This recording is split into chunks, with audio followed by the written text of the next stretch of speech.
As Tough as She Is, by Nathan Wilson. Chapter 1. Him. Nicotine soothes a broken heart, even if it is only momentarily. 27 days have passed, and for that entirety, my lungs have burned through the burden of a barking ache, while my head bustles with busy blows of uncertainty. The second to last time we spoke, some things were said, words that escaped. I didn't mean any of it. Anger got the best of me. I guess it got the best of us both, and as tough as she is, I know that it hurt her. I've never met anyone as strong as Isla. That night was the only time I'd ever seen her lose control of her emotions. But that's what love does, though, like Mum says. What do I know? I'm only 18. The evening after our fallout, I went to her house with some roses, red ones, her favorites. I'd prepared my apology and rehearsed it repeatedly in my head as I walked there, fantasizing her forgiveness and fearing rejection with each street-lit rainy step.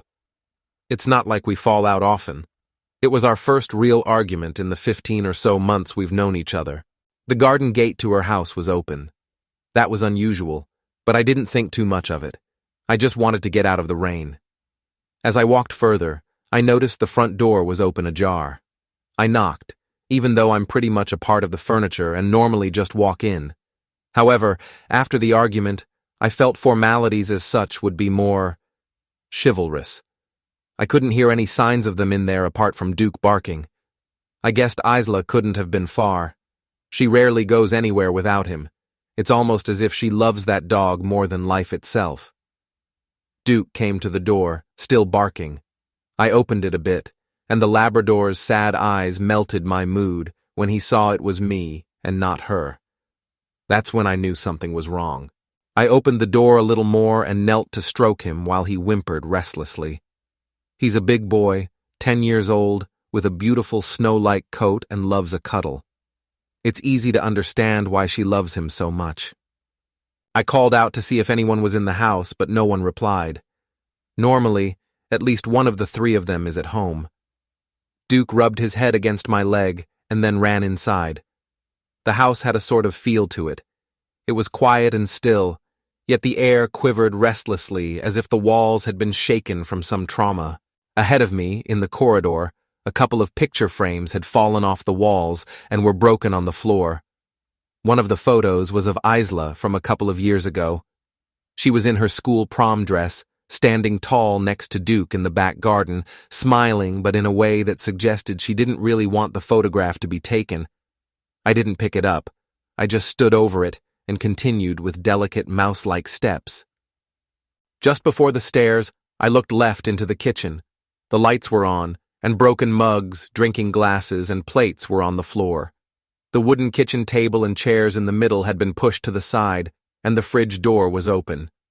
2 mugs of tea sat still and cold on the worktop. One was half drunk, and the other was full. The mugs belonged to Ronnie, Isla's uncle, and his wife, Candy. It's Candace, really, but everyone calls her Candy. After I closed the fridge door, Duke came in and nudged his bowl with his nose. I picked it up and filled it with cold water. He nearly drank the whole lot in one go. I also filled his food bowl. He began eating it before I could put it on the floor. He must have been starving. I looked around the room and called out again to see if anyone was home, but still, there was no reply. Duke continued to eat while I checked out the rest of the house. The living room was untouched, just as tidy as always, though, to be fair, it was a room that was rarely used. In fact, I'd only ever seen Ronnie in there watching sports. Upstairs, I poked my head into Ronnie and Candy's room. I hadn't seen in there before. I was surprised to see how inviting it looked. That must have been Candy's doing. There was a delicate and almost feminine attention to detail, a softness that I couldn't imagine Ronnie had much say in. He's an oracle of wisdom and strength, a controlled aggressor capable of competence in every avenue of adversity, much like Isla, though Isla is incredibly chic and petite, and so beautiful. I checked Isla's room next. Somewhere I'm very familiar with, it became somewhat of a second home. Ronnie even bought me an armchair, just like Isla's, so that we could sit comfortably and read in there. Isla has so many books, and even more are on her Kindle. She reads absolutely everything. I don't know anyone more brilliant than her, though her modesty is admirable. We would sit and read or talk for hours, debating and discussing, dreaming and dissecting. Her mind is fascinating, and her thirst for knowledge is extraordinary. On her bed, I saw something that I didn't recognize. It was a laptop, but initially, I was sure it wasn't hers. It was open, but the screen was black. I gently rubbed the mouse pad, and the login screen appeared. That's when I knew it must have been Isla's. The profile picture was of both her and Duke. The laptop couldn't have been new either. There was dust between the letters on the keyboard, and it looked like an older Mac released maybe a decade ago. I don't know how I hadn't seen it before. I clicked the hint suggestion for the password, and a sentence appeared. As simple as love. I sat and thought for a moment. Minutes passed as I tried to puzzle together the clue. I couldn't think of an answer. Without getting up, I scanned the room to look for clues, though nothing was coming to me. What does she love? I thought to myself. Then Duke came in. I felt foolish for not trying that initially. Of course it would be that. I typed out the letters DUKE. I was in. A Word document appeared on the screen. I began to read. Hi, Dad. We had our first argument today, Wolfy and I. I don't know if it's remarkable or devastating. It's not trivial at all. I don't want to tell you what was said just yet. I don't want you to hate him, even if I do at the moment. I don't remember you or Mindy ever arguing, though I remember less and less of those days. Sometimes I'll close my eyes and try to remember your voices. It gets harder, though I don't get upset about it anymore. I don't allow it. I've learnt to master my emotions and only to concern myself with matters in my control. This is why I'm so surprised with the argument. I never get angry. I refuse that emotion completely, yet I am so angry. I love him, Dad, but after what he said, I don't think I can ever unhear it. And after what I said, I doubt he'll ever want to talk to me again either. I'm not going to call or message him. Maybe he'll bring me flowers, and he'll say the charming thing to move me in a way no one could. He always does. Well, apart from today. But maybe he did. Even if it hurt. Maybe he did find the right thing to say. Perhaps that's why I'm so hurt, because it was a perfect assassination of my demeanor, a verbal massacre of a weaponized truth. I'm so mad with him. I don't know if I want to see him ever again. I just heard Candy scream. I'm going to go and see what happened. She must have dropped something because I heard a smash, too. Bless her. Speak soon. Ex-Duke, still distressed, was sitting on her bedroom floor with sorry eyes. I called him over. He got up and laid down on the bed next to me so that I could stroke him. The open front door, the mess in the kitchen, and the scream Isla wrote about. What happened? Chapter 2. Him. The next morning, I went back to Isla's house. I hadn't heard from her. Before I went home the day before, I left the laptop on the bed, just as I found it, and gave Duke some more food and water. When I returned, the door was still unlocked. Duke excitedly ran to the door, but then his spirit sank again as he realized it wasn't Isla. He walked off to his bed in the kitchen and lay down with sorry eyes. I followed him to the kitchen and then through the side door that led to the garage. Both Ronnie's car and his motorbike were there, which was strange because I couldn't imagine them going far on foot, especially without Duke. So I decided to try and call Isla again. I had tried the night before but had no joy. It rang, but there was no answer. I tried again. Still no answer. Then I searched for Ronnie's number in my phone book. His phone didn't even ring. It went straight to voicemail. I gave Duke more food and water and then went upstairs to Isla's room. I called her number once more. The faint sound of vibrating could be heard from the top of her bed. I walked over and slid my hand under her pillows. It was there. That took me by surprise. Although she wasn't like normal 18-year-olds, constantly attached to their phones and obsessed with social media, she still wouldn't leave the house without it. I know she wouldn't. Not intentionally anyway. and she's not the kind of person to make clumsy mistakes. She's too switched on. It upset me a little bit to see that her wallpaper had changed from a picture of us both from the day we had a picnic by the river to a photo of Duke. But I understood. I opened her laptop again. I couldn't help myself. Although I knew I shouldn't have, I felt almost compelled to do so and read more of what she had written. After typing in the password, the same Word document popped up. I don't know how I didn't properly acknowledge the day before the hundreds of pages that the document was. I scrolled to an earlier page, one nearer the start. It only dawned on me then that it must have been her journal, a sort of diary she kept where each entry was a letter to her dad. I began to read one at random. Hi, Dad. There was a car accident yesterday, on my birthday of all days. I'm fine, but the doctors kept me in overnight to be safe. Please don't be mad, but I was so scared for a moment. Ronnie was really hurt. It doesn't feel weird calling him Ronnie and not Rex anymore, though it did for months. He never got mad, though, when I called him Rex. Not once. He just smiled. In the car, he wouldn't wake up. We were driving around Edinburgh on the way back from the supermarket to get my birthday cake, a Caterpillar 1 and 10 candles, and then they drove into us. They went into the bonnet on Ronnie's side while we were parked at the lights. It was a big white van. The two men got out and ran away. I keep thinking that they might have been O'Brien's, though I have a habit of thinking most people are, especially after what happened in Brighton a few months ago. It plays on my mind a bit, but Ronnie says I shouldn't worry about it. I tell him I don't, but really I do. There was so much blood running down his head. He looked asleep. The ambulance came, and the police and the firemen. They got him out of the car, and then the ambulance drove us both to the hospital, but I wasn't allowed to see him. I didn't cry. Okay, I might have cried a little, but I made sure no one saw. The nurses were really nice to me. One of them was called Candy, like sweets. That's what she says her friends call her. I like her. I like her a lot. She's really pretty and has beautiful long blonde hair. She told me I was pretty too, and bought me some food and 2 cups of hot chocolate. She sat and talked to me while the doctors looked after Ronnie. When I was allowed to see him, he was acting a bit weird, but Candy said that was because they had given him lots of drugs to help with the pain. He was saying that he saw you in his dream. You were in an old Tudor-style room with a fireplace.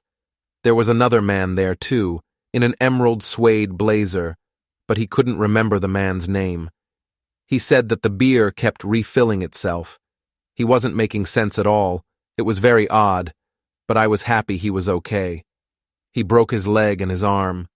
The doctor said it would be like that for a few weeks, and that he would have to take it easy and rest. That didn't impress him much. Candy said she would pop in and check to see if we were okay. She said she would bring us some food too, and that she would teach me to cook lasagna, and that she would come this evening with a new birthday cake. I think Ronnie likes her. They both keep looking at each other and smiling. I missed Duke so much while we were in the hospital. He must have been going crazy. He's never been left on his own for that long before. I mean, it was only one night, but I still missed him so much. Not as much as I miss you, though, or Mum, or Mindy. When we got home, Duke sprinted into my arms and told me he missed me. Obviously, he can't talk, but sometimes I think I can understand what his barks mean. I know he can understand what I'm saying sometimes. Wish you were here. X. I scrolled further through the document and began to read another entry. She'd never told me about the car accident. I wondered what happened to her mum and dad. She hadn't told me much about them either. And who was Mindy? Hi, Dad. I had another street fight today. You would have been so proud. I was walking with Candy. We were on our way to do some shopping for their wedding, and these 3 men followed us down the back street. They started shouting at us, telling Candy to give them her bag. I could feel her tense up as we walked arm in arm. The men caught up with us, and one of them tried to pull Candy's bag from her while another grabbed her bum. I slid down and swiped the first man's feet from beneath him. He hit the ground hard. Then I kicked the second man in the knee and uppercut the third one. I punched the second man in the face and he hit the ground. Then I kicked the third man in the balls and elbowed him in the face. That was him knocked out too. It was so funny, but only because they were bad men. I told the first man to stay on the ground, or he'd end up the same as his mates, but he didn't listen. He got up and looked really angry. He took a swing for me, but I dodged it. Then he tried another, but I dodged that one too. Then I hit him with a combination. A left to the nose, a left hook around the cheek, and a right uppercut. He hit the ground like a sack of spuds. That's what Ronnie would have said. Candy's face was so funny. She looked so shocked. She just stood there shaking. I took her hand and said it was okay, and we walked away. We didn't do any shopping. We just went straight home and had hot chocolate. I had so many questions, and I still do. I continued to read. It was incredible. She's incredible. However, even as heroic, courageous, and virtuous her entries may have been, what was most disturbing was when I found the entry from when they moved away from Brighton and discovered that at such a young age, she had taken a life. Chapter 3. Him. On day 3, I returned to the house to check on Duke again, as I had the previous 2 days, and to see if Isla was home. Like the days before, the rain was pouring hard, and the January afternoon sky was dark and lonesome, just like the streets. I walked up Casterton Road towards Isla's house. The rare and occasional pair of sorry-looking headlights passed me by. Unlike Isla, I've lived in Stamford my whole life. Everywhere around here is so familiar to me that I'm actually a little nervous about going to university in September. I've never been away from home for more than a week before, and even then my mum and dad were there. What I'm most nervous about, though, is the possibility of not getting into the same university as Isla. I try to pretend it wouldn't be the end of the world, but she's the first and only real friend I've made in 18 years. Isla doesn't seem too fazed about moving away. She moved around a few times while growing up. She only came back to Stamford when she was 14. I'm still not sure why they left in the first place. I continued to walk. With each step, the reality of not using my wages from my part-time job at the restaurant to learn to drive hit home. It's not like I'll need a car while at uni, though. The cold rain seeped into a vulnerable point in the zip of my jacket and then ran down the middle of my chest, soaking my t-shirt. I trod along solemnly with my head hunched forward to stop the cold rain from pelting me in the face. When I arrived, the gate was open, whereas I had closed it when leaving the day before. As I walked towards the door, lightning brightened the day to my right. Its chaser lusted after it with a thunderous boom, alluding to an aching romance, a few seconds too late for a chance at love. I prayed it wasn't a bad omen. My rain-soaked and shaking cold hand reached towards the door handle, but the door opened before I could grab it. "Hello, Wolfy, you little pervert," said Ronnie as he stood in the doorway before me, a vision of strength. The huge man had a big black eye and a cut on his bald head. I'd never seen him with facial hair before. He had a full, stubbly gray and ginger beard, only a few days old, but very thick. He was wearing a matching gray jogging suit with slippers. His knuckles were cut and bruised, yet he still smelt, as always, astonishingly magnificent. "Hi, Ronnie. How you doing? Where have you? I've called round the past few days, but no one was home. I hope you don't mind. I let myself in and fed Duke. I gave him some water, too." I don't mind at all. You know you're always welcome here. I saw that someone had fed Duke. I guessed it were you. The story of where we've been will have to wait for another day. Anyway, you little pervert, come in, lad. Come in, out that rain, hang your coat up. Go on, go on. Ronnie, who always had a thing for calling everyone a pervert, stepped aside to let me in and closed the door. Duke came running towards me and rubbed his nose against my knee while I stroked underneath his chin. "Want a cuppa, lad? Isla's in her room. Go on, go and see her. I'm sure you two have missed each other like crazy. Go on," Ronnie said with a big smile as I took my shoes off. I wasn't sure, but I got the impression that he didn't know about the argument Isla and I had. God help me when he finds out, I thought to myself. I half smiled and nodded to him as he made his way into the kitchen. Walking up the stairs, I felt so nervous. It was like my stomach was learning to tie knots. My hands were clammy, and my heart was racing. The sound of the sweet and majestic guitar playing of the band Kruangbin was coming from inside her room. "Come in!" her voice shouted after I knocked on the door. I opened the door and we locked eyes instantly. She looked really mad. "What are you doing here?" she asked angrily while polishing her bookshelf in a pink jog suit. A cut was under her left eye, and she looked a little sweaty. I guessed she must have been working out, but I wasn't surprised. She works out every day. Isla's incredibly strong for someone so petite. "Hi," I said nervously. She just stared through me and then raised her eyebrow slightly in disgust. "What happened to your eye?" I asked. "What have I told you about answering questions with questions?" Isla replied assertively. "I just came to see if you were okay. I've been each day and made sure Duke was fed.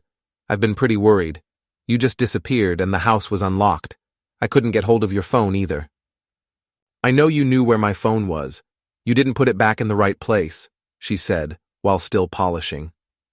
Isla's always been obsessed with making sure her room's spotless. I had to give her the benefit of the doubt, too.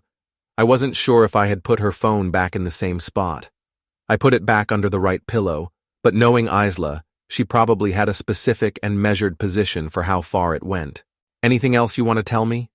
she asked manipulatively, in a sweet and angelic tone, suggesting that if I were to own up to the truth, I would receive a pass on the path of forgiveness. She knew I'd been on her laptop. Of course she did.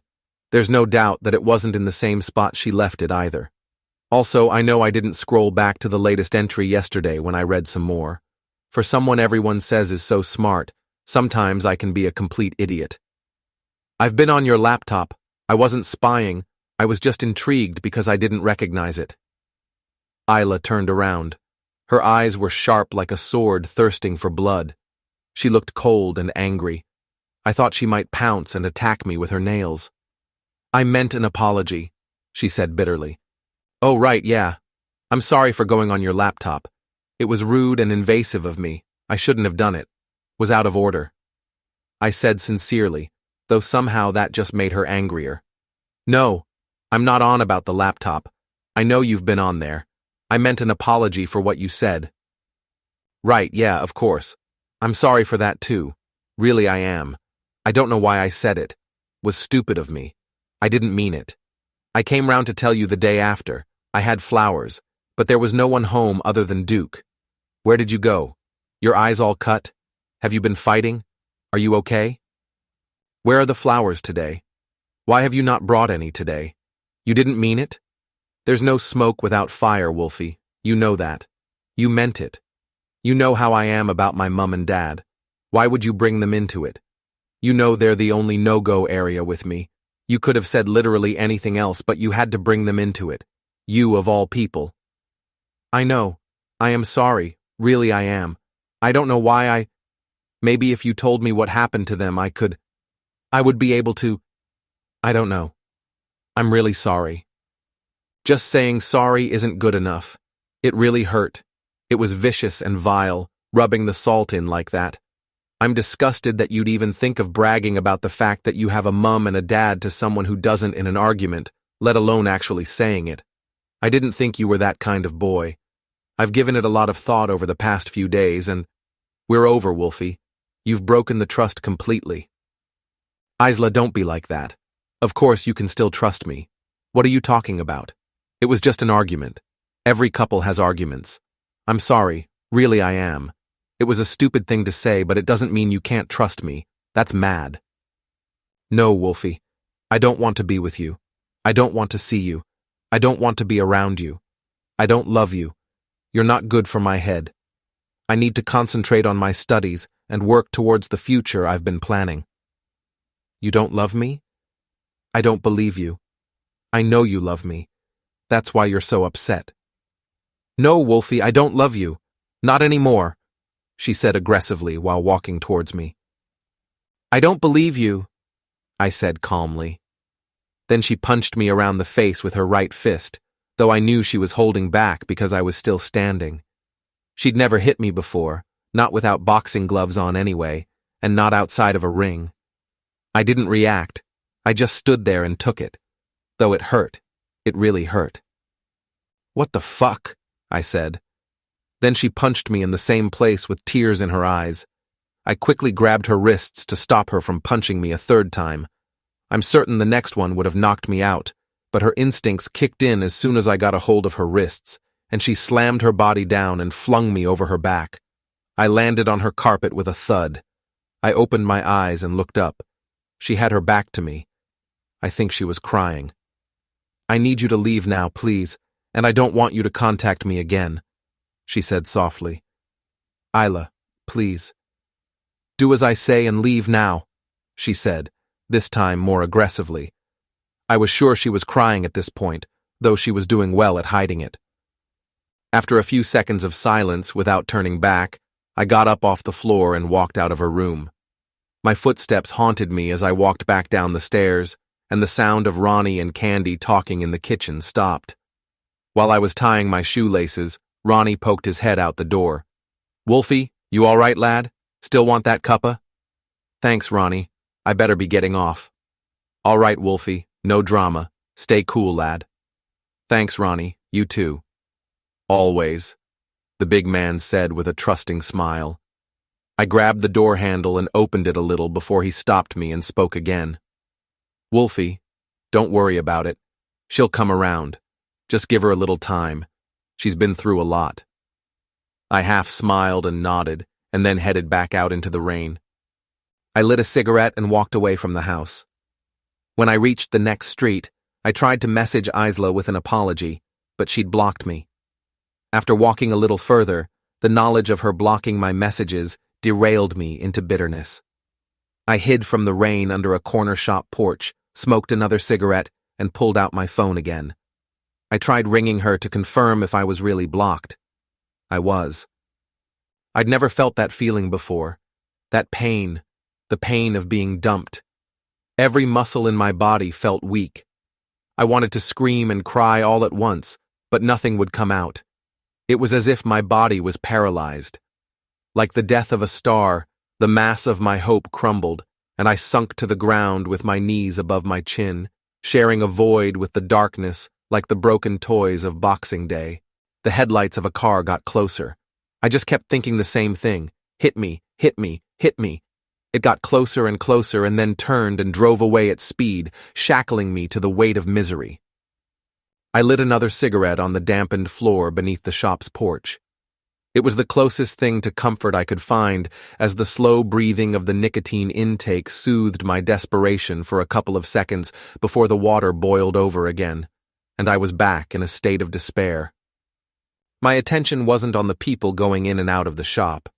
I know there weren't many, but I couldn't tell you the number, nor could I hazard a guess at how long I'd been sat there for.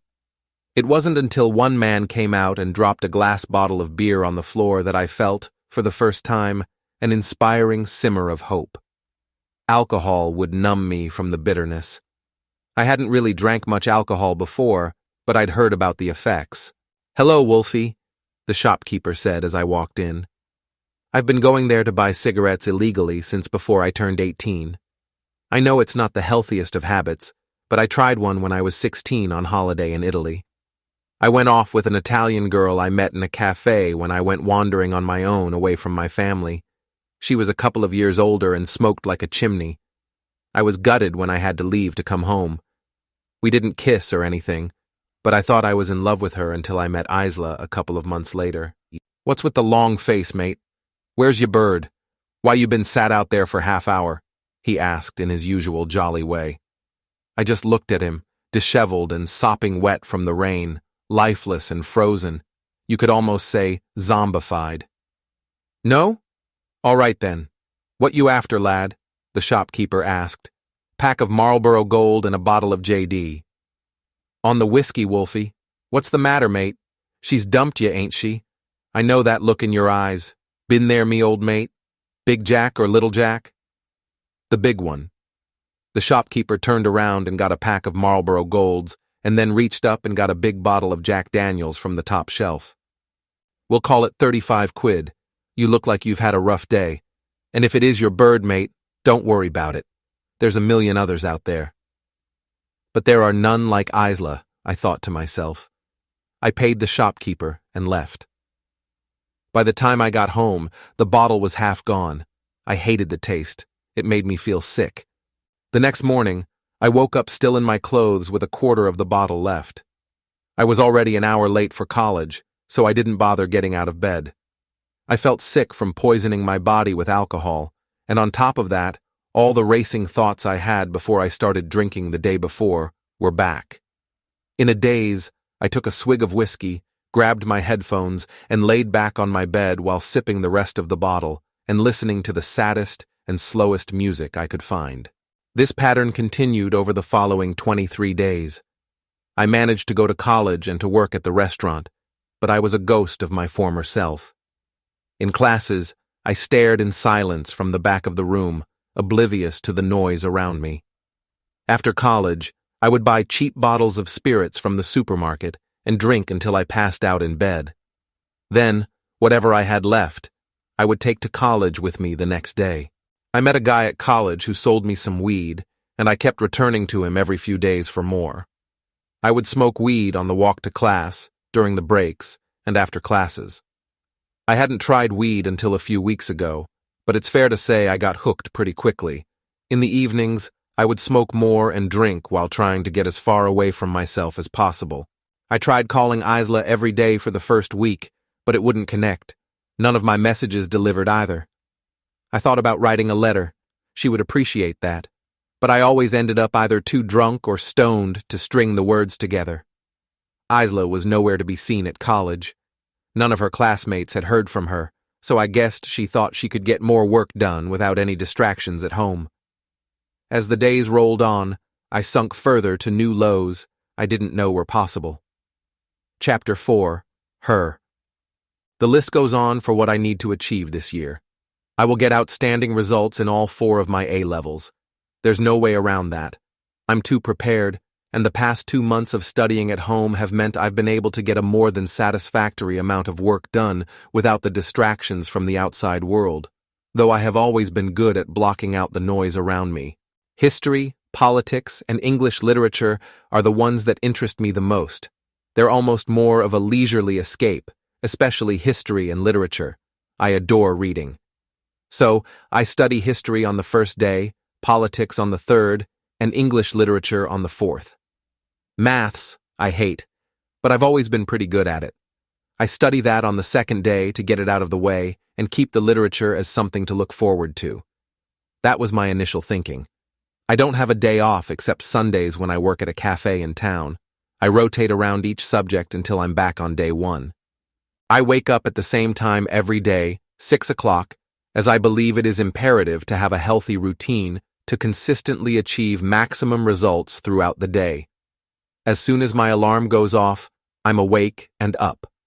My tracksuit is always folded perfectly to my right on top of my desk before I go to sleep. I get changed into that, and then, like a mouse, I quietly descend the stairs. Duke and I have a little water. I quickly stretch. Then we both go on a 5-kilometer run on a circuit that leads us towards and through the town center and then back home. It's beautiful at that hour, especially by the river. The aura in the air of that time has an almost majestic ripple effect that once in your lungs sets you up for the day beautifully. When we're back home and I have stretched down, I head to my ensuite bathroom, brush my teeth, and get into the shower. There, I wash my hair and shave the entirety of my body below the neck.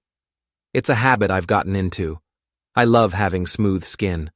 After I'm dried off, moisturized, and dressed, I put my dirty clothes in the washing machine downstairs and fix Duke and me some breakfast. I mostly have granola and yogurt with peanut butter, sliced banana and blueberries, and a mug of black coffee on the side. While eating, I read about current world affairs on the iPad with smooth radio playing in the background. Ronnie and Candy are usually awake by then, but not always, and not always both, depending on Candy's shifts at the hospital in the nearest city, Peterborough, where she works part-time. Candy is very beautiful, always, even in her scrubs. She has an incredibly youthful face that looks 10 years younger than she is, though she does have an intense skincare routine that she follows daily. She tried to get Ronnie to try it once. It was quite the sight seeing a huge and aggressive-looking man with a face mask on. Candy was 46 last year, over a decade younger than Ronnie, who's nearly 60. They're such a cute couple. Her face lights up whenever she sees him. She's so tiny compared to him, but most people are. He's the strongest man I've ever met, and I've met a lot of strong men. Candy has a beautiful Scottish accent. She grew up in Edinburgh and has always been obsessed with helping people, which is why she became a nurse. She says she's not smart enough to have been a doctor, but I don't think that's true. She definitely is. It's crazy to think she's never been married before Ronnie. She had a few awful boyfriends in her 20s and 30s that ended badly. She doesn't have any kids either, not by choice. It just didn't work out for her that way. I guess I'm the closest thing to a daughter she has. Anyway, after breakfast, Duke and I return to my room with a pot of ginger tea, and I start on whatever I'm revising that day. My phone is always turned off to avoid distractions. I don't want to read anything Wolfy might have sent me either. I don't have time for that. I'm too busy, and he needs to be as well. He's the brightest boy I know, really. He's so smart. But even so, he needs to put the time into his revision if he's going to get the grades he needs for university. I secretly hope we both get into Cambridge together, but at the same time, I don't want to see him ever again. I'm very confused about how I feel about him. He was my first real friend, apart from Duke, and he let me down. This morning, I ran past someone who was smoking.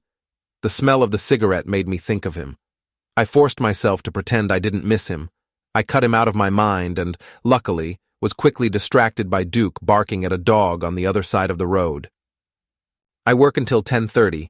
That's when I have a break to do my exercises, which consist of a lot of calisthenics. I do 3 sets of maximum effort repetitions. I do pull-ups.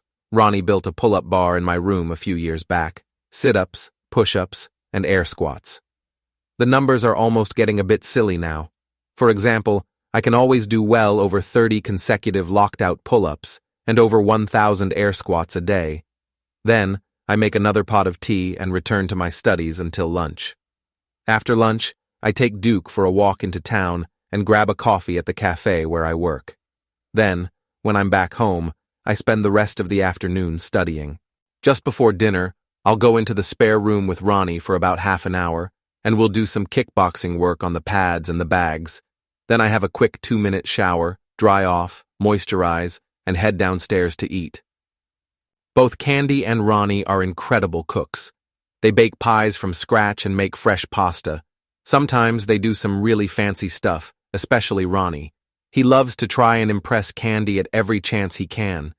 They're so cute together, but he'd hate it if he heard me say that. Or at least he would pretend to hate it. I love having dinner together. It's the one time of the day we carve out for family time, where the 4 of us, Duke's there of course, spend time talking, laughing, debating, and analyzing the news. Sometimes Candy can't be there because she's at work, but it's fine, just the 3 of us. It reminds me of old times. For a few years, it was just me, Ronnie, and Duke. Dinners have always been a special time where Ronnie has taught me his wisdom and given me a safe space to open up. Obviously, Ronnie's not my dad, and to be honest, he's not my uncle either. He's my godfather. He was best friends with my dad. He was there with me when my dad died. The events of that night changed me. The world was a completely different shade of gloom after. It's incredible the difference a day can make. But Ronnie taught me to walk with confidence, to tackle the demons and come out as the victor, to smile in the face of adversity, how to combat emotion, and when I'm scared to feel the fear and to do it anyway. He's a great man. He's quite handsome too, for someone so aggressive looking, and his positivity is incredibly charming. His huge arms are covered with faded tattoos, though you only really ever get to see them in the summer. After dinner, I read for a couple of hours before I go to sleep. I never have any problems falling asleep. I'm not sure if that's a cause for concern or not. I've psychoanalyzed myself. I do it all the time, and am always truthful in the process. I feel emotions but choose which ones to suppress and how much to show people. I am empathetic, but at the same time, I don't have time for weak negativity. Vulnerable people are different. I recognize that not everyone has the capacity for strength. That's life. It's the people that are both strong and weak that I hate the most. They're dangerous, incompetent creatures, destructive, vile, and sinister. They hurt people. They victimize themselves and think they are entitled to greatness without struggle. They are lazy and undisciplined, rash and bitter. They're the bad people of the world, and I've only ever killed or hurt bad people. Do I enjoy it? That's a complicated question. There's the capability of good and evil in everyone. That much is true. However, some people let the darkness envelop their nature so much that they're a toxin to society, and I don't like bullies. I hate them. If you don't respond with strength to bullies, they will take everything from you. Therefore, the ideal way for everyone to be is dangerous. Let me explain. Though Jordan Peterson said it best, people should be capable of danger, know how to demonstrate aggression, and then learn to control themselves. As Miyamoto Musashi said, it is better to be a warrior in a garden than a gardener in a war. If someone is incapable of being dangerous and is incapable of fighting and defending themselves, both physically and without the means to articulate themselves, then that person will get walked all over and will need saving from disaster. However, suppose someone is capable and competent at combating another individual both mentally and physically, but chooses only to use their skills virtuously, then it is those who will destroy the evil in the world and protect the vulnerable from harm. There are heroes and there are villains. The heroes must sometimes do terrible things for the greater good, but the hero is not compelled by evil. The hero is obligated by virtue. Strength can be addictive. That much I learnt from a young age. The thrill of overpowering an individual, the thrill of overpowering a group of men, is empowering to one's ego. I have not always been so controlled. Something happened when I was younger, something that made me the person I am now, something that meant my teenage years were extraordinarily different to anyone else.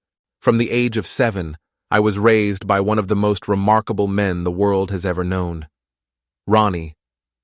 But sometimes, I see something in his eyes that tells me the gods might not forgive him. Sometimes I think that man has known more evil than many others will ever understand. I often wonder how far he has gone, how far down the path of darkness he has walked before turning and walking the other way. I know he used to sell drugs, mainly weed, and I know he and my dad used to sell firearms. That's where all his money has come from.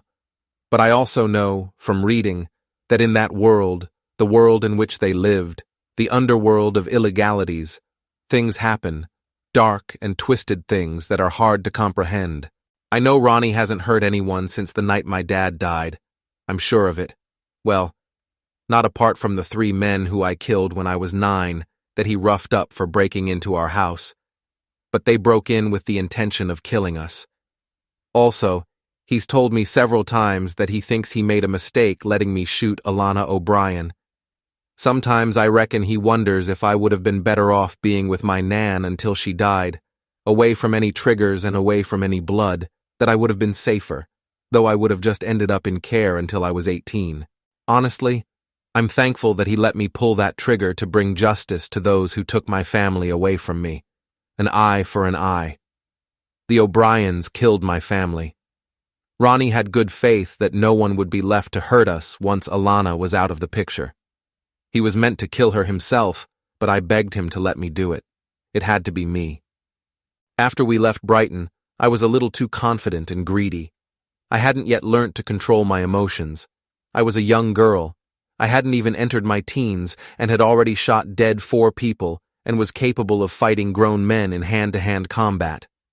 I would get in fights at school, not with the girls, but with the older boys. I say fights. I would beat them up for bullying the weaker kids. It did get me in a lot of trouble, but one teacher once told me in detention that they were all secretly proud of me for protecting the ones who hadn't yet learnt to stick up for themselves. This, however, led me to think I was untouchable, which, if I'm honest, I still do think. Actually, wait, no, I don't think it. I know it, though I know too that I am not bulletproof, though I'd have a greater chance than most to disarm an individual with a weapon before they could fire. I'm quick, incredibly quick. Ronnie had to pull me back and send me on the right path. He told me to use my skills correctly and that the best way to win a fight is to not fight at all. He was disappointed in me because I was the most articulate person he knew. He taught me to adopt a stoic mindset and to learn to control my head. A couple of months ago, the night after Wolfy and I fell out, the O'Briens found us again. The O'Briens used to be the most corrupt family in Manchester and ran a notorious drug firm that operated nationwide. That was until they kidnapped me when I was a little girl and killed my mum and Mindy. My dad and Ronnie went after them and saved me, neutralizing the criminal family. We thought they were all dead, but it turned out there were more of them that not even Ronnie knew about. And 10 years on, they're still hunting us to get revenge, though their resources are no match for the scale they use to operate on now that their low-life cousins run the firm.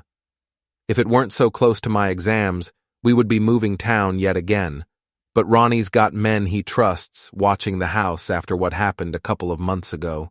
Some of John's men.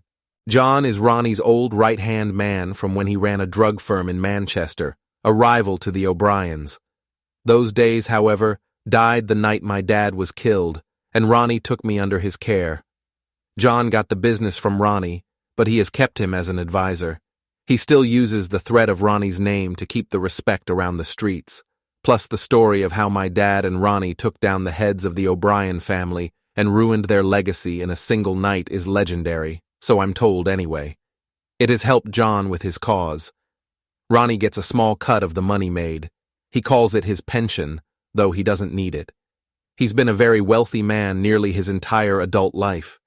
He isn't flash, but there are clues if you look closely enough. Anyway, a couple of months back, in January, 5 of the O'Brien's men broke into our house while Ronnie was out. After hearing Candy scream, I wanted to see if she was okay. I went down the stairs, turned to go through the hallway, and the next thing I knew, I woke up in a darkened room with a sore and swollen bump on the back of my head and a slight cut under my eye. Candy silently cried while Ronnie was out cold on the floor beside her. Individual ropes bound our legs and wrists. The room was cold and damp, with old, exposed floorboards. On the other side was one window. The sun shone through the cracks between the nailed-in wood strips running from the top to the bottom, preventing us from escaping. The walls were mostly bare, gray, and stained, with half-stripped wallpaper along them. Candy said that Ronnie got back home not long after they knocked me out. He fought a few of them in the kitchen and injured one of them, busting his nose, but then one of the men pulled out a gun and pointed it at her head.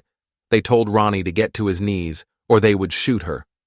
Ronnie did as they said, and was struck around the face by one of the men's fists, though he was unfazed by the efforts of assault, so Ronnie head-butted the man in the crotch. Candy said she'd never heard a man scream in pain as much as the man who received Ronnie's forehead. The others then tied him with a rope. He tried to struggle free and nearly managed to. Apparently, he was causing so much of a fuss on the drive that they had to sedate him, though Candy wasn't sure what with. It took 4 men to carry him in and out of the van and then into the house where they were keeping us. It only took 1 man to carry me. Candy also said she didn't know where they had taken us, but she knew it couldn't have been far as the journey seemed a matter of minutes. She looked so scared and cold in the room. A couple of hours before, a man had unlocked the door and thrown in a loaf of bread and some bottles of water, but Candy was too scared. She had no appetite at all. The day turned to darkness, and the room was pitch black. I couldn't see a thing, and all I could hear was the rain hammering down on the window. I kept trying to free myself from the ropes, but it was no use. I felt less dizzy, but my head was still sore. Twice in the night, 2 men came into the room with flashlights to check on us. They left us 2 bottles of water and some more bread. Bread and water? What am I, a fucking duck? I heard Ronnie's voice say in a low and tired-sounding grunt. I was so happy he was awake. Eat, the man said as he left the room, locking it again behind him. Candy and I told Ronnie what we knew about where we were and what was around us. He was disappointed I hadn't broken free yet and got us out of there, but I asked him how he expected me to carry him. "Good point, little one," he said with a wheezy chuckle. Then I revealed my plan. Throughout the night, we untied each other. I then quietly searched the floorboards for any that were slightly loose. I found one with a nail sticking out the end of it, which I know is vicious, but these men deserved it. They were terrible. They knocked out an 18-year-old girl and kidnapped her along with 2 others. Imagine what else they would do or what they had planned next, and it was for that reason that we didn't drink or eat anything they had given us. For all we knew, it could have been laced with something dreadful. The time was a mystery, but I knew it was morning as the daylight crept through the cracks of the boarded-up window. One of the O'Brien's men came to check on us and bring us more bread and water. When he opened the door, I greeted him with a swinging floorboard to the head. The nail went through his skull and into his brain. I'm not sure if he died then and there, but I know he didn't make it to the end of the day. The bread and water bottles hit the ground, alerting the others. I could hear their Irish accents shouting from the lower floor. I quickly searched the man in the room and found a pistol. I checked the magazine to see how many rounds were in it, and then made the weapon ready. I had 3 shots to make it all count. Ronnie was holding a rope with a knot tied on the end with nails poking out from it. We left and entered a corridor that led to the stairs. A man came running up. Ronnie lassoed his rope and caught the weighted nail end in the man's face. He then dragged him forward, ripping through the man's cheek in the process. The man screamed, got up, and stood tall halfway up the stairs with blood pouring from his face and anger on his brow. I shot him right between the eyes. The sound of the firing gun frightened Candy to a slight scream. The man rolled back down and fell on another man who had just reached the bottom of the stairs. Ronnie then jumped down half the flight and landed feet first on top of both the men before he turned to walk along the hallway. The bottom man was screaming in agony. I ran down after him with Candy behind me. I shot the screaming man in the head as I passed him. A 4th man had just come out of the kitchen and was pointing his gun at Ronnie. I reacted fast and fired a round through his skull. The round just missed Ronnie's head. He knew it, but I knew I was never going to miss. I had been using firearms since I was a little girl. My dad taught me, and then when he died, Ronnie and I would practice with different weapons. It was our favorite shared hobby, though Candy wasn't thrilled. I was out of ammunition, but I kept the weapon on my person. I didn't want my prints to be found on it, though I knew that once we were out of there, Ronnie would call John to send some men to sort out the mess for him, get rid of the bodies and clean the place up. Also, it was such a pretty pistol, a Glock 19. I already had a gun at home, but I wanted this one too. Ronnie ran over to the man with the gun in the hallway, picked up his weapon, checked how many rounds were in the gun, fired a shot into the air to check the weapon's competence, and then entered the kitchen where the last man sat. I was later told that this was the man that Ronnie had headbutted in the crotch. He was about to beg for his life, but before he had the chance, Ronnie shot him in the face. They were all dead. "Good job, little one," Ronnie said as he turned to me. I just smiled back. I asked if I could keep the gun. He told me he knew I was going to ask that. We both laughed, but Candy wasn't in as good a spirit as we were. She looked ill, like she could be sick at any moment. "Let's get you home, Candy Bar," Ronnie said to her as he walked over and put his arm around her. We left through the front door. "I don't believe it," Ronnie said as we all stepped outside. "What is it?" I asked. "This house. This is the house I saved your dad from. This is the house where your mum was killed the night you were taken." I was shocked. I didn't know what to say. I turned around and stared at it, creating my own shivering image of what could have happened that night. Then we walked half a mile to the main road and turned to walk towards town.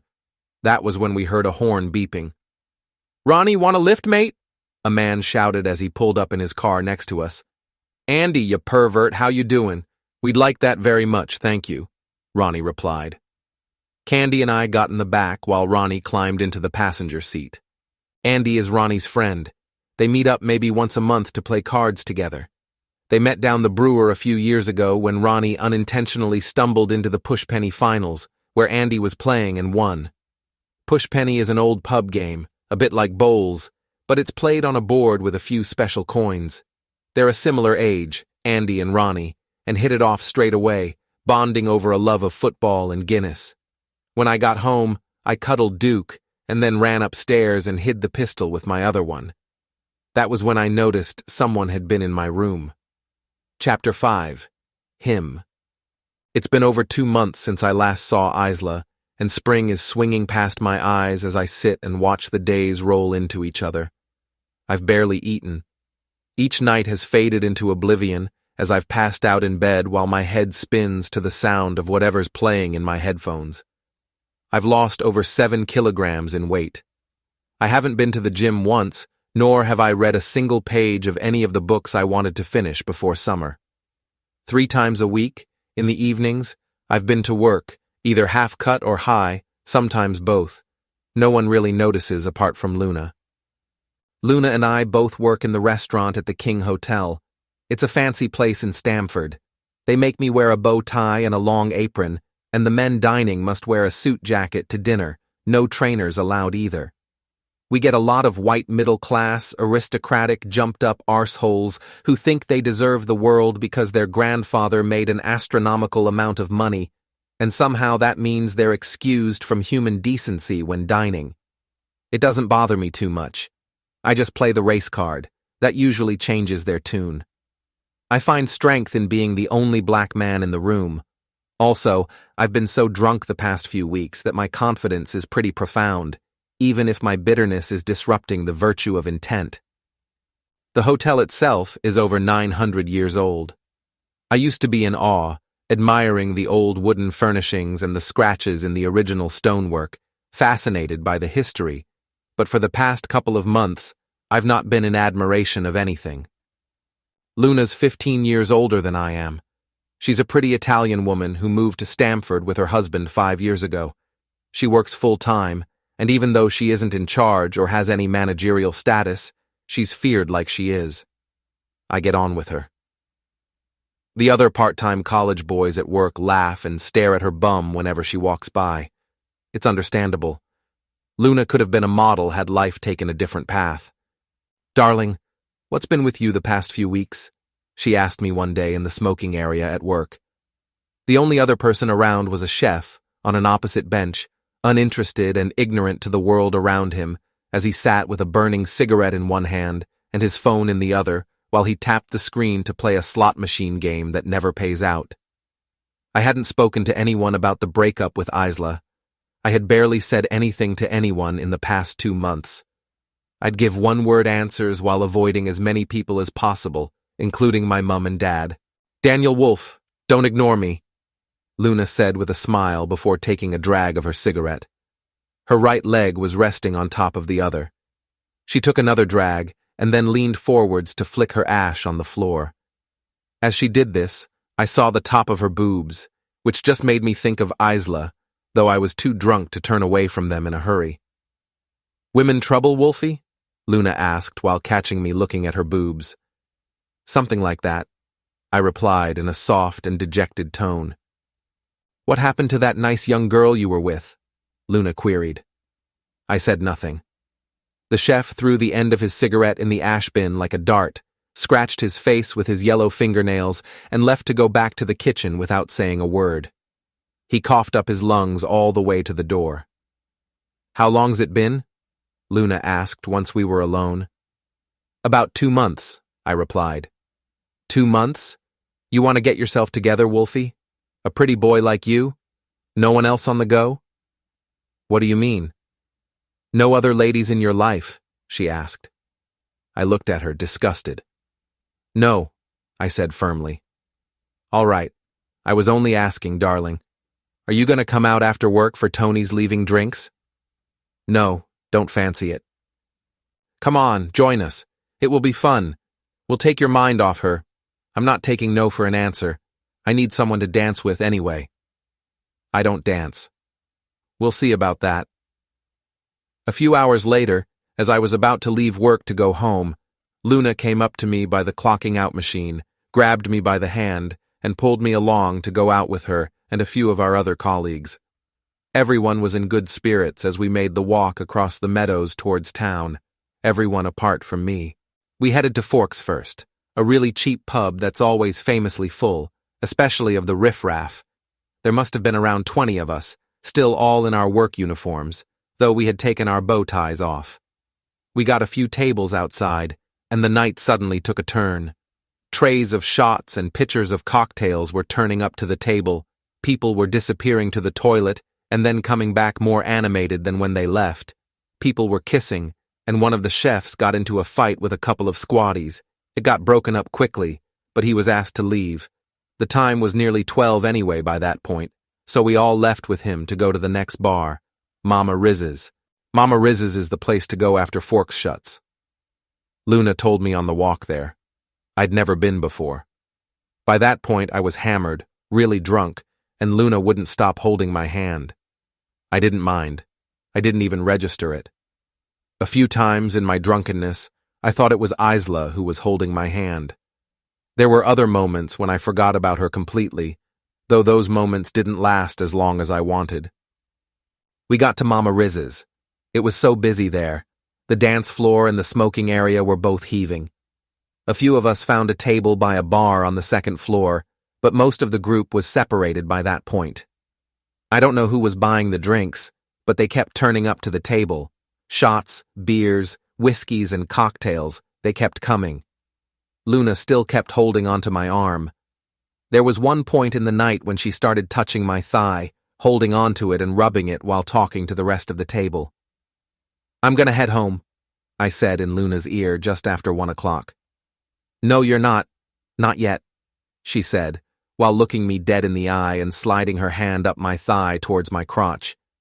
She smiled seductively. "More shots," she said. One of our colleagues heard her from the other side of the table and shouted in agreement. "Yes, more shots. Wolfy, you're round." I panicked slightly, but then Luna grabbed me by the hand. "Come on, let's go to the bar, the one downstairs by the dance floor," she said, as she took my hand and led the way. A couple of people were ahead of us, waiting to be served. People danced and smiled as retro grooves and disco lighting teased at the animalistic impulses. Lust ran from the barrels of the bar right to the tongues of those thirsting for something that would usually be forbidden in the daylight. I leaned against the bar, looking over to the fridges at the back to see what they had to offer. Luna was leant up against me. She untucked the back of my shirt and slid her hand up my back, gently rubbing her nails along my skin. "4 sambucas, please," Luna shouted to the barman as he asked me what we wanted. I didn't even get a chance to speak. "This won't be enough for all of us," I shouted over the music to Luna as I paid the bartender. She smiled. The barman poured the shots, and she put one in my hand. "Drink," she shouted. Luna drank hers, and I did the same. Before I put my empty shot glass down, she handed me a second and told me to drink again. I didn't need that second shot, though I drank it anyway. I was already there, more drunk than I had ever been before in my life. I felt truly numb to pain, numb to Isla. There wasn't a care that could affect me, not the thought of tomorrow nor the days gone by. The only thing that mattered was the now, and in the now, a beautiful 33-year-old Italian woman was taking me by the hand and guiding me out of the building towards a taxi rank. We got in the back of a taxi, and she told the driver her address, pulled my chin towards her, and started kissing me. I had only kissed one other person before that, and the kisses with Isla were less aggressive. Luna's hot breath came in pulses as she caressed my tongue with hers, sliding her hands around the back of my neck and up the back of my shirt. Then she grabbed my hands and put them on her boobs, moaning as they made contact. I'd forgotten we were in a taxi until the driver told us we were at the house. Luna giggled and bit my lip. She paid the driver and grabbed the front of my shirt to pull me out of the taxi with her. At the front door, she fumbled inside her bag for her door keys. A ginger cat came and rubbed its body against my leg for attention. "No puss. Mine," Luna said while unlocking the door and dragging me inside the house. She shut the door behind her and started kissing me again. Then she started sucking on my neck like a vampire while she undid my belt and reached down into my boxer shorts. I woke up later that morning in her bed. I remembered nothing after getting into the house, but I knew we'd had sex, and yet there wasn't an ounce of shame for succumbing sexually to a married woman. The weight of sin came from thinking of Isla. She was at the forefront of my thoughts, and as the minutes rolled on, I felt guilty, like I'd cheated on her, even though it was her who had broken up with me 2 months prior. The thought of Isla doing what I had done terrified me. It sent my head into a jealous delirium. The idea of her being with another man was torturous. I felt the sweat drip down my forehead as I reached out to the bedside table to drink the untouched whiskey Luna had poured me several hours before. After I'd finished the whiskey, I reached down, grabbed my trousers, and pulled out my cigarettes. I wasn't sure if I was allowed to smoke in the house, but I lit one anyway. I needed it, and I was too drunk to let integrity prevail.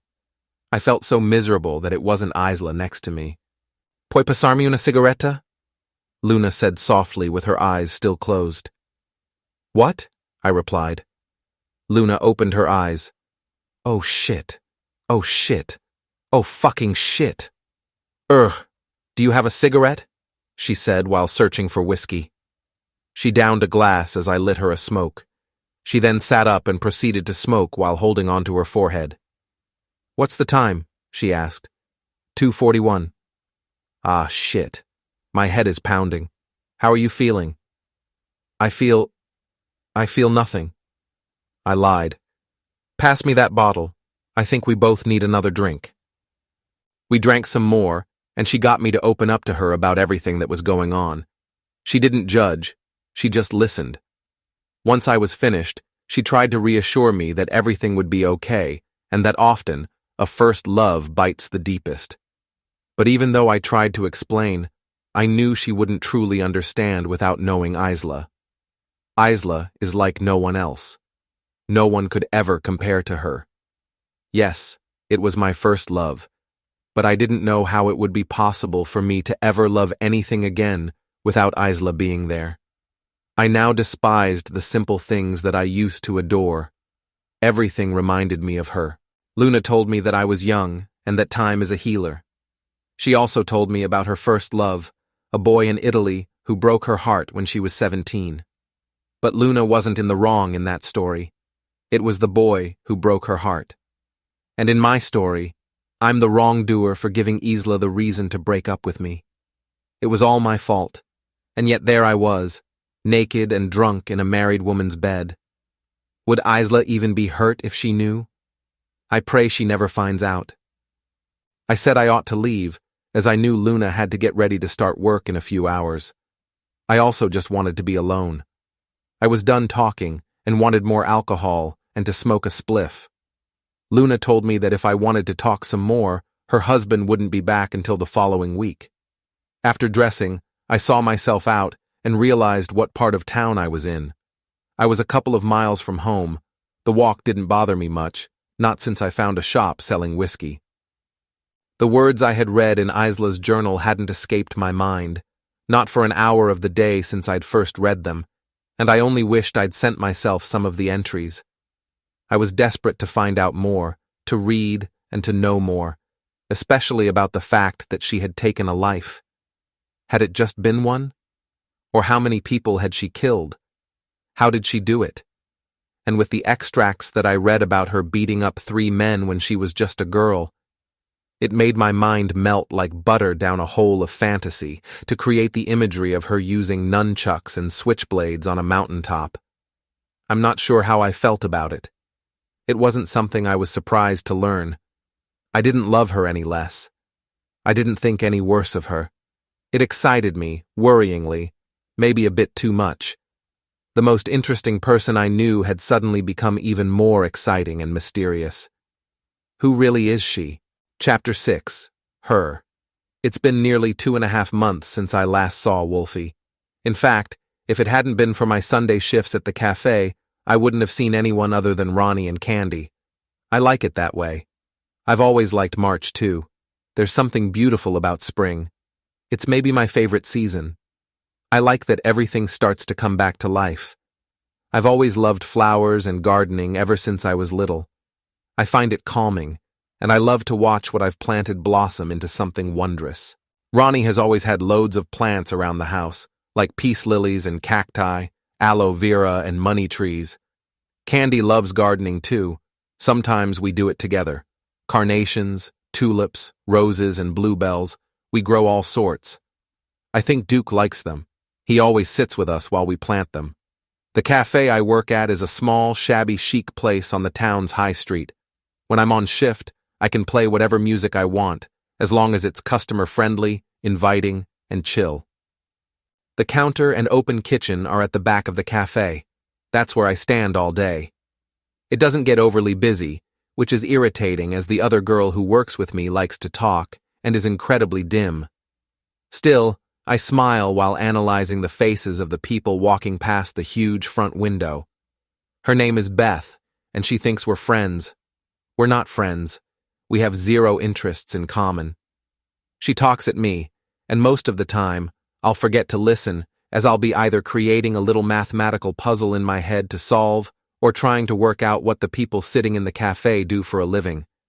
I'll create a little window into their world, guessing what they get up to in their downtime, what social class they are, how much they laugh or maybe even cry, what might be in their fridge, whether they have any weird hobbies or fetishes, what their friends might look like, and most importantly, I like to assess how tough someone really is. I also enjoy imagining people at different ages. For example, I'll look at elderly people and try to imagine them when they were young. Or, I'll look at toddlers and try to imagine them when they're grown up. Beth is a short, plump blonde girl who wears a lot of makeup, too much. I often wonder what she'd look like without it all on. She steals small slithers of different cakes every hour and drinks 3 to 4 iced coffees a shift that are pumped full of layers of flavored syrups. I look forward to when she goes for a wee or a vape break, and thanks to all the iced coffee, the breaks happen often. It was on one of Beth's breaks that I met Arlo for the first time. He came through the door. His jeans were ripped on one knee. He was wearing a white t-shirt with an open leather jacket on top and was carrying a motorbike helmet. He had wavy dark hair that fell to his neck and a full beard on top of olive skin. He walked up to the counter. His eyes never left mine. When he arrived, he didn't say a word. He just looked at me. I could feel my cheeks burning up. He was so tall, maybe 6'2", and smelt amazing. I guessed he must have been a few years older than I am, maybe in his mid-20s. "Aren't you meant to welcome your customers? Or at least smile?" he asked in deep, dulcet tones. Still, I didn't say anything. I couldn't. I felt kind of dizzy. I don't think I blinked until I felt a drop of sweat run down my back. I didn't know why I froze. It had never happened before. No one had ever affected me as such. "Are you okay?" he asked with a perplexed look. He was so beautiful. I blinked a few times and snapped out of my trance. "What can I get you?" I asked, in a voice I didn't recognize as my own. It sounded a little like me, yet my usual confidence had been diminished to an inaudible squeak. "I'm not sure what you just said, but I'm going to hazard a guess that you asked me what I would like." I giggled, and then covered my mouth with my hand in horror. What was that noise I'd just made? I'd never giggled like that before in my life, ever. It was so high-pitched. I didn't understand what was going on. I began to sweat even more. I've never known embarrassment like that before in my life. I'm far too calculated and uninterested in what people think. I had to pull myself together. Usually, I demonstrated control during every task I attacked, from speaking in front of crowds to rolling around with huge men on the jiu-jitsu mats. Nothing fazed me, yet there was a crack breaking in the foundations of my character, and I couldn't stop biting my lip. Cool. Anyway, can I just have an Americano, please? "No milk," he asked. I turned around and began making his coffee. The smell of it pouring into the cup brought me back to normality, though my cheeks were still burning. I placed the cup and saucer in front of him and then selected the drink on the till. "$3.55, I said, this time in a voice I did recognize as my own. He hadn't smiled yet, not once. "Can I have it to take away, please?" he asked, while tapping his phone on the card reader.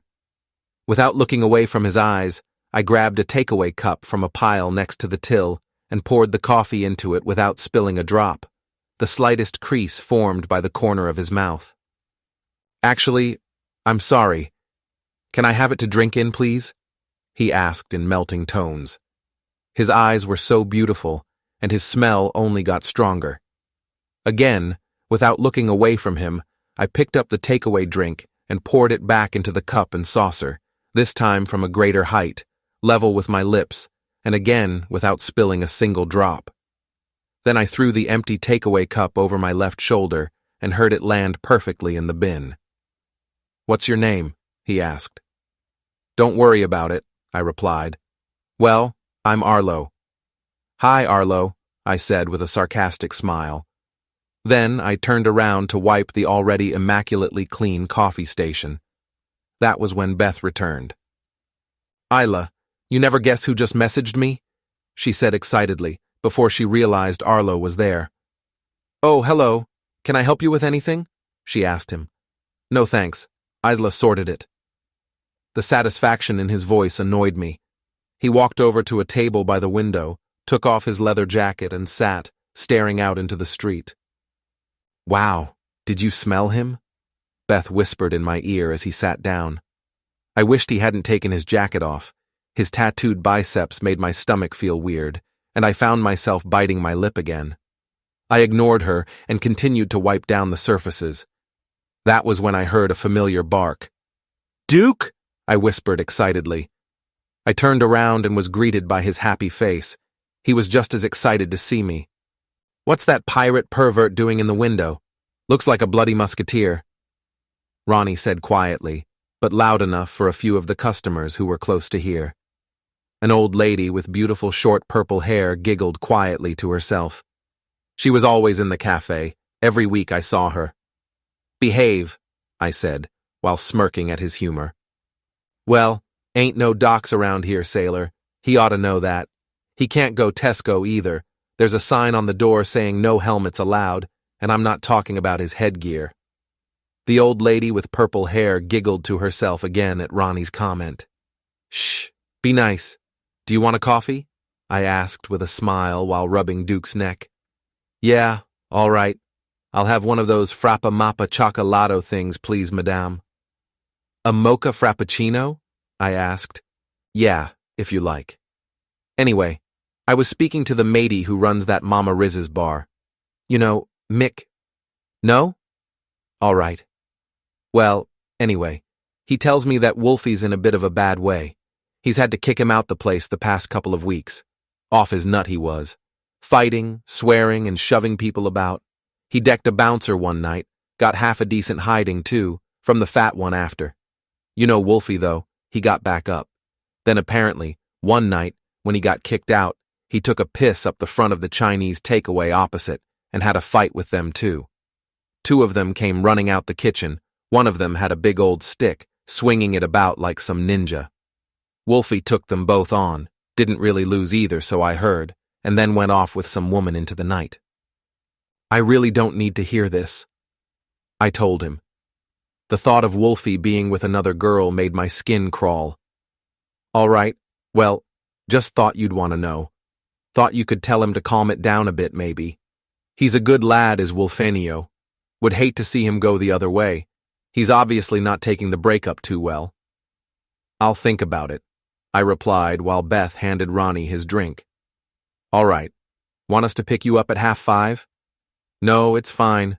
I don't mind the walk. I need it today." "All right. No drama. I'll see you at dinner. Here you are.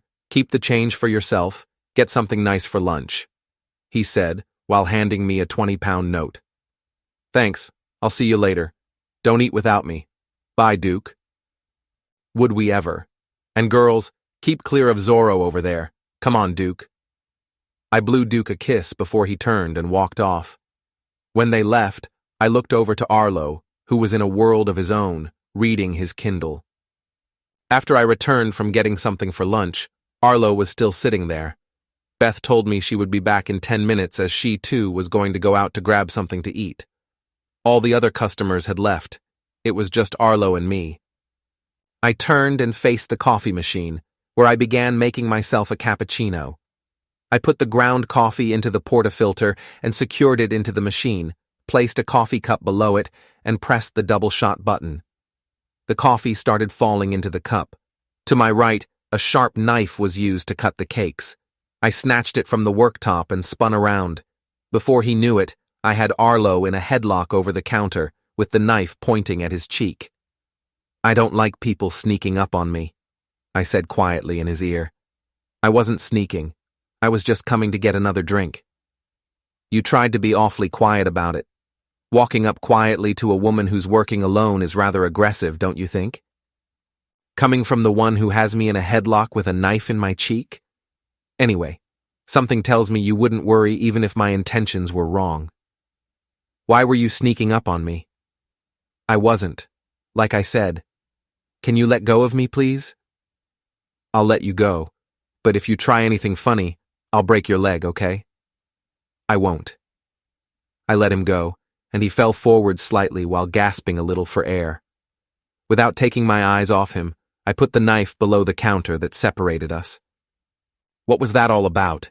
he asked, now towering over me. It was then that I was sure that he wasn't a threat.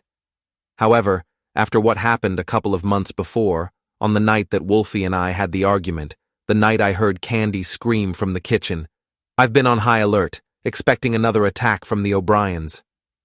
"I think you should leave," I told Arlo. "But I want another drink." "There's another cafe across the road." "But I like the music in here, and the staff are pretty." "Say anything like that again, and I will break your nose. I admire your courage, but realistically, if I was a bad dude, you'd have no chance. Look at the size of you compared to me." "I don't think you should be so sure about that, but if you want me to demonstrate, then keep going the way you are." "Look, I'm sorry. Can I just order another coffee and sit at the front to read my book? I'll be no bother." "What are you reading?" "Billy Summers." "I've read it." "By Stephen King?" "Yeah, I've read a lot of his books." "How? I mean, how have you had the time? You must be what, 19, 20? "Not yet." "How old are you?" "Don't worry about it. How old are you?" 24. 24 and creeping up on young women. Nice. "I wasn't creeping. Can I buy you a drink as an apology?" "No." "Can I buy myself a drink?" "No." "You're a sassy little thing, aren't you?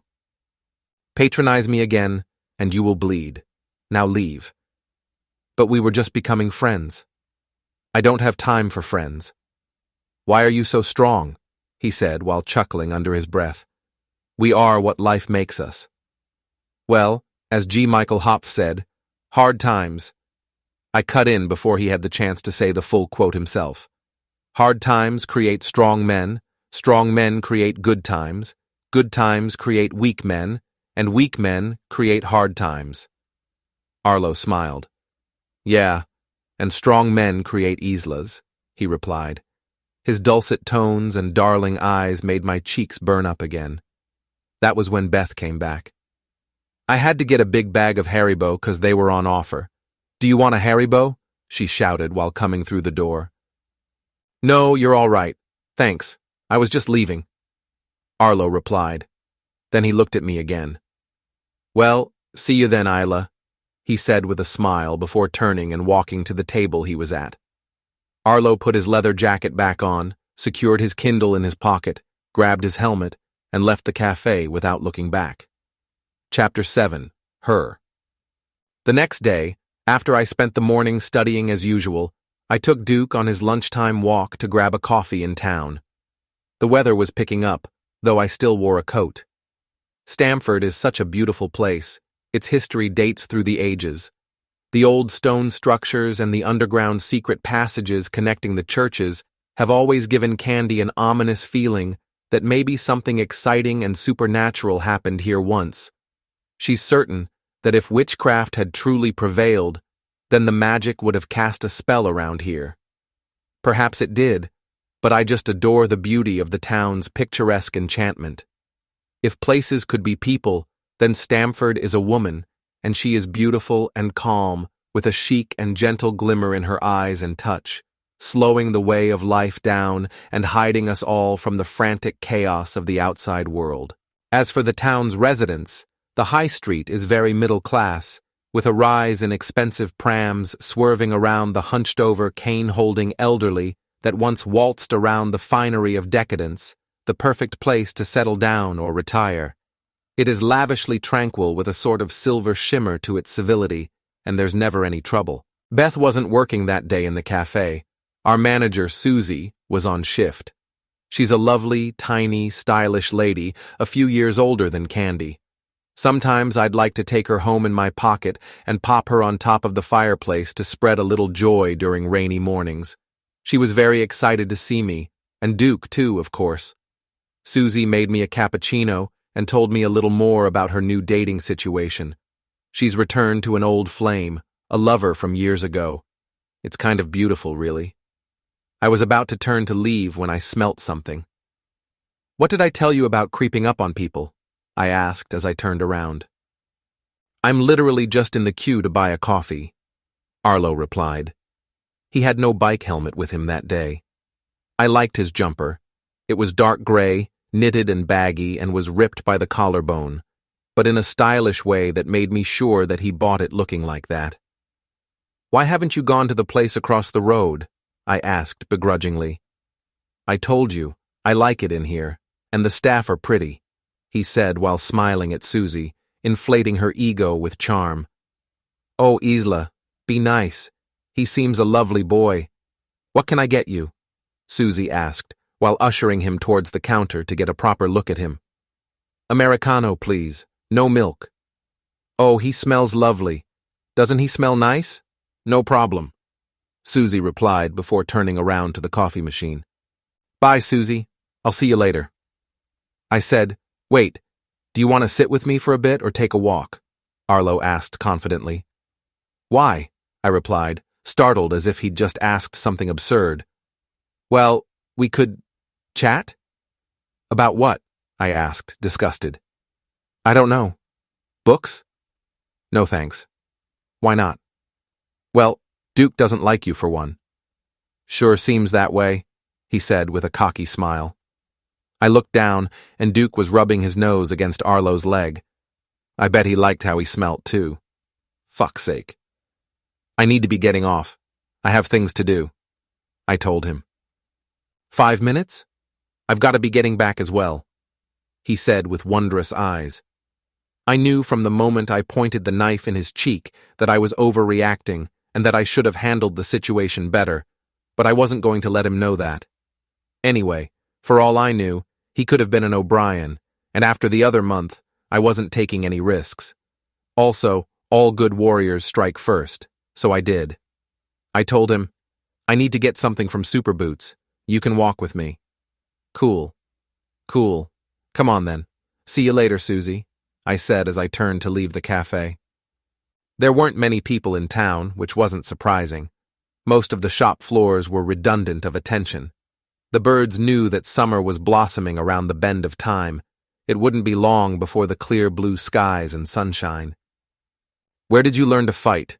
Arlo asked as we strolled down the street. Duke casually circled our steps as he looked at the emptiness around us. He didn't wear a lead, and he hadn't for years. Duke's a good boy. He does exactly as I say, always has. "My dad was the one who first taught me when I was a little girl before he died. Then my Uncle Ronnie took over." "I'm sorry to hear about your dad." "It's fine. It was a long time ago," I replied. "I feel like I've lived 100 lives since the night he was killed, though I still lose him nearly every night. I hear the gunshots echo in the darkness, remembering the first time I smelt a lethal shot, and I still see Mona shooting my dad in the woods, and remember my tears falling onto his face as he died while promising he'd never leave me. I'm terrified of forgetting what he sounds like. I know the day will come, but I try desperately to keep the memory alive." "What about you? Where did you learn to fight?" I asked. What makes you think I can fight? Your knuckles suggest you've hit someone recently. There's a slight scar above your eye, and I noticed you're sidestepping when moving out of the way for that woman in the cafe as we left. You're light on your feet. I told him while looking directly ahead to the end of the street. Maybe I'm a dancer who got beat up? I turned and looked at him, bemused and irritated. He laughed. I've been boxing since I was a little lad. I don't spar too much these days, but I hit the bag a lot. It's good fitness, he said. Then Duke stopped ahead of us. His mood had changed. He sensed something wasn't right as he stood tall on all fours, observing and listening to the stillness of the high street. What is it, Duke? I asked him while bending down to stroke around his neck. Then I saw what the problem was. 4 men in their late 30s appeared from a passageway ahead of us. They were all dressed in the football casuals uniform, suede Adidas trainers, and colorful Stone Island jackets with jeans. That's her. Let's see how tough she is now, one of them said to the others. Watch Duke for me. I told Arlo as they headed towards us. Then, one of them pulled out a gun. Chapter 8. Him. I've been in trouble a few times recently, getting kicked out of bars and clubs for being too drunk and causing a scene. I don't remember a lot of it. A couple of weeks have passed since I slept with Luna. I've seen her at work, but I haven't said much. I've not been ignoring her, but I'm not that chatty with anyone anymore. She holds my arm a lot and keeps touching my bum while giving me seductive looks and whispering in my ear that she wants to fuck me again. I'm not interested. I shouldn't have slept with her the first time. I still hope Isla will turn up one day out of the blue and take me back, but I've not seen or heard from her in months, yet there's not an hour that I don't think about her. Sometimes, I'll be in the shower for over 20 minutes before I remember to wash. I'll just stand there and let the water fall on me. Often, I'll find I've been sitting and staring at my shoes for a similar amount of time before finally putting them on to leave the house. On occasions, I have just laid in bed all day, staring at the ceiling after going out to smoke a spliff or buying some booze from the shop. I've been going to college, but that's more to keep my parents off my back. They're in the dark about the whole thing. I still haven't told them that Isla and I have broken up. They think I'm going to college and then coming home and studying all night, which is why I always look so tired. The reality couldn't be further from what they believe. I know their routine and when they go to bed or have dinner, so I try to avoid them. They'd be so disappointed if they found out their grade A student son isn't revising and is spending every waking minute drunk and high. I don't care. No one can make me care. Only Isla. I don't really blink or move with any sense of urgency. Sometimes at college, I log into a computer and sit there for hours staring at the screen, stoned from the spliff I had on the walk there. Incidentally, the spliffs keep getting bigger and bigger with more and more weed packed into each of them. I'll sip on a bottle of either vodka or whiskey disguised in a Coke bottle. Occasionally, someone will come over and talk to me. I'll say hello, but then I'll just look through them as they waffle on with their nonsense. I'm always thankful when they leave. I've not been eating either, apart from those giant bags of Crips and jars of peanut butter. Sometimes the peanut butter gets stuck in my throat, and I wish for a few seconds that I'll choke to death. Last Friday, I went out with the work lot again. Luna wasn't with us that night now her husband is back home. There were so many drinks. Shot after shot, I fell slowly away from the grip of decency to become a destructive monster without shame. I'd left the people I was with to drink and dance alone, people that a few months ago were my work friends, but over the past couple of months, I've had no desire to connect with them at all, even when going out with them. I don't care for what they have to say. I don't care for what anyone has to say. My only focus has been squeezing through the queue to get to the bar first, to drink myself into oblivion. At the bar, I saw a couple. They were a few meters away from me and kissing, like really kissing and not coming up for air. They looked madly in love and didn't care who saw. It just made me think of Isla. I threw my drink at them to stop them kissing. The guy came over, started shouting the odds in my face, and pushed me. I swung and hit him. He fell back onto another guy, and before I knew it, I was involved in a 5-man brawl where no one knew whose side they were on. We were all fighting each other. I don't tell you this because I'm proud of it. I don't feel pride, not anymore. I don't feel anything. I only tell you this to paint the shades of my darkening thoughts. Bitterness seeps out of the cracks, where a puddle of gloom drowns all hope and dignity. I sometimes hear stories in the news, awful stories, and find comfort in the notion of others' suffering. I don't want people to feel pain. It's not like that. I don't thirst for it like some psycho. I just don't want to be the only one going through it, the only one in pain. The knowing of their misery is the only thing that makes me feel less alone. So I drink. I drink and smoke and drink and smoke to the point where the habit has faded into a lifestyle. To be no longer God-fearing is a dangerous walk along the plank of sin, to then drown in the doom but unable to die. A couple of times, I've woken up in the early morning somewhere outside, like a bus stop or someone else's garden. I found myself on a sofa in someone's house one morning. I couldn't remember how I got there or who any of the people were. From the looks of it, there was a party, and after a closer look, these were not the kind of people who were doing and feeling any better than I was. A party of drugged-up losers. I was right where I belonged, being swallowed up by the comfort of a numbing siren that blocked out all the noise of the real world, floating away from memory. They say after hitting rock bottom, the only way is up, but I don't feel like climbing anytime soon. And even if I did, I'm without any rope, and I don't think I would use it to climb if I had some. Chapter 9. Her. Arlo and I sat on a wooden bench by a church in the town center. Duke was close to me, lying down, looking at everything around him. Duke seemed much more tired over the past few weeks, and appeared a little leaner too. Normally, he would have been standing, which concerned me. Arlo was leaning forwards with some tissue paper stuffed up his nose to stop the bleeding. 2 police officers stood in front of us.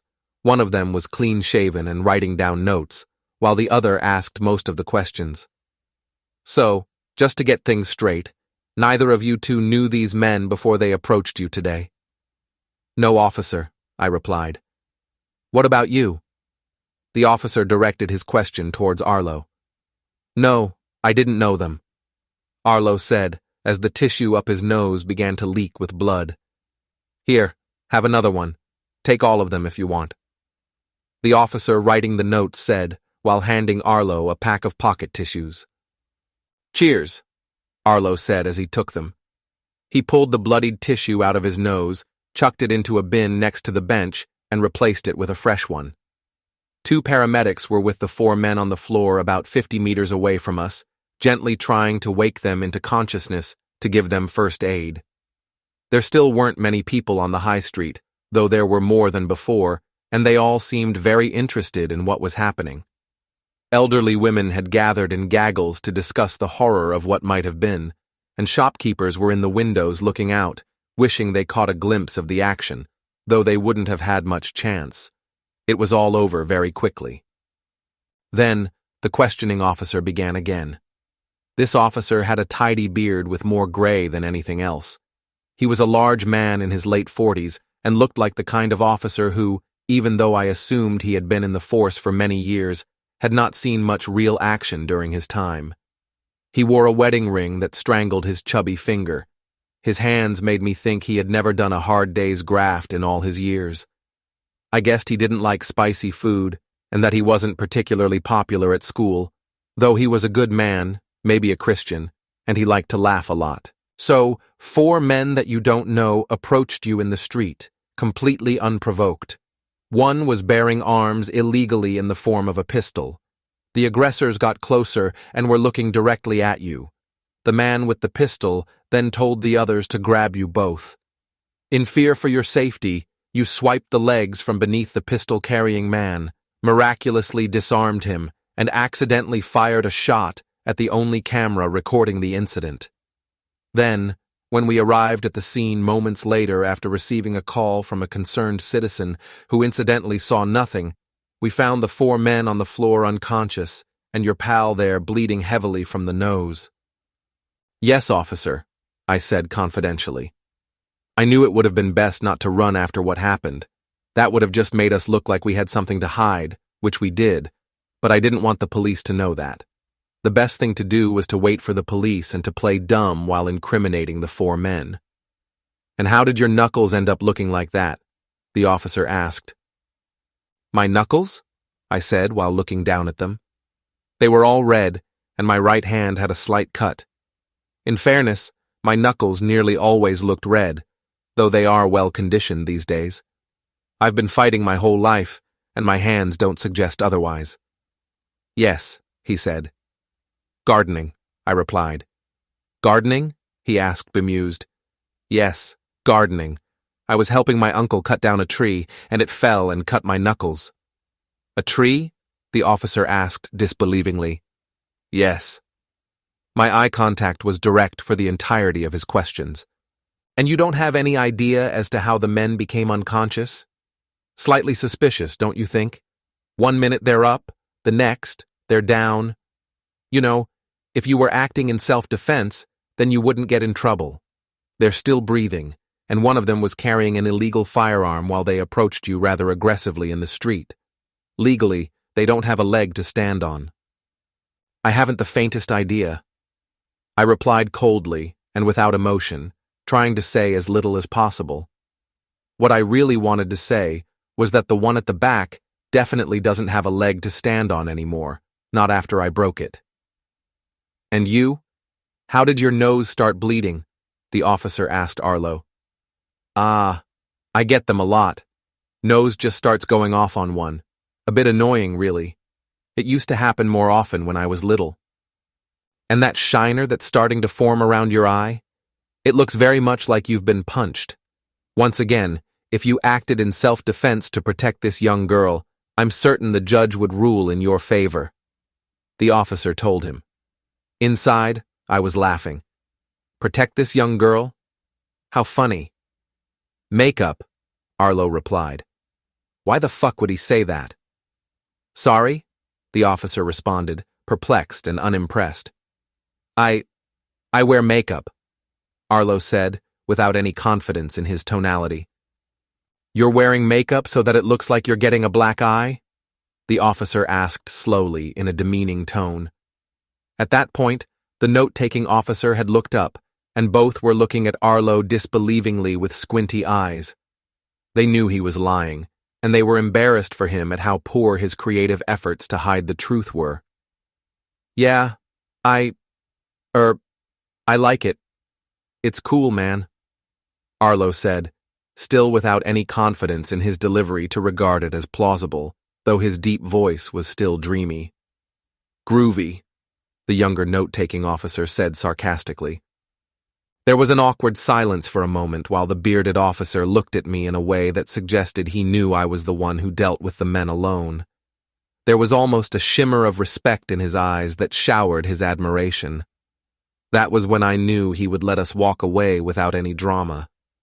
Then he said his final piece. "Right. Well, we have your details and your statements. There is no sufficient evidence at the minute to prove anything, not with you accidentally shooting the camera. Though that is criminal damage, someone will be in contact with you about that, but I imagine that, with it being an accident, and with the situation in hand regarding how it happened, nothing really will come of it. Maybe you'll just have to pay for it to be fixed. It shouldn't be too much. We'll also be in touch if we need anything more from you. However, I can't see the 4 of them saying a lot, especially as being the aggressors. Pride, it's a funny thing. Thank you for your time." "Thank you, officer," I said. Then I stood to leave, and Arlo did the same while Duke rubbed his nose against my leg and slowly got to his feet. We began to walk away as one of the men woke up. He slowly sat up as the paramedic comforted him and asked him various questions. There was blood all over his face. The man then became delirious upon seeing me. He pointed and began moaning in a panic. That was the moment he realized his front teeth had been knocked out. He felt them with his hand and started moaning even more. "Come on, Duke," I said. "You should get some tampons." I told Arlo after we'd passed a couple of shops and got a little distance from the scene. "Are you calling me a pussy? I helped out. I hit a few of them, he replied defensively. No, I meant for your nose. Oh, sorry. Does that work? I can't walk around with a tampon up my nose. People will think I'm mental. Pussy, I said smirkingly. He smiled. How did you learn to fight like that? Like seriously, what just happened? What do you mean? I asked. That wasn't normal. Yeah, I hit 2 of them, but you were incredible. I've never seen anyone move like that. The way you dropped the first one after firing a single shot to take out the cameras, then how you broke the second man's arm while using the first man as a shield from his punch. All of them must have weighed twice as much as you, yet you moved them around like they were rag dolls. How are you so strong? I don't get it. You were incredible. His compliments and his dulcet voice made my cheeks feel funny. I thought about how he took the punch that busted his nose, and how he dodged the next punch, and then swung and caught the man with his right fist. It made my stomach dance in the most beautiful way. Isla? He asked after I'd accidentally ignored him. I guess I'm just tougher than most girls. Chapter 10. Him. All I remember is waking up in the hospital. I don't know how I got there. I don't really know what happened. I know I got kicked out of the pub for leaning over the bar to pour myself a pint. After that, I walked into town, and I got into an argument with 4 lads. What surprised me was that when I woke up, Ronnie was there. Afternoon, Wolfy, you mad little pervert, Ronnie said as I woke up. He had been reading a book on a chair beside the bed. He wears reading glasses these days, but not even they could weaken his Herculean stature. He'd kept the beard, which had grown a lot since the last time I saw him, and he was far too big for the chair. You look like shit, mate. Easy, easy. Just stay lying down, lad. You're in a bit of a way. I did get you some grapes, though I ate them. He told me while taking off his glasses. What happened? I asked in a broken voice without any life in it. It was only through talking that I realized the extent of the damage my body had taken. Everywhere hurt, especially my face. I could feel a stinging on my kneecap, and my ribs felt sore. Well, from what I heard from my much better and more beautiful other half, is that you took a beating off 4 geezers down Broad Street, then you stumbled into the road and got hit by a fucking taxi, mate. Geezer weren't driving fast. The police told Candy that they didn't know who the lads were, but that they would look into it. Will they fuck? Wankers. Anyway, when she found out it were you, she called me, and here I am. Shit, is all I grunted as I tried to process what he had just said. What's been going on, Wolfy? It's been a minute since I seen you last. I was very sorry to hear about you and Isla. Very sorry indeed. I didn't reply. I just looked ahead. His mentioning of Isla made my stomach feel like it was trying to tear itself out of my skin. I wanted her back so badly that it hurt. I needed a drink, a cigarette, a spliff, anything to numb myself from thought. Then Ronnie calmly spoke. Well, you're a good lad, Wolfy. Love, it's a lot like water. We need it to survive. It can save us from ruin and grow us into something magnificent. But it can also be murderous to man and devastating to our inhibitions.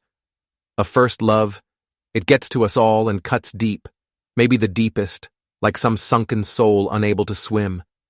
There's no escaping the water all around you. It takes a hold of your integrity, and the pressure crushes the life from your wings. We crumble, us men.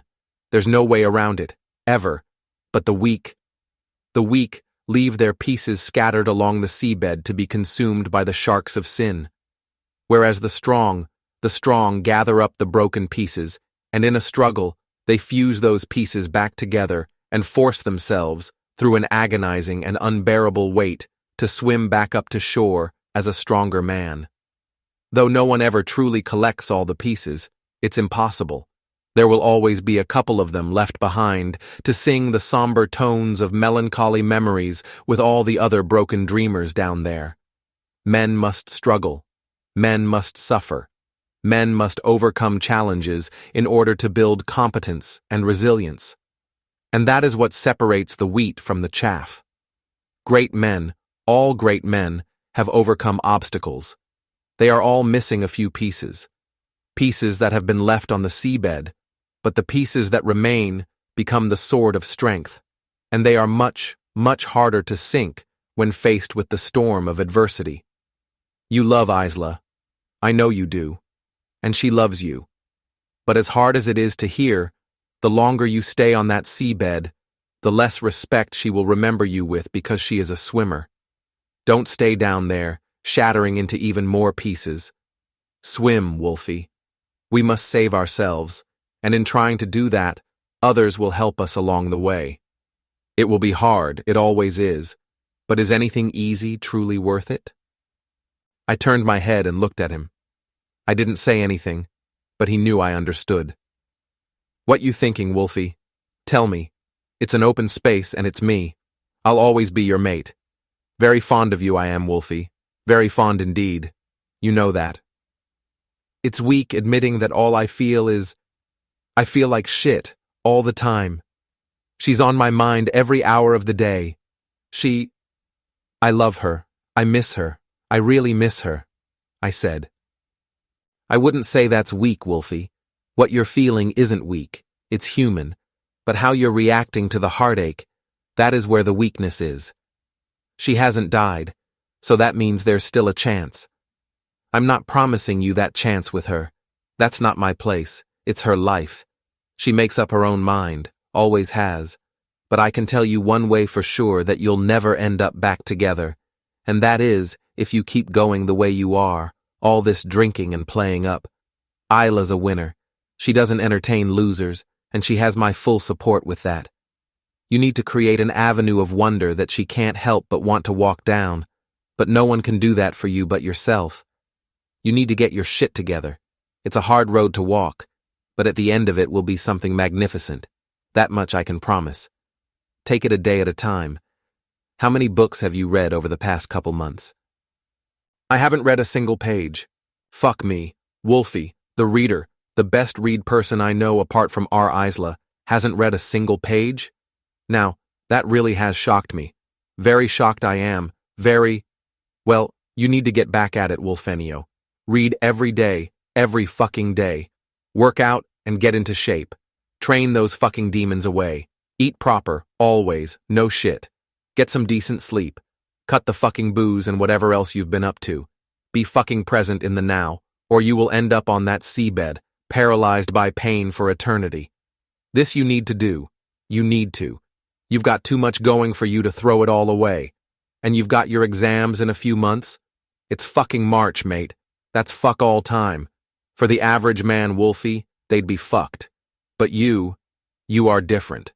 The odds are packed against you at the minute, and for anyone else, they wouldn't be able to get these exams done, not in the time you have left, and not after the past couple months. But you can do it. You've got that perviness about you. You remind me of someone who had the fight in him, the desire, a sort of aura. You're a winner, Wolfie. Time to pick yourself back up and start winning again. Time to fucking fight. Fight all the shit going on inside your head and get what you need to do done. You are exceptional. I didn't say anything. I didn't know what to say. I just let what he said breathe. Now, I'm gonna fuck off and find that beautiful candy bar of mine. Let what I've said sink in. You'll be home in a couple hours. Just a few bumps and scuffs. Nothing's broken. Here's 20 quid. Get yourself the train home. Call me if you need me. Anytime, anytime. And with that, Ronnie smiled and stood. He dropped a 20-pound note on the bed, nodded at me, and walked away. He was right. I knew he was. I hadn't handled the past couple of months like a winner at all. My actions had no honor. There had been no respect for the gift of life in a world where I had so much to be thankful for.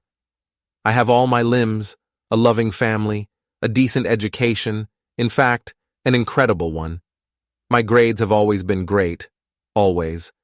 I had been a total fucking loser the past couple of months, and I needed to sort my shit out and get my act together, and fast too, or I would end up fucking my life up completely. Chapter 11. Her. Something really weird happened yesterday. I got my first car. Ronnie had planned to give it to me after I finished my exams, but he thought it would be best if I had it earlier, just in case I needed it to get away in an emergency, especially after there had been 2 O'Brien attacks this year. It's beautiful and old school, classic black Mini Cooper. It's what I've wanted ever since I was a little girl when Ronnie showed me the Italian Job film for the first time when we lived in Edinburgh. I was so surprised when he handed me a little black box at breakfast. I asked him what it was. "You're only supposed to blow the bloody doors off," he replied. I knew what he meant. I lit up with excitement. It's my favorite line from the film. My smile must have beamed from ear to ear. My own car. I could have burst with joy right there and then. After what happened with the 4 men in town that Arlo and I had to deal with 2 days ago, he gave me his number. I didn't do anything with it. I didn't even look at it. But then, in the afternoon, after I returned from taking my new car for a drive, I messaged him. I didn't know what to say or why I was doing it, so I just wrote hi. What freaked me out was how I reacted, eager with anticipation for him to reply. I had butterflies in my stomach as I watched the minutes roll by while sitting at the steering wheel outside the house. Time seemed to last forever. 4 minutes later, he replied. "Hi," he wrote, followed by, "I'm hoping this is who I think it is?" "Who are you hoping it is?" I wrote back. "A representative from Tampax after my inquiry yesterday." I giggled. We carried on talking. The messages were back and forth all night, and before I knew it, it was nearly midnight. I told him I needed to get some sleep. He asked if I wanted to hang out for a little bit the following evening. I didn't reply. I didn't know what to say. So I turned my phone on airplane mode and went to sleep, though I must have spent a good 20 minutes thinking about Arlo as I lay there with my eyes closed before I finally drifted off. The next morning, I woke up as usual and at the normal time and went through my routine. I was tired, but I wasn't going to let that get in the way of achieving what I needed to do that day. At around 4 in the afternoon, I finally messaged him back. I told him I would meet him for a little while after my tea. I used the excuse of taking the new car for a drive to avoid suspicion. Not that I thought Ronnie or Candy would really mind, but I felt a little embarrassed about my excitement. It felt almost wrong, and I couldn't work out why. He messaged me where he lived, and I put the address into the maps on my phone. In normal circumstances, for a normal girl, it would be astronomically foolish for an 18-year-old to go around the house of a man she barely knew. However, I am no ordinary girl. I am quicker and stronger than nearly every man I've ever met. He'd seen that even with 5 friends and a cricket bat, he wouldn't stand a chance against me. When I got to his house, the butterflies in my stomach began to dance even more. My body heated up, triggering every muscle. I knew it was the fight or flight kicking in, but I wasn't used to it being that intense. I'm never usually nervous. Ever. But walking to the door, I was scared for the first time, not for my safety, but to look like an idiot. I didn't understand why. I didn't care what anyone else thought of me, yet there I was, petrified. I knocked on the door, and a few seconds later, he answered. My stomach felt like it had been struck by lightning. Sweat ran down my palms and underarms. Then, the top of my back started to drip. He was so beautiful, and his smell, it hit me straight away and lured me in. He invited me inside and asked if I wanted a drink. I asked him if he had any ice. He said he had bought some, especially because I had told him I liked cold drinks the night before. He had also bought some bottled water, as he said the tap tasted funny. He poured me the water and asked if I wanted a tour of the house. I could tell he was slightly nervous too, though he was doing a good job of masking it. He briefly showed me the garage, where the gym equipment was, and then the living room, where he said he'd never spent more than an hour in his whole time living there. Then we went upstairs. He said the door to the right was his housemate's bedroom, the one to the left was the bathroom, and the one opposite the bathroom was his bedroom. I told him I wanted to see his room. It was so tidy and incredibly tiny. There was no television, just a clothes rail, a desk with a laptop and his Kindle on top, a small set of drawers, and a double bed. His leather jacket was hanging on a hook on the back of the door, and his helmet was on the floor to the side. He put some music on, a band called So, which surprised me because I really like them, but hadn't mentioned them to him in conversation. We sat on the bed, just talking about anything and everything for about half an hour. He didn't make a move on me at all, which actually annoyed me a little bit. I wasn't sure what I wanted, but I know I wanted him to like me. He hadn't even looked at my lips. I was starting to think that maybe I had gotten the wrong idea, that he wasn't interested in me like that perhaps he didn't think I was pretty, that maybe I had scared him off the day before, or I wasn't saying enough or was saying too much. And then he said it. "If I were to kiss you, would you punch me in the face?" "What did you say?" I asked, completely perplexed. It came so out of the blue. "If I was to kiss you, would you punch me in the face?" he asked again in warm and melting tones. I could feel my lips starting to shake as my cheeks burnt up. The room got hot, really hot. "No, I wouldn't punch you," I said. There was a brief pause, and I thought for a moment that he wasn't going to do it, and nothing was going to happen. I felt awkward, but I couldn't help but look at him. I couldn't turn away. Then he leaned forward and kissed my neck, and the room got even hotter. Then he worked his way upwards and kissed my cheek. He moved closer to my lips and kissed my cheek again, until finally our lips met. The kiss lasted for nearly a minute until I pulled away. It was beautiful, but it felt so wrong, though I knew I wanted more. I was desperate for more. I felt so confused, so I told him that I ought to leave. He looked so shocked, but he said that it was fine. Then I felt my teeth bite into my lip again as I looked at his. I couldn't help it. I didn't mean to bite it. His eyes were so intense. Then he asked me if I really wanted to go or if I wanted him to kiss me again. I looked at his lips and nodded, and he asked me if I wanted to leave. I shook my head. Then he asked if he could kiss me again. I let a breath of air out as I nodded and said yes, in a voice I didn't truly recognize as my own. I could feel my dimples smiling. He moved closer, and we kissed again. My breathing was uncontrollable, and my leg began to shake a little. I knew what I wanted to happen. I knew I wanted more, but I couldn't let that happen.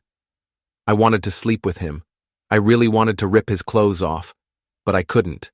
That wouldn't have been right. I had only just met him a few days before. I didn't know him at all, not really. Yet I wanted to sleep with him so badly. I wanted it maybe more than anything I'd wanted in my life. I pulled away from the kiss for the second time and said I had to leave. Again, he looked disappointed but nodded and said it was fine. I think he thought that he had done something wrong. He hadn't.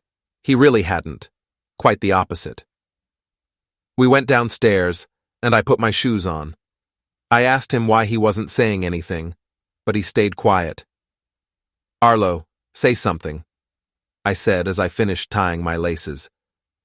"Hi, can I kiss you one last time?" he asked. I couldn't hide my smile and said yes. He pulled me close, kissed me, and held me tight until I could feel my breathing becoming audible again. I pulled away. I had to, or I would have never had the strength to walk away. Chapter 12. Him. It's been about a month since I was in hospital, and so far, April has been good to me. It hasn't been easy, but it's as if the clouds have passed to reveal what could be. I wouldn't say I'm standing tall with my chest out, not yet, but I'm not moping around in a sluggish slouch or cursing in bitterness and finding it impossible to climb out of bed to face the day anymore. I force myself to get out. I roll and fall out if I have to. I know I'm not at the surface, but I've begun to swim. I've not drunk a single drop of alcohol since that night the taxi hit me. I haven't smoked anything either, weed or cigarettes. It's been tough, but has been nowhere near as grueling as I thought. I've had no compulsion to drink or smoke at all. You have to want to do something. You have to really want it for yourself. I kept telling myself, no one is coming to help you. No one is coming to save you. No one but you. The first day, after I got home from the hospital, I stayed in bed and sweated out whatever alcohol was left in my system while replaying the words Ronnie had spoken to me over and over again in my head. My body felt a little beaten still, But I knew the next day I would force myself out of bed and attack the day. I needed to channel my anger into disciplined tasks. Only then would I thrive in the face of adversity. My parents were pretty worried about me when they saw what I looked like when I got back from the hospital. That was understandable. My face was cut and bruised, my clothes were torn, and I wasn't walking quite right. They didn't know what had happened or where I had been, though my dad assumed I had stayed at Isla's house for the night. I managed to talk them round and made it seem less than what it was. They're under the impression that I only had a few drinks that night, and that a random car did a hit and run, and that the police were on the look for who did it. But without any witnesses or camera footage, it was going to be hard to catch them. I suppose I found it pretty easy convincing them. It's, I guess, one of the benefits of being as good as gold my whole life. Well, that is up until January this year, though they're still in the dark about all of that. But honestly, I've never given them any reason to doubt me. I've never answered back. I've always kept my room tidy and have always done as I'm told. They trust me. But even so, my dad was furious at the idea of someone hitting me with their car, and he found it hard to drop. He's certain it was a hate crime, that some racist saw a young black boy in the street and tried to mow me down. A month on, he's still going on about it, but I told him the other week that the police had been back in touch, and they said there was still no joy in finding the driver. That just seemed to make my dad even angrier. He's a good man, a Christian man. He teaches biology at my secondary school. He's tall and always wears a shirt and a smile. My mom's an accountant. She's very charming and beautiful. She would do anything for anyone. They both would. They met at university. My dad grew up in London, and my mom is from around here. Both of their parents are originally from Nigeria. They spent a couple of years living together in London, but decided to move to Stamford when she fell pregnant with me, as it's safer than the capital and closer to Mum's parents. On the second day, I needed to put the effort in, so I decided to go on a run. I hadn't run at all this year, and I could feel it. The excessive smoking made my lungs feel like stone, though with each step, I kept pushing. I ran 5 kilometers in 29 minutes, which was nowhere near the standard I was at back in December. Last year, the time would have never passed 23 minutes. I knew I could get back to that time. So I kept putting one foot in front of the other, while my body sweated out the loser inside of me. With each step, I was battling the burden. I hated it. I hated every second of it until I got over halfway. Then, that feeling kicked in, the clarity of mind, the rise of my endorphin levels. Even though my body was gasping in agony, my mind felt clear of doubt. I felt strong, like the water was helping me to swim, and all because I was choosing to help myself. By the time I finished, I felt invincible. The feeling of accomplishment, of succeeding and pushing on when it hurt. It was incredible. It battled the demons trying to drag me back down to the seabed of broken dreamers. I went home and took a shower. The hot water felt different than it had over the past couple of months. It was as if the room had a new shade, a warmer filter in my eye's lens. Afterwards, I shaved my face and ran the clippers over my hair. Just from that one run, I already looked and felt like a new man, but I knew I had to be consistent. Each day after that, I pushed myself further and further, running quicker and harder each day, and on Saturdays, I would even run up to 10 miles.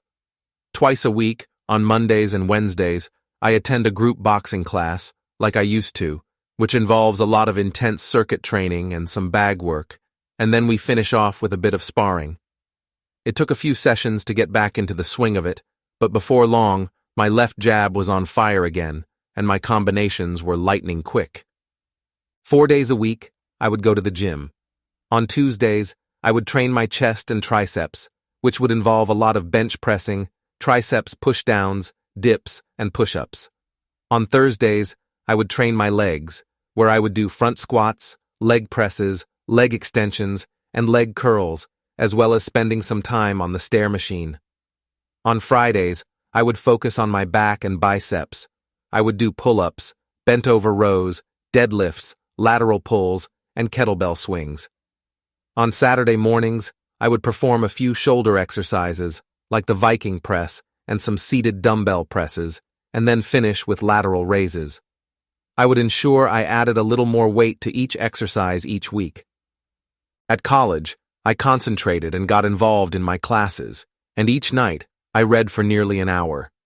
I guess maybe the most challenging part about not drinking was being alone with my thoughts all day. That was where the real struggle was. Initially, I found it difficult to fall asleep at night. I would be lying there with my eyes closed while my mind spiraled into sadness. My dreams were freaking me out a little too. I would always be either running or hiding from something with Isla, usually in a forest that had skulls and fire for branches. At the end of the forest was a red sky above a sea that we would always get too close to. We'd fall in and sink to the seabed. Then I'd lose her. Either she'd fall from my grip or start swimming away. I'd try to swim with her, but she was always too fast. Then she would turn and laugh at me hysterically. I'd wake up drenched in sweat, but I forced myself to continue getting my shit together and forming healthier habits. I like to pretend I'm doing this all for myself. In fact, I nearly believe it sometimes, the lie I keep telling myself. But really, it's for her. Everything is. I don't know if she will ever know what I'm doing, but I live in hope. Hope that one day she will come back and forgive me. I know she won't have met anyone else. She's not that kind of girl. I know it. Chapter 13. Him. It's the beginning of May. Tonight I saw Isla for the first time in months. I was working, and she came into the hotel unexpectedly. She was stood in the foyer, talking to the receptionists. As always in the evenings, candles illuminated the aged wooden furnishings at the King Hotel, creating a tone of romance and tranquility. To her right was a fireplace burning the secrets of its history by the large open door to the restaurant. I often stood by that fireplace and wondered how many people had stood as I had over the centuries, confessing their wistful thoughts to the fire through telepathy. I wasn't sure it was really her, until she turned and looked into the restaurant. When I first saw her, I was walking, carrying some overpriced meals that a table of posh pensioners were about to taste before leaving half for the waste bin. The posher they were, the more they complained, usually just for the sake of it. There was never anything at fault. Upon seeing her, I dropped the plates on the floor in the middle of the full restaurant. The crashing sound of them hitting the ground stopped all the conversations. Everyone's eyes were on me. What's worse is that it's that much of a well-to-do place that no one cheered at my misfortune. The working class would have at least diminished the awkwardness with laughter and maybe even cheered. Not this lot. They just stared in disgust, tutted, and shook their heads. I didn't feel shame. I didn't feel embarrassed. I didn't even try to pick them up. I just stood there, frozen, looking at Isla through the large open door separating the restaurant from the foyer, until Luna tugged me by the arm and guided me away while a couple of waitresses quickly cleaned up the expensive mess I had made. What was that all about? Luna asked me in the pot wash area. I didn't know what to say. There were no words. The service manager had left the restaurant floor to join us to see what was going on. Who was that girl out there? Luna asked. My heart was racing. I was still finding it hard to believe Isla was really at the hotel, and it wasn't just a trick my imagination had been playing. For months, I had kept thinking I'd seen her. Every time I saw someone with similar hair, I thought it was her, but then they slowly morphed into someone else, someone completely different, someone who didn't really look like her at all. I kept waiting for the woman standing in the reception area to morph into someone else, but she didn't. It really was Isla. She looked so beautiful. "Wolfy!" Luna shouted. I snapped away from my thoughts and looked at her, though I still wasn't really present. "It's Isla, isn't it?" Luna suggested in a saddened tone. Hearing her say her name made it real. My entire body felt alive and energized, yet I was still unable to move or make a sound. Jesus, you best go and see what she wants. Take your break. But Wolfy, don't be too long. It's the middle of service. I wouldn't normally allow this, but I don't think you'll be able to concentrate until you've spoken to her. The service manager said, before walking away to join the diners in the restaurant again. Can I pinch a cigarette, please, Luna? I asked in a mouse-like whisper.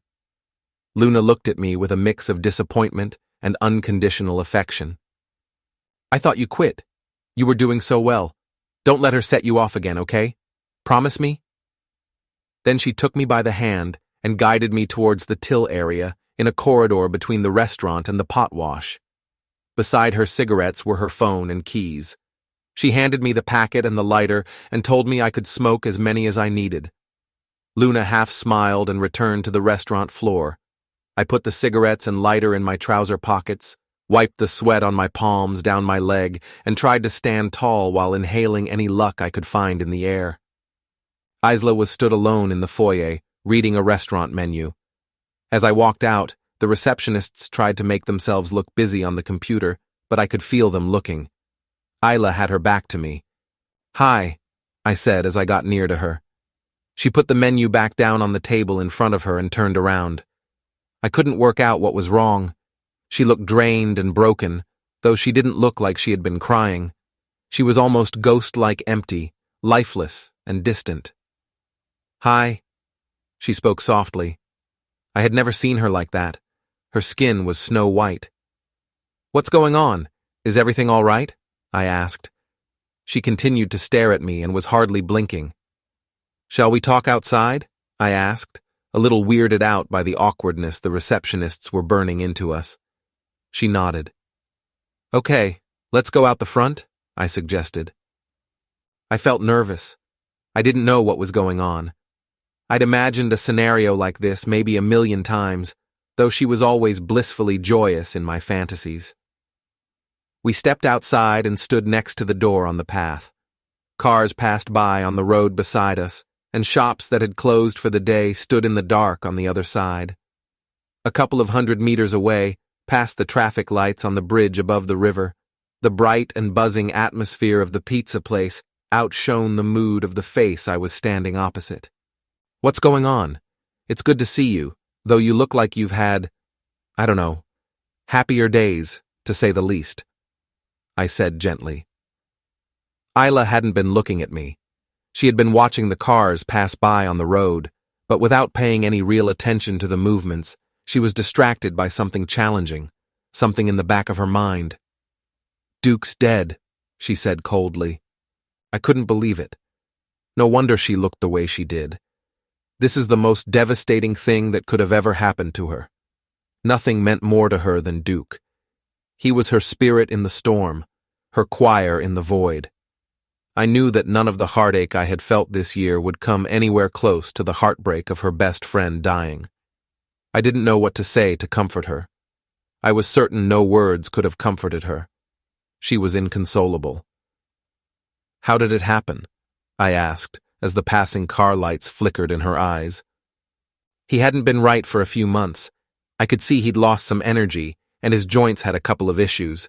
Then today he would have been 11 soon. You know, I used to love his birthday more than mine." "Fuck. Isla, I'm sorry. Are you? I really loved that dog. I know you loved him." I did. I couldn't believe she was actually talking to me. I wanted to savor every moment. I wanted to tell her I loved her. I wanted to tell her how I struggled without her and hit rock bottom, and then how I picked myself back up and fought my way off the seabed. I wanted to tell her I was sorry for what I said that night. I wanted to hold her hand and pull her in close to comfort her. I wanted her to let me. But what I didn't want was to use Duke's death as a catalyst for my pursuit. "Is there anything I can do?" I asked. "Walk me to the car park," she replied as she walked past me towards the traffic lights. I followed, and we turned left before the lights, going around the side of the hotel to the hotel's car park at the back. "I haven't seen you at college," I said. "I find I can get more done at home." "Is that the only reason?" "No," she said after a pause of reflection. "How do you feel about your exams? Confident? What do you think?" "Yeah, sorry, silly question. Of course, you'll do great." "Why aren't you smoking?" she asked. "Oh, I quit?" "You quit smoking? When? Why?" "About a month ago. I went through a bit of a rough period." What do you mean? Well, after you know, after what happened, I found it tricky to begin with. I was drinking a lot, smoking a lot of weed, getting into trouble. What? You were smoking weed? What kind of trouble? Yeah, I don't know. It was a rough time. Wolfie, this is not acceptable. I thought better of you. Why were you doing this? I'm not still doing it. I've not drunk or smoked for over a month now. I sorted it out. It was Ronnie, actually, that helped me. Ronnie? What?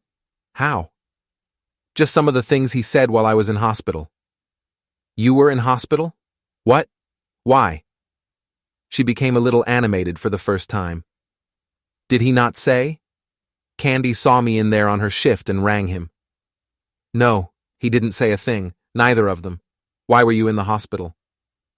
It's a long story. Well, shorten it, Wolfie. Tell me now, she demanded. I was drunk and got hit by a car. Hit by a car? Who did it? I'll kill them. I knew she meant that. You still care? I asked. Of course I still fucking care. Why would I not care? Well, I've not seen or heard from you in months, Isla. Yes, because we broke up. I couldn't bear to see you.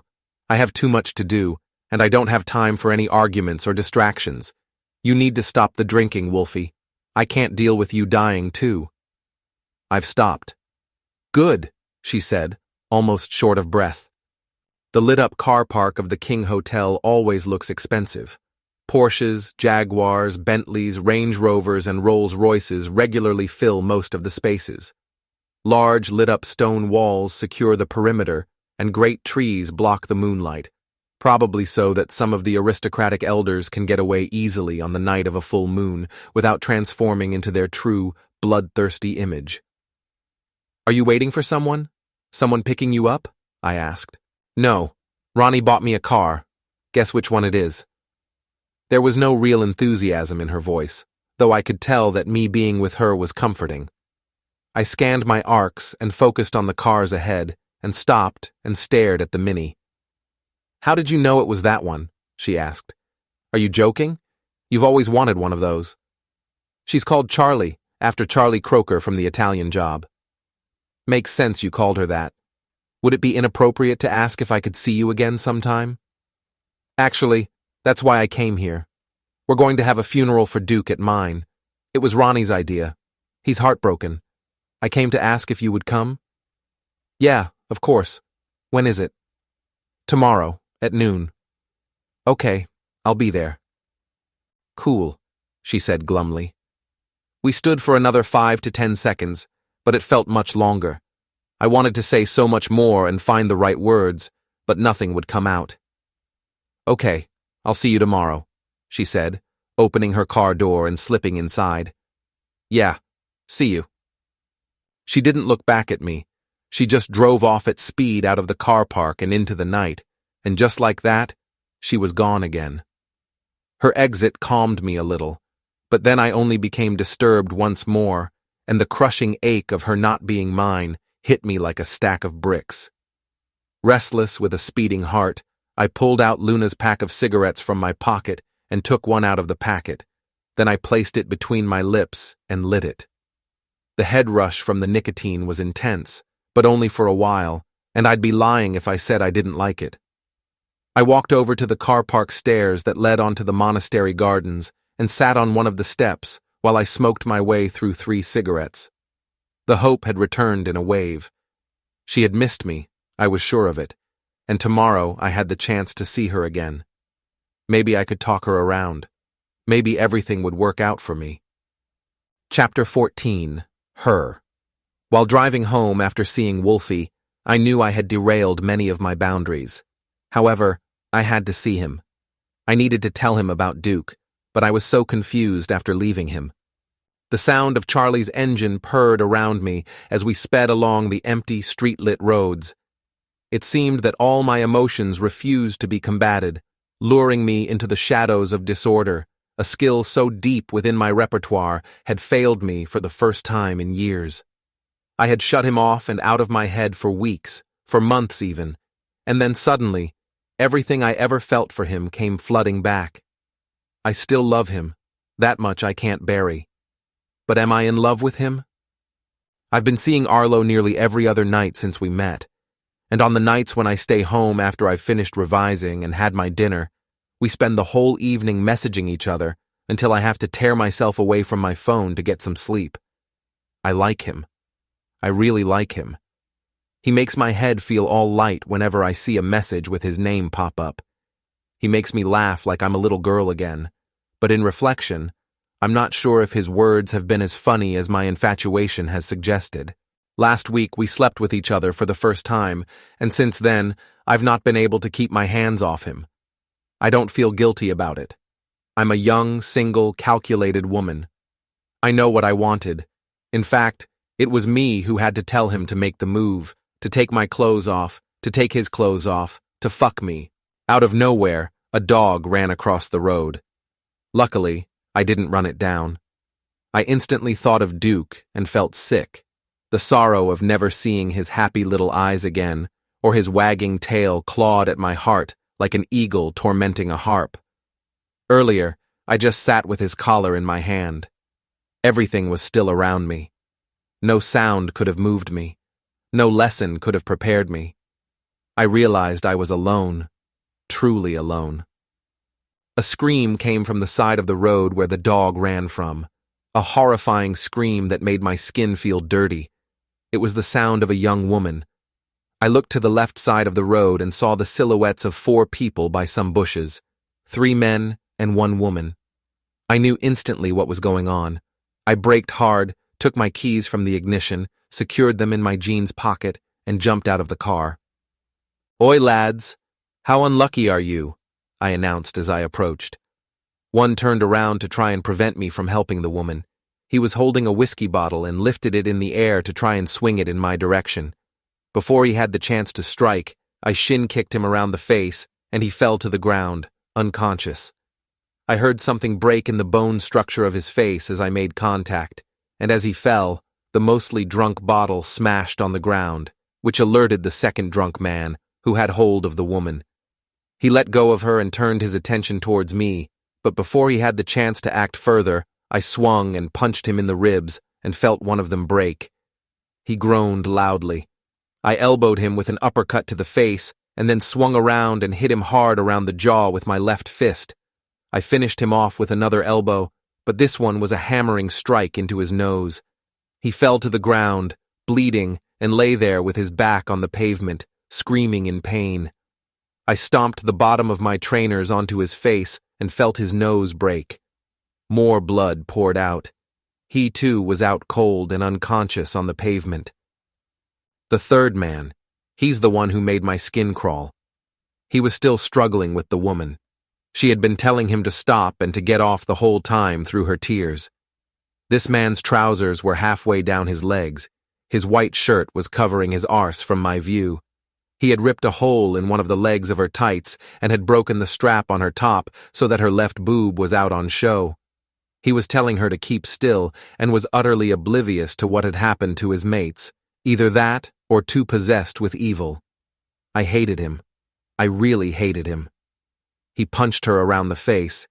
It was dark, but there was just enough light coming from my car to see that it wasn't the first blow she had received.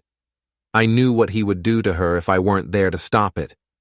But unlucky for him, I was there, and there wasn't a chance I would let that happen, not to her or anyone else. In the flash of a second, I placed one hand below his chin and the other on the top of his head and broke his neck. I felt no remorse. I never will for a creep like that. His body slumped silently to the ground.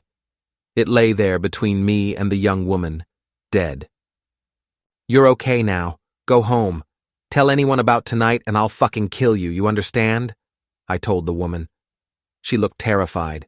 It was hard to make out her face fully. The street was too dark, but she was pretty. That much was obvious. She could have been around the same age as me.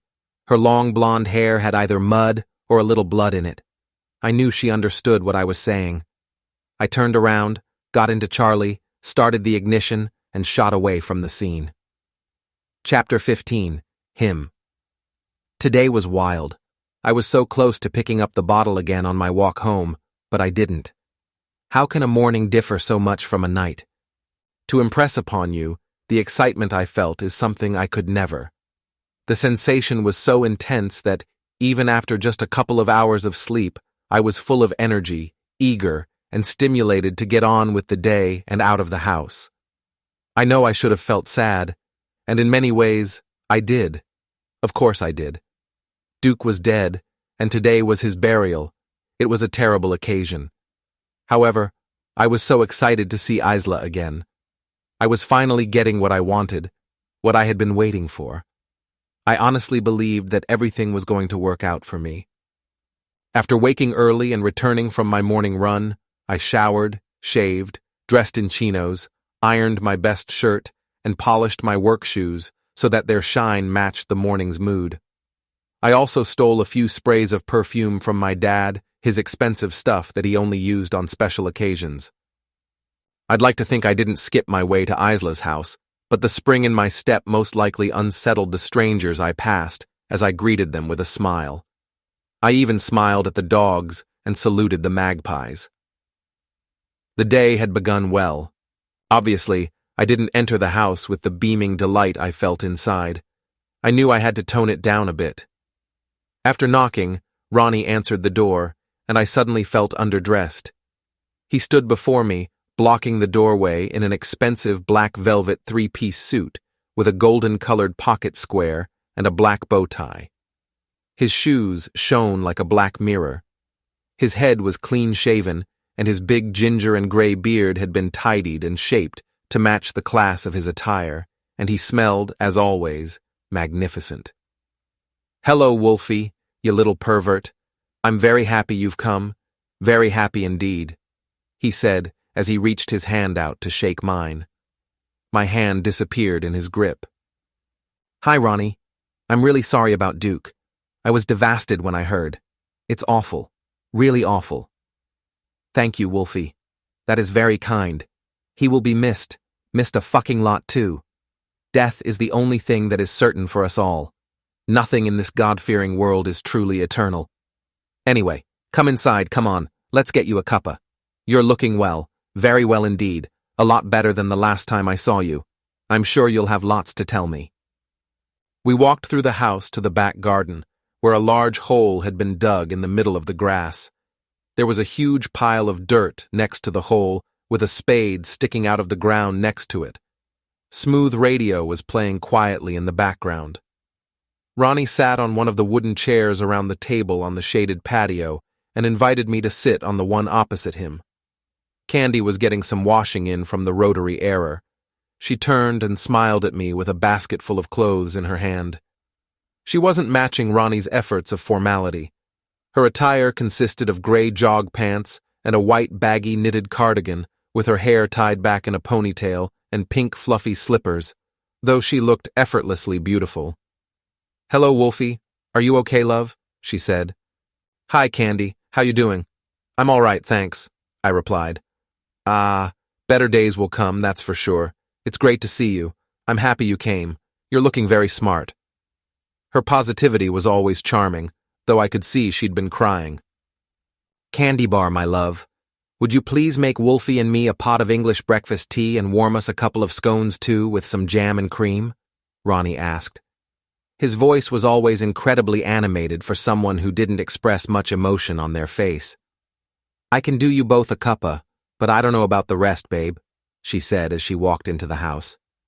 "Thank you, that is most kind," Ronnie said as he pulled out a packet of cigarettes from his inside pocket. He lit one and then threw the packet across the table to me as an offering. Even though I had technically quit smoking, I felt that it was not only appropriate to smoke, considering the nerves and excitement for seeing Isla again, but also it may have been considered rude to reject his offering. Or maybe these were just reasons I was trying to fool myself with. From the moment I woke up that morning, I had desperately wanted to smoke something, anything. I will quit again tomorrow. 1 or 2 cigarettes won't hurt. I had quit before. I could quit again, I kept saying to myself. "Now, Wolfenio, tell me, What have you been up to since we last spoke? How have you been? How are you in yourself? He asked, while flicking ash on the ground. Good, good. I've been doing well. I've not drunk any booze or smoked dope in over a month. I've been getting after it each day, working hard and pushing harder, running a lot, hitting the gym, boxing, and am back to reading every day again. I feel good. I feel a lot better. What you said helped. It helped a lot, actually. Thank you. I'm very glad to hear that, Wolfie. Very glad. How has it been? Hard? You know, surprisingly, it's been a lot easier than I thought it would be. I've kept myself busy, so it's been all right. Being with my thoughts all day has been the hardest, but I try to distract myself. Yes, yes. You have to want it. Anything in this world, you must want it, and really want it. Only then will it be yours. The big man said, smoking and nodding his head while reclining in his wooden chair. I was amazed it could manage his weight. What he said filled me with hope. I wanted Isla. I wanted her more than anything in the world. If what he said rang true, then she would be mine again. Not everything comes to you as quickly as one would like, though. Being patient, that's the key. And a day that humbles the ego is a magnificent day for one's soul. Truly. Not everyone is as fortunate as you have been when tackling their demons. Some burn in the pits of hell for years. It is all down to what is going on between the ears, the mind. The mind is the most powerful tool man has ever held. It can conquer and it can lose, all with the weight of a thought. If you can control your mind, then you can control practically anything. And you, Wolfie, are on the path to becoming one of those prosperous perverts where everything works out for you. Keep telling yourself that. It's about the power of positivity. Tell yourself every day that everything always works out for you. Do this, and it will. But you need to believe it. Your thoughts have the immense power to transform your reality into something wondrous. All right? Am I deserving of prosperity, though? I've said and done some things, both drunk and sober. No matter how virtuous and selfless I try to be, I can't take back the past. Wolfie, we can never take back the past. But to acknowledge the past, to learn from it, and to move on from it without being shackled by the burden of what's behind you, that is success. That is playing the game of life the right way. Mistakes are lessons. And as long as they're not repeated, then the lesson has been learnt. But if the same mistakes keep repeating, there has been no growth, no demonstration of wisdom. You understand? Some sins are harder to come back from, a lot harder, to where only a higher power can forgive.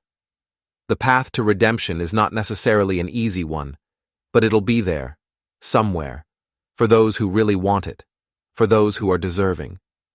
And as for the alcohol, being drunk, well, it's a bit like wearing leather trousers. You feel magnificent, but it's not a good look on anyone. Know what I mean? At that point, Candy returned with a silver tray. On the tray was a teapot with 2 cups and saucers, a jug of milk, and a small pot of sugar cubes. Next to it was a plate of scones with 2 large ramekins containing jam and clotted cream with tiny spoons resting in them. Ah, here she comes. Thank you, Candy Bar, Ronnie said while docking out his cigarette in an ashtray. Where did you get all this from? She replied through gentle laughter. I got them yesterday. This is what Duke would have wanted. Duke would have wanted you to drink tea out of posh cups and saucers? She asked, disbelievingly while placing the tray down. This is exactly what he would have wanted. He was first class, that boy. Proper. A gentleman with honor. An aristocrat of the canine world. Candy, my love, won't you join us? The big man said, while pouring tea through a strainer into the cups. Okay, I'll just grab another cup quick. Very good. While you're there, would you do me the kindness of pouring me a Guinness, please? He said, while picking the jug of milk up. She smiled, kissed him on the top of the head, and headed back into the house.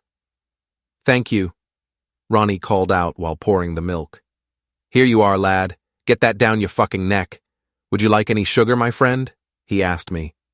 No, that's great how it is. Thanks. The birds flew above the garden. Ronnie looked at the grass. I could see in his eyes that he remembered times when Duke had run in the space before us, playing catch, chasing birds, and barking through the seasons. "What are you wearing?" I heard someone say from the doorway. It was Isla. Without meaning to, I sat up as straight as I could and nearly spilt tea all over myself. "I'm making an effort for my boy." Ronnie replied with an air of certainty. Isla pulled back a chair and joined us.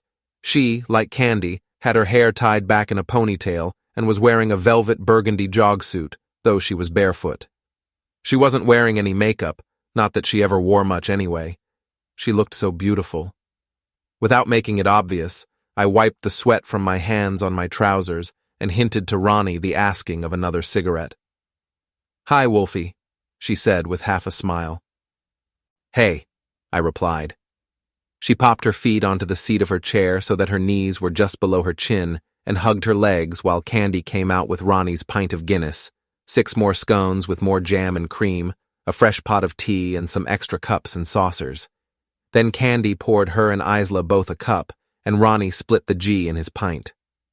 "Thanks for coming. It means a lot." Isla turned and said to me. I did a sympathetic smile and nodded. "Aw, it's lovely seeing you." "How've things been?" Candy asked. "Yeah, good, really good, just preparing for my A-levels." "Are there many answers at the bottom of a bottle?" Isla said abruptly, before taking a sip of her tea. "Isla," Ronnie said in an authoritative tone that suggested she should behave herself. "I'm sorry. That was rude of me," Isla said sincerely. No, it's okay. It's true. I suppose, as you know from when you saw me at the hospital, I've had a rough couple of months, but things are good now. I'm just over a month sober, and I'm working hard to put my efforts into pushing myself to do better." "Well, that's really good, Wolfy. I think you look great, and it's lovely to hear you're doing well." "Aw, Duke would have loved this, us all being together," Candy said with a loving smile. "That he would," Ronnie declared quietly. For the next hour or so, we sat, talked, and laughed while eating our way through more scones. It felt like the last few months hadn't happened, and I had never left. The weight surrounding the sadness of the death of Duke didn't seem to be in the air at all, and instead, we celebrated his life with joyous memories. Each of us shared stories. Ronnie was cracking jokes about things he had seen recently, or what had been happening in the news, while Candy lulled on his every word with admiration in her eyes. Isla was engaging with me with the same looks she had always given me. She still loved me. I knew it. I could see it. The blip was over. I could feel it. Before long, we would be back together, and everything would be the same as before. That's what I thought. Then the doorbell rang. Ronnie frowned. "What pervert is coming here on a day like this? Where's your civility?" he grunted to himself. "I'm sure they don't know it's Duke's burial," Candy reassured, trying to put the idea of trouble away from her thoughts. "I think they do," said Isla quietly, as she got up from her chair like an embarrassed child and left to walk through the house to answer the door. There were a few minutes of awkward tension while Ronnie and I smoked. The seconds seemed to drag by while a knot of anticipation began to tie in my stomach. Then Isla returned, and my worst nightmare became my reality. "What the fuck is that pirate pervert doing here?" asked Ronnie angrily. I didn't understand. Who was he? How did they know him? He was so tall, so good-looking, there was so much hair. He glowed like the Second Coming had joined a rock band during his time back on Earth. Those cheekbones, those eyes, that fucking smell. I felt sick. He was wearing an open leather jacket with a white t-shirt underneath. His strong chest couldn't be hidden, not even by the jacket. In his right hand, he held a motorbike helmet, and in his left, a bunch of flowers. "This is Arlo. He's my friend," Isla said. Candy looked very confused. She couldn't stop staring at him. I'm surprised her jaw hadn't hit the table, it was that low. Ronnie's face was bright red with anger. "Friend?" Arlo asked her, confused. "What do you mean when you say friend exactly?" Ronnie asked in a tone so calm that it almost sounded sinister. Well, I've been seeing him, and he got to know Duke really well over the past several weeks. He came by to drop some flowers off, and at the door just now, he said he'd like to attend the burial. I thought it would have made Duke happy to have another friend here, so I said yeah. Seeing him? What does that mean? Ronnie asked in the same tone as his last question. He looked like he wanted to kill Arlo. I've never seen him so angry. His eyes looked like they had become possessed by pure evil. I'm sorry. I didn't mean to intrude. I know this is a hard day for you all. Duke was great, a really great dog. I liked him a lot. And I suppose when she says friend, really she means, like it's early days, but she means boyfriend. Arlo said boldly, in dulcet and charming tones. What? Both Isla and I asked at the same time. You fucking what? Ronnie asked quietly. I could hear his blood boiling, but truth be told, I didn't know if it was his blood or mine. The world was falling away from me. How could this have happened? Boyfriend? I asked. Yeah. Hi, mate. Sorry, I didn't catch your name. It's cool to meet you. I'm Arlo, he said, as he put his helmet on the floor to free his hand to shake mine. Isla looked disgusted for a few seconds, and then her whole aura changed to a state of calm and detachment. It was as if the situation had become so intense that she had switched off her emotions to neutralize her feelings. It was a trick she had mastered over the years, and she could get into that state very quickly by now. She first began developing it when she was younger and had to speak in front of a large crowd or receive criticism in front of the class, though by the age of 13, she had lost all fear surrounding those insecurities, or at least this is what she had told me.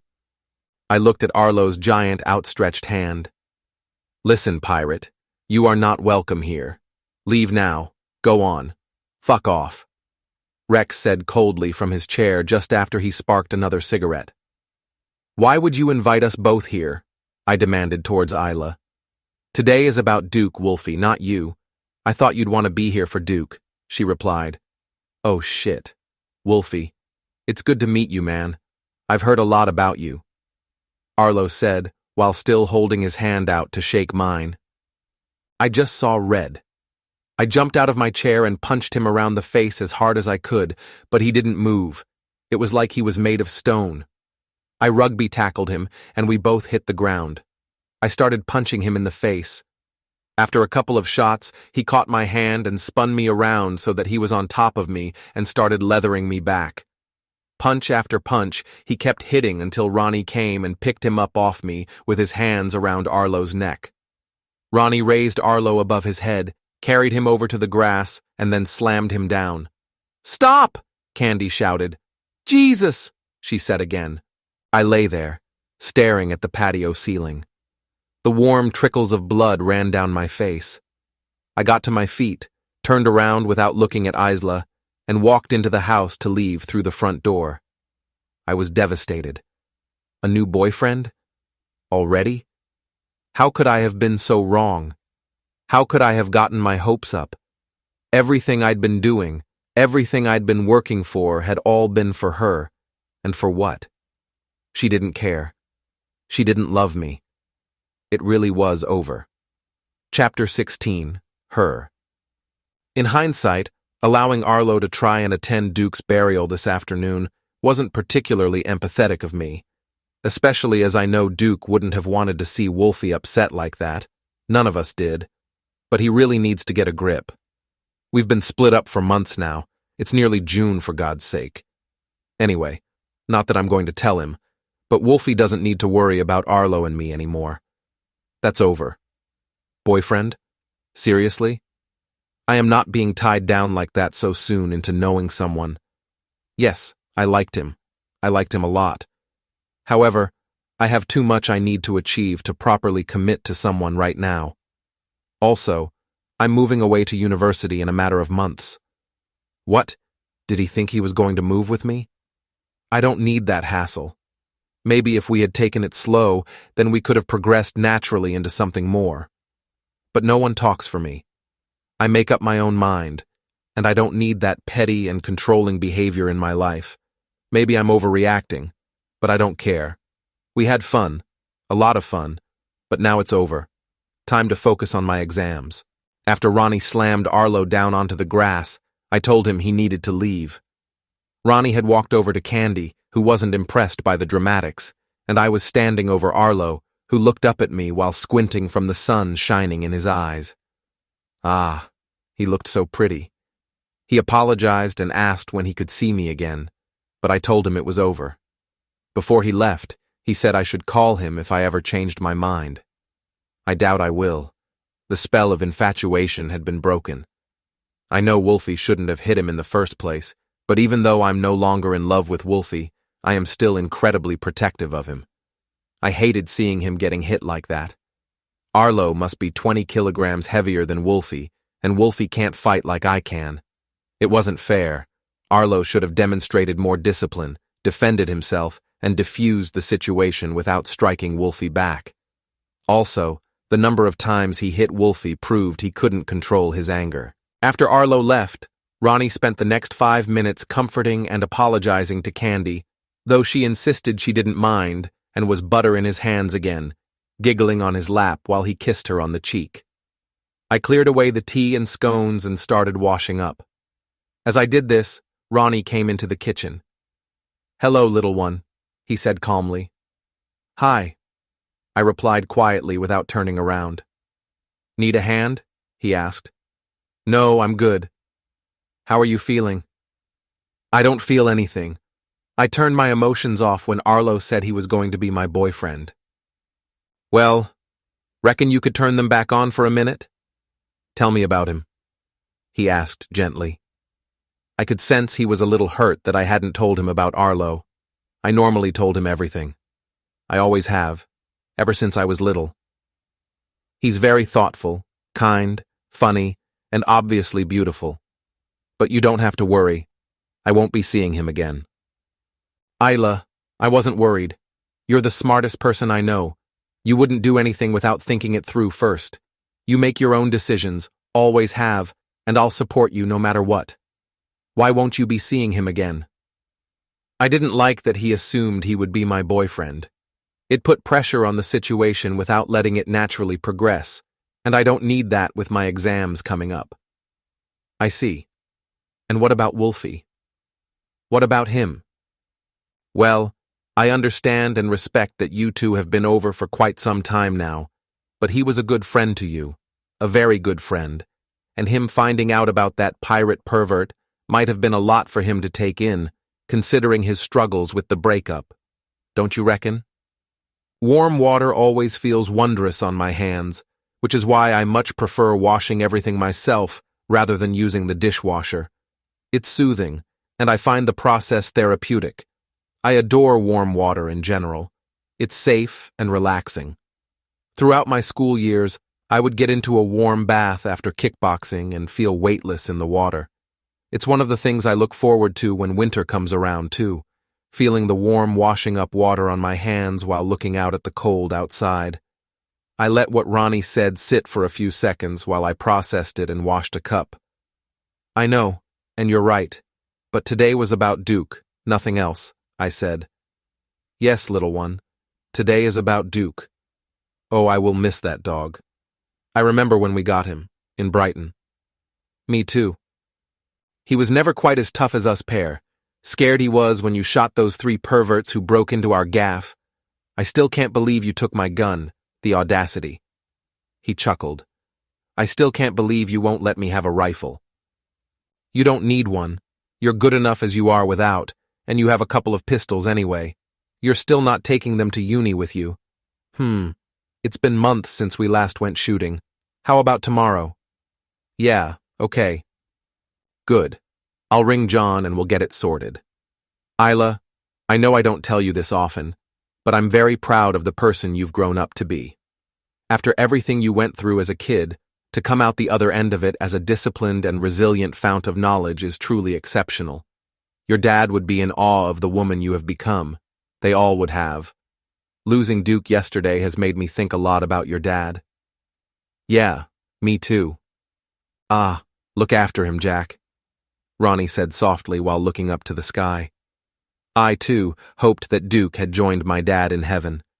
I thought about it a lot the night before. I'm still not sure what my beliefs are, but I feel more at peace thinking Duke is with my dad. Maybe you're right about letting Arlo come today, I said. He didn't say anything, and he has never been the type to gloat that he knows best. That's not his way. He would often teach by asking questions and getting me to think about what was right, and he would never force or encourage an answer on me. He would always listen without butting in, always, and then be incredibly understanding of my thoughts and opinions. I guess that's why Candy loves him so much, because he listens. He really listens. It's important to feel heard. It's important to feel that your voice is valued. Ah, come on, little one. Let's get the boy buried. I'll put these away later, Ronnie said as I finished the washing up. I joined Candy outside. We stood arm in arm by the deep hole in the grass, while Ronnie carried a small dog coffin from the house on his shoulder. He gently lowered the coffin into the ground he had dug. Duke, a gift from the heavens, you now return from whence you came. In your debt, I do remain in this life and the next. Ronnie said over the coffin. He took his jacket, bow tie, and waistcoat off, and rolled back his shirt sleeves, while Candy wiped away the tears from her eyes. I held on to her even tighter to comfort her. Ronnie picked up the spade and shoveled the dirt onto the coffin. A few birds stood atop the fence and watched. The clouds parted, and the sun shone onto the garden. A teardrop fell down my cheek onto my lips. Bye, Duke. I love you, I said to myself, as the roof of the coffin disappeared under the earth. Chapter 17. Him. A couple of weeks have passed since Duke's burial. I've kept my head and stayed focused on the growth. If anything, for the first few days, I was pushing harder out of anger. The morning after, when I went running, I ran and ran and ran. I was only supposed to do 5 kilometers, but I did nearly half a marathon. I didn't mean to. I kept going, even through the rain. I ran along the country roads linking the villages to the town and then through Burgley Park on the outskirts of Stamford. I wasn't dawdling either. I was going for it. The only difference was that I was doing it for myself this time and not trying to impress someone into feeling affection towards me. There was no hope of winning Isla back, but that meant I was forced to focus solely on myself. She was gone, and I had finally accepted that. I wasn't longing after her like some lovesick fool anymore. I was up, and I was taking control. I wasn't going to sink back to the bottom. I wouldn't allow it. The hope throughout the previous month had been enough to get me off the seabed and free me from the chains holding me down, but now I was really swimming on my own. My first exam is next week, and I'm not worried about it. I've loved history since I was little. It's fascinating. I'm also not concerned about my law or English literature exams, even with the time I've had off. I'm a rapid reader and do well at absorbing information that way. Regardless of my exams coming up, I'm still working a few nights a week. A new girl started at my work not long ago. I've not had much chance to speak to her until this week. Her name is Inessa, and she's the same age as me. I know that much. I've seen her around college, but I don't think she's ever noticed me. Her parents are from Russia, but I only learnt that by hearing some other boys at work talk about her in the storage room while we polished water glasses before service one evening. One night recently, though, she spoke to me. "Hi," Inessa said as I cleared some dirty plates in the pot wash area and stacked them up to be cleaned. I didn't recognize the voice, so I turned around to see who it was. "You all right?" I replied. "Yeah, I need to get some more gravy for a table." "Ah, okay, ask the chef." He scares me a little and always looks at my chest." I don't condone the chef's behavior, but I at least understood. Inessa is very healthy in that area, especially for such a petite young woman. She is also very beautiful, with long blonde hair that she has to tie back for work, and has incredibly charming and innocent-looking hazel blue eyes. I have noticed a lot of the men who work with us secretly staring at her bum as she walks by, though that happens to most of the girls. I didn't mind asking about the gravy for her, I got the feeling that one day she would be a very confident and strong woman. She just needed a bit more time to blossom into womanhood. Okay, I'll ask him for you. Spasibo, she said with a warm smile. What? I asked, confused.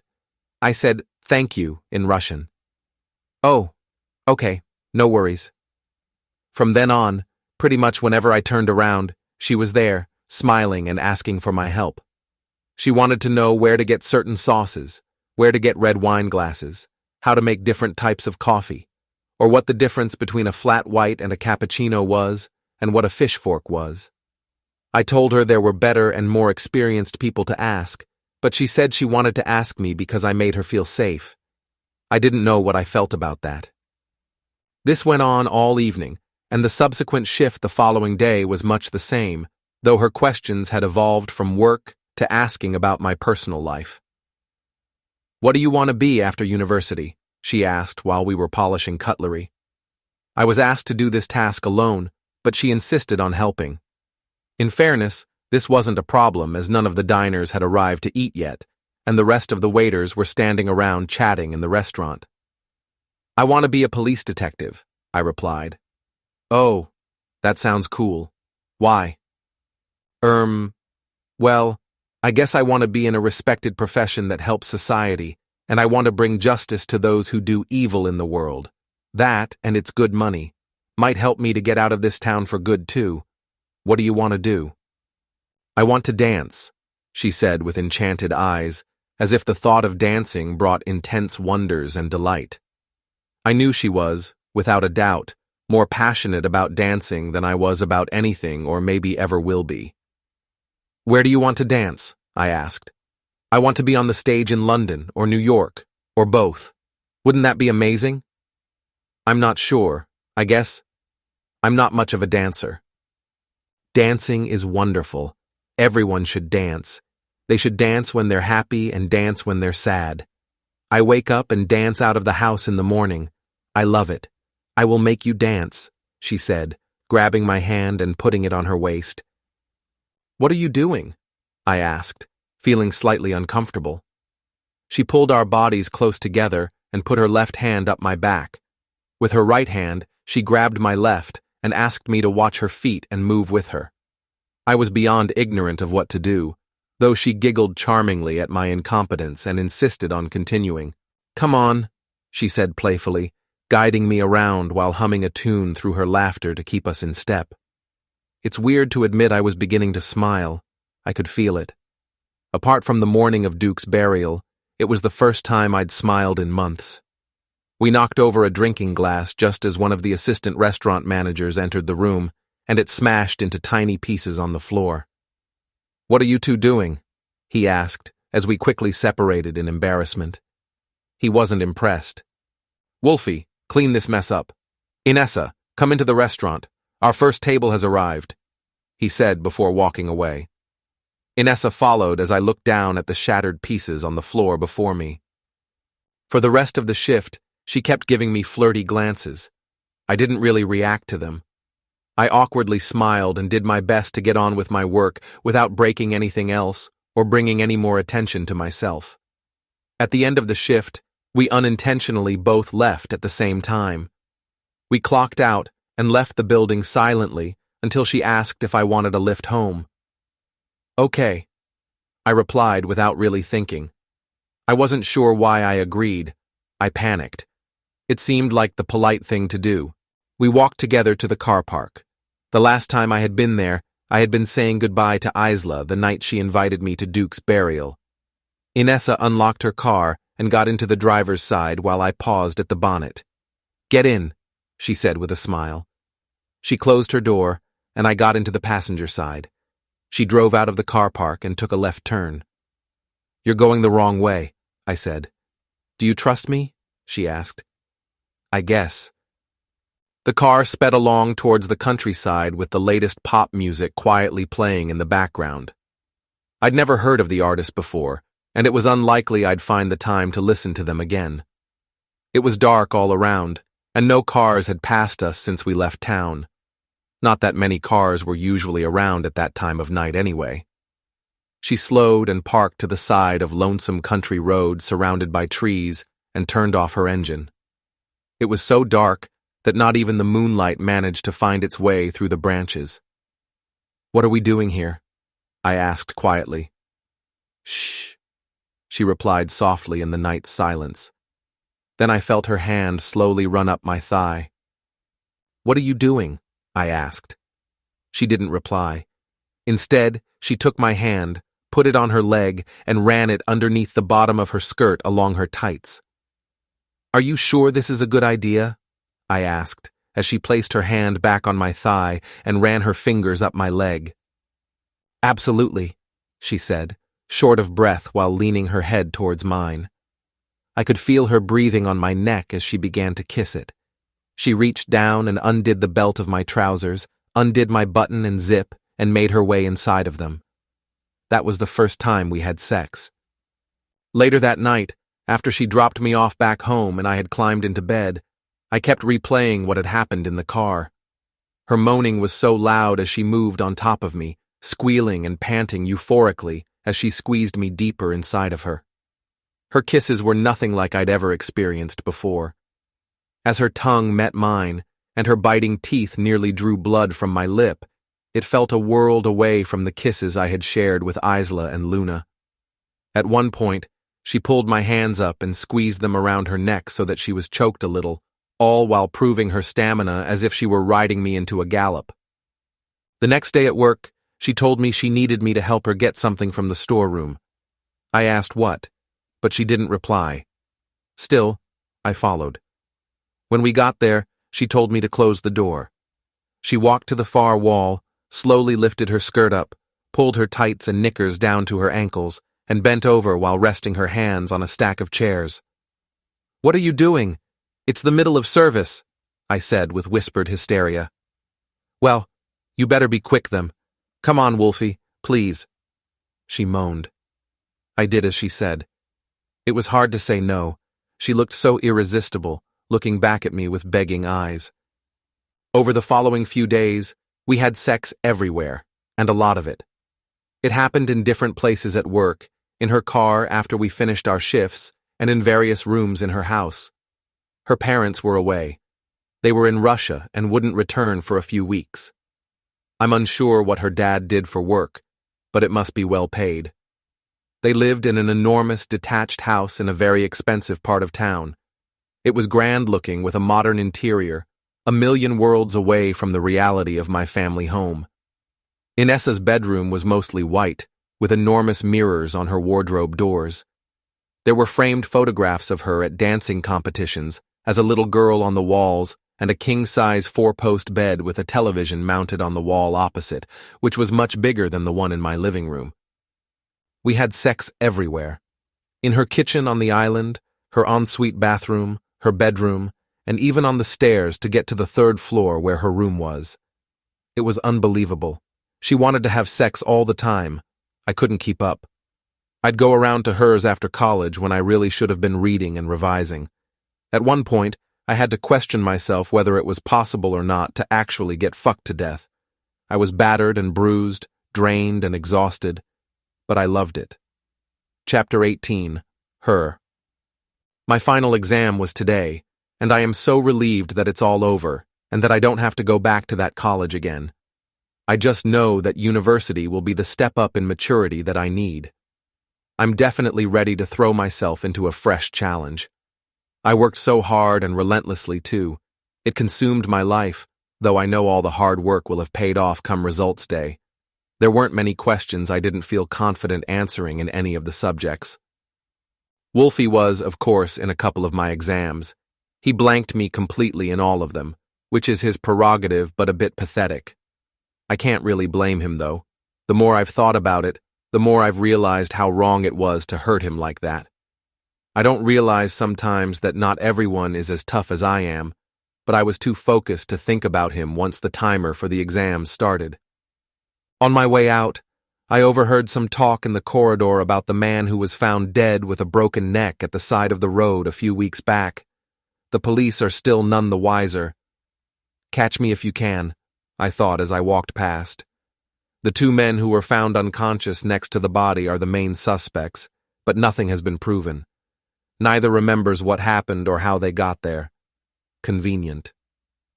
Ronnie still has one of John's men outside the house at all times, just in case the O'Briens come back again, though I'm not sure what help the man in the car outside the house today would have done. He was asleep when I walked past him. When I sat down in my room after returning home from college for the final time, I felt a bit lost, especially without Duke around. Ronnie mentioned that he would take Candy and me out for a meal to celebrate the end of exams, but I had a few hours to wait until we went. So I decided to revisit and read the journal I keep for my dad. I opened the document and scrolled down to a random entry. "Hi, Dad. I hope you're okay. Missing you. I saved a lady today." "It was probably somebody's nan," Candy said after. "She was walking in the street, and I saw a man try and steal her bag. She struggled, but he was too strong for her, and then she fell over when he took it. It was horrible seeing her hit the wet pavement. I managed to get there just in time. Candy was terrified when I ran off to help. I tripped the man up and got the bag off him. He tried to get back up and grab me, but I got out of the way and then hit him before he could stand and put him out for a few minutes. By the time he came back around, quite a lot of people had come to see what was going on. Candy and I thought that the lady was okay as she had her bag back, and there were quite a few big men in the crowd around her, so we left to get ice cream. Candy literally thinks that I'm Supergirl. Love you, X. Then I scrolled further down, "Hi, Dad." It was Poppy Day today. Ronnie took Candy and me to a parade in town. We stood next to a para in the crowd. He saw me looking at his beret, and I asked him if he was 2 or 3, and he said he served 22 years in 2 para. Then I asked him if he stayed on the log, and he smiled and said, "Of course." His uniform was so smart. I would have loved to have seen you in yours. I'm so proud that you were a paratrooper. After the parade, we went for lunch at a fancy place called the King Hotel. We had a roast, which was really good. The beef was carved on a trolley in the restaurant. On Friday at school, I delivered a presentation on World War I in front of the class. You would have liked it. I remember when you used to talk to me about the wars. I loved it when you told me things. Miss you, Dad, X. Then I scrolled up to my school prom. "Hi, Dad. It's prom today. I don't really want to go, but Ronnie and Candy said I'd regret it if I didn't.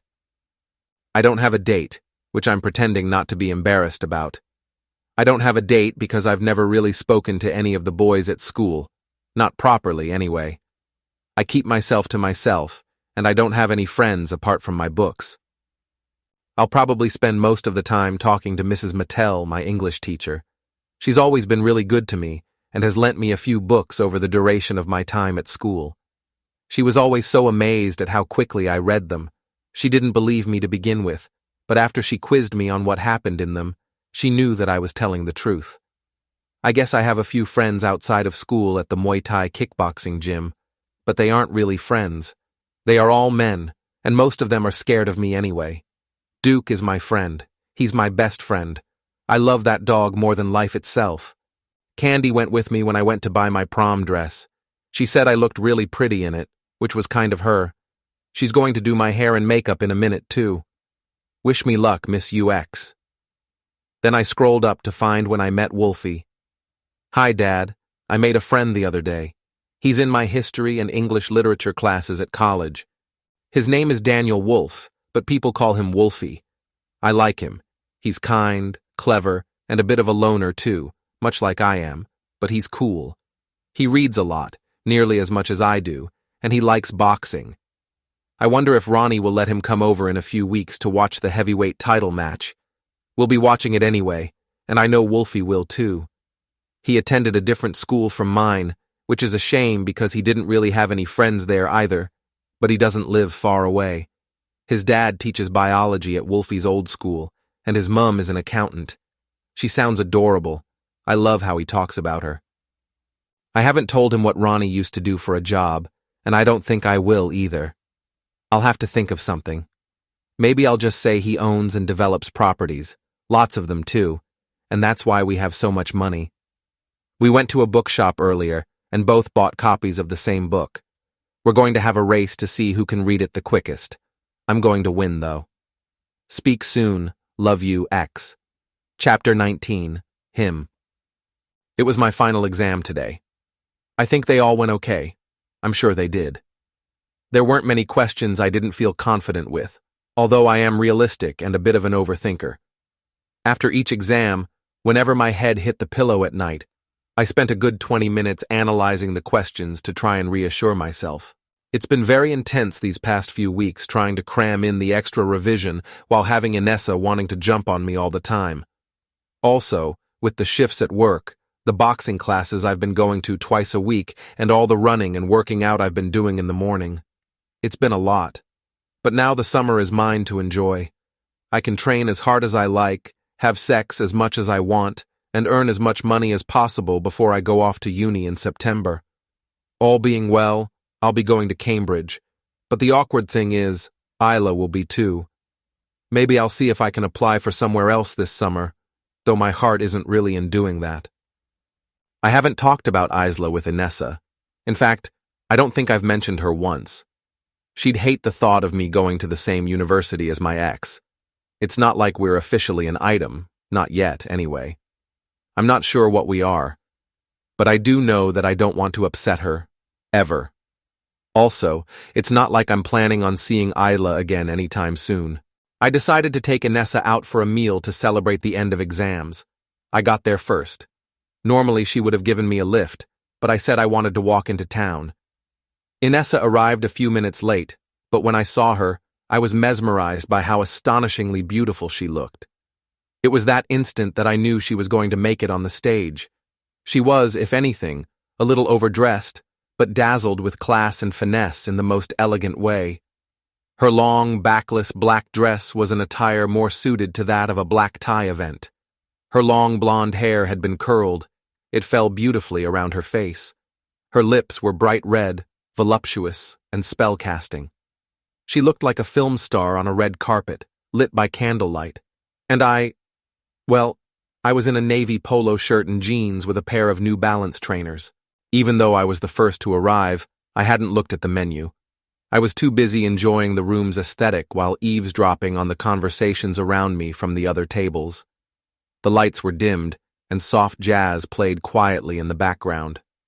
Most of the tables were middle-aged, middle-class couples dining to avoid doing the dishes at home, I guessed.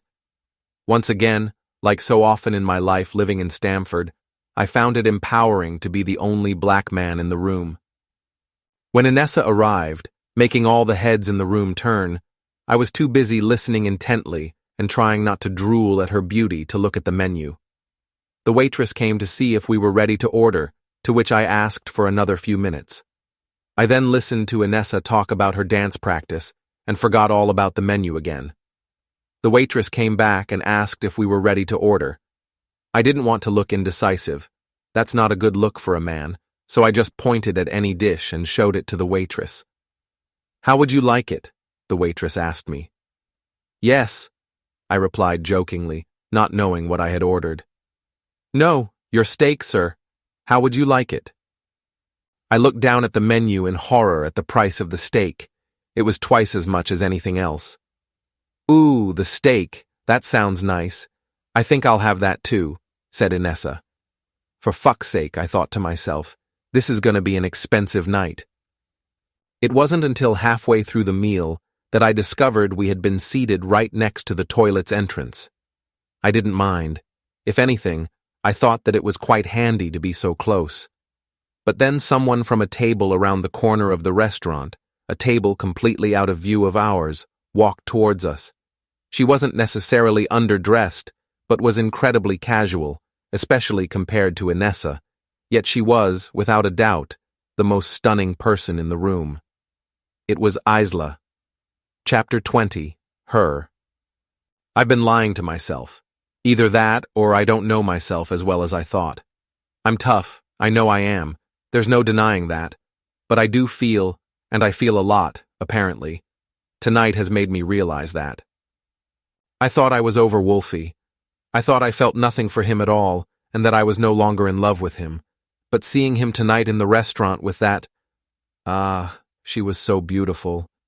Seeing him with that girl has tangled me into a knot I'm struggling to untie. Maybe it's just karma. Of course, he was going to move on. I just didn't think it would be so soon, and with someone so pretty. Oh goodness, I'm such a hypocrite. The evening started fine. I didn't dress up. I didn't even put any makeup on. I just threw on a pair of jeans and a jumper. My hair was a little greasy too. I looked a mess, even if Candy said otherwise. We got to the restaurant, and they sat us at a table hidden away around the corner. Candles lit the room from the tables. The sound of pots and pans in the kitchen was met with the civility of middle-class conversation and soft jazz. It smelt amazing in there. Aromas of garlic and cooked fish circled the room while the waiters delicately graced the floor. Ronnie was his usual self, telling funny stories and ordering the amount for himself in sides that 3 people would typically consume, while Candy hung on to his every word with goo-goo eyes like a schoolgirl. It was a good time. I was beginning to smile for the first time since Duke died. I felt relaxed and excited about what the summer could bring now that college was over. We were waiting for our dessert to come when I needed to go to the ladies. I got up and walked around to the toilets, and that's when I saw them. She looked so pretty. Her dress was stunning. Her hair, her makeup, everything about her was gorgeous. And the way they were looking at each other, it made me feel sick. I didn't understand why I was feeling that way. I was the one who ended it. I was the one who wanted Wolfy to get a grip and move on, but now he actually had. I didn't like it. I hated it. After I saw them, I went into the toilets and put my wrists under the cold water to try and cool down. I'd never experienced jealousy before in all my life, not ever. I suppose I'd been envious of seeing kids at school looking happy with their mums and dads, but I accepted my situation from an early age, and I buried those thoughts. But this was the first time I wanted someone and didn't want another to have them. I felt like walking over to them and slamming her head into the table over and over again. I knew it was unreasonable and ill-minded of me to think this way. She wasn't my friend. She didn't owe me any loyalty. She didn't know me. And yet I hated her. I hated how pretty she was. I hated how he looked at her. After turning the tap off, I looked in the mirror. You look like shit, I thought to myself as my reflection stared back at me. The worst thing was that he saw me. We made eye contact on my way past. I went for a wee and tried to calm myself down. I had mastered the control of my breathing years ago, yet there I was, practically hyperventilating. I have stood before giant men who have wanted to hurt me and have taken them down. I have killed people and slept easy afterwards. I have run into danger and been as calm as a summer morning by the sea. I am not a reactive person, yet I couldn't find the strength to go back through that door. After several minutes, I washed my hands and tried to pull myself together. I took a deep breath, stood tall, and left the toilets to return to the restaurant. To add to the horror, Ronnie was standing there talking to Wolfy. "Isla, look, it's Wolfy," Ronnie said as I got near. "Ah, hi," I said, short of breath. Ronnie frowned. He could see something wasn't right. He pulled out his phone from his jeans pocket. "Ah, fucking hell. Some pervert has only gone and fucked it," Ronnie announced while staring at his screen. "Come on, Isla. We've got to make a move. I've got to sort this out. Wolfy, Wolfy's friend, very good to see you, very good indeed. Ta-ta," he said, as I silently said goodbye with a smile that burnt my face. Ronnie guided me away with a hand on the back of my shoulder for a few steps. He told me to go and ask Candy to get her things together and that he would sort the dessert while he paid the man at reception. When Ronnie joined us outside, Candy asked him what was going on. As tough as she is, she needed out of there. "Are you okay, little one? Don't you worry about a thing. Come on, you two, let's go to that dessert place down by the river," he said while putting an arm around Candy, leading us down the cobbled alley away from the restaurant, though the last thing I wanted was ice cream. All I wanted was to hide away under my quilt in my bed, away from everyone. Gosh, she was so beautiful. I miss Duke so much. I really need him at a time like this. Chapter 21. Him. Luckily, Inessa didn't ask too many questions after we saw Isla at the restaurant. I told her that Ronnie was one of the coaches at the boxing gym and that I wasn't sure who the girl with him was. I know I shouldn't have lied, but, well, no, there aren't any buts.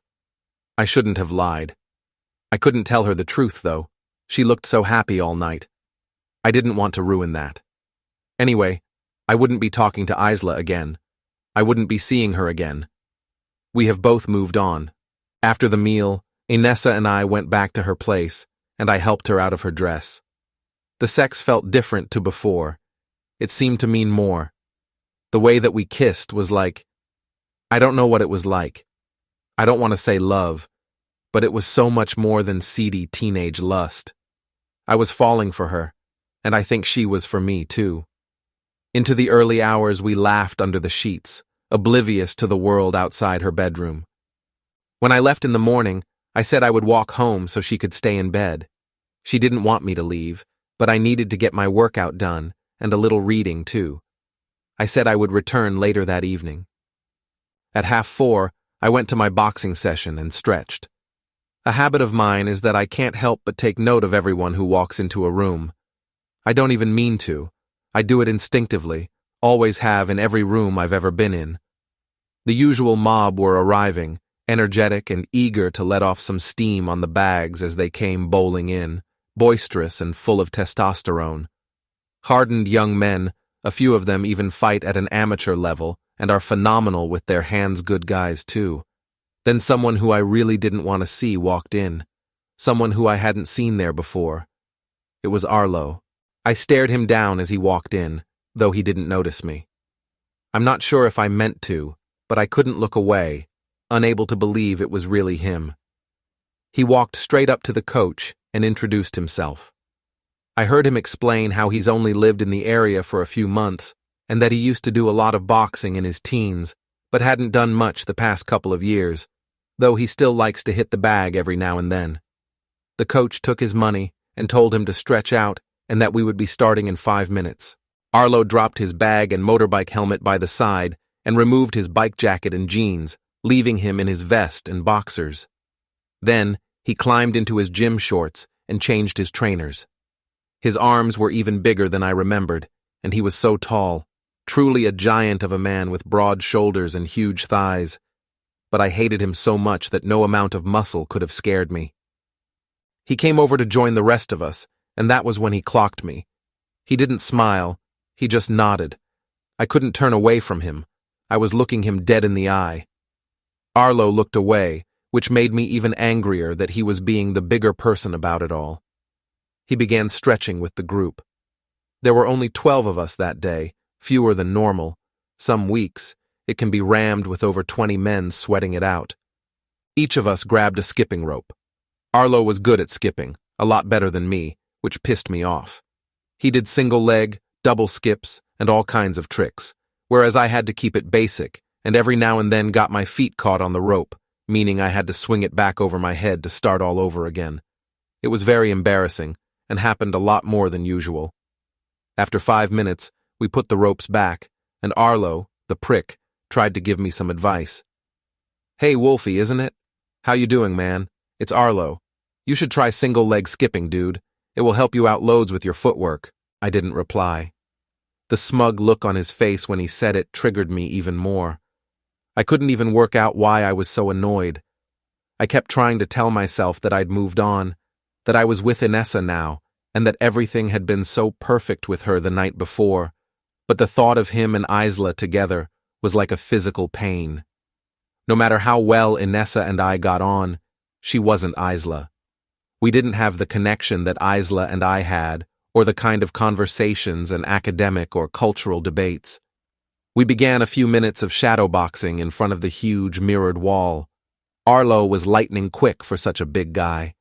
Apart from the 2 coaches, he was the biggest guy in the room. For 10 minutes after that, we did a series of different types of push-ups, sit-ups, and burpees to warm up. It was tiring, more tiring than normal, yet Arlo was the only one shadowboxing on his own at the end when everyone else got some water. Then, we put on our gloves and paired up to do some bag work. Everyone had already picked their pairs before I had put on my second glove, leaving only Arlo and me without a partner. "Come on, Wolfy, let's see what you've got," Arlo said while holding his glove out so I could bump it with mine. I didn't show him that respect. I just walked over to the bag, and he followed. We each had 5 rounds of 30 seconds to unleash hell on the punch bags. We started with hooks. He held the bag, and I did my 30 seconds. It was tiresome, but the added motivation of pretending it was Arlo's body helped me push through and punch harder. "Good effort, Wolfy," he said sincerely as we swapped places. I hated that he was being nice. I held onto the bag to keep it in position, and then he unloaded the heaviest punches I had ever felt, and after, he barely dropped a sweat. He looked like he could have easily gone for another 2 minutes. It was my turn again. This time, I went even harder and quicker than before. I gave it everything I had. I was hitting so hard that he had to strengthen his stance to hold onto the bag so he could support the blows. It felt good, but I was relieved when the coach said to switch places. Dripping with sweat, I took my position to steady the bag, and Arlo crucified my spirit once more with his velocity. It only pushed me to go harder on the next round, and me going harder pushed him to do the same, and by the end of the 5th round, everything had changed. Arlo was the one who looked tired, and I was the one who looked like I could have gone again. All the running I had been doing was paying off. We had a 30-second water break, and then it was time for body sparring. "Come on, little wolf," Arlo said with a more serious and sinister look in his eyes. The round started, and 6 pairs began sparring, aiming for the torso and the top of the shoulders. No headshots were allowed, so we didn't need mouth guards. From the first second, Arlo hit me harder than he should have, showing a total disregard for gym etiquette, so I began doing the same by unloading my rage onto him. It quickly became a battle.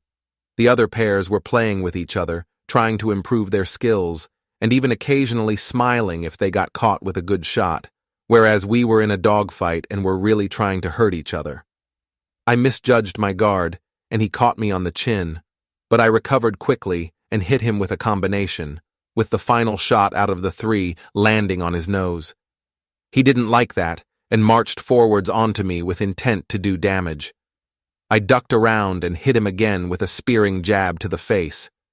He shook his head with frustration that I had caught him on the nose again, and the smallest amount of blood colored the end of his nostril.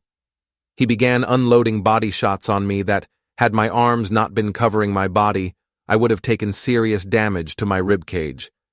This made one of the coaches shout over to us to take it easy and that we were not meant to be hurting each other. It's just body sparring. The timer went, and we had a 30-second rest until the next round, but we didn't rest. We kept going at each other and wouldn't stop fighting. I was doing well, and I caught Arlo with another combination.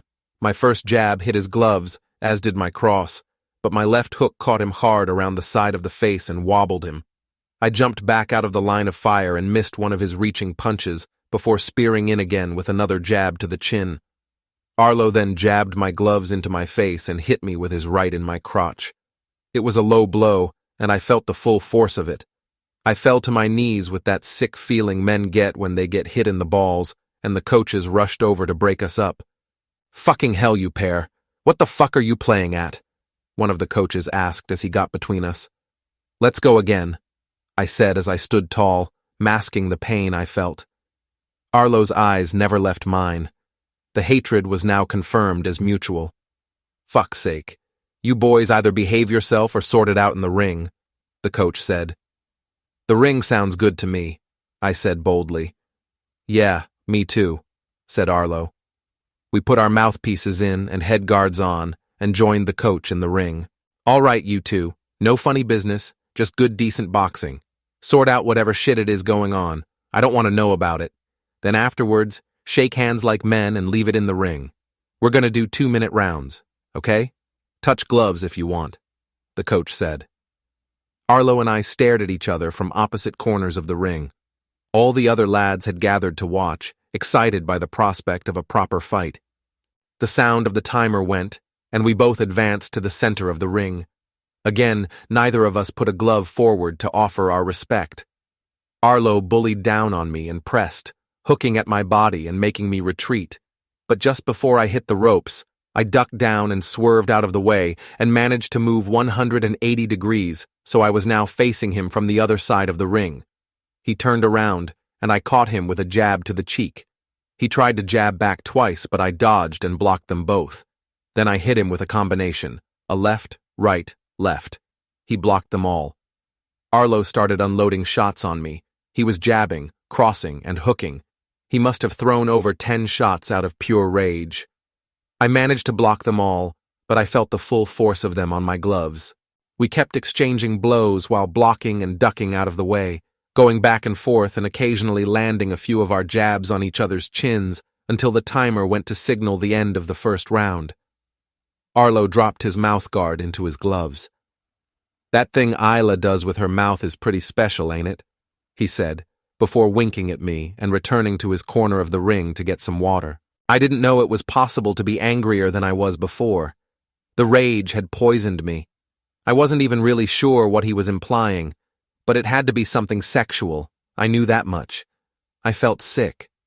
Since Duke's burial, I had tried to block her out of my head completely, and I was doing well, really well, but Arlo saying that made me realize how much I loved her and am still in love with her. I didn't have a thought for Inessa. All my thoughts were fixated on those two in bed with each other, with her looking at him how she used to look at me, with her laughing at his stupid fucking dulcet tones making stupid fucking jokes. I hated him. I really hated him. I wanted to hurt him. The timer went. Our 30 seconds was up. In my anger, I had forgotten to take in some water during the rest period. We advanced to the center of the ring.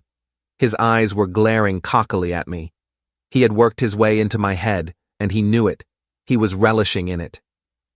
We exchanged blows, and Arlo's height and size advantage began to work in his favor as he hit me with heavy hits to the body that nearly knocked all the wind out of me, though my fitness kept me in the fight.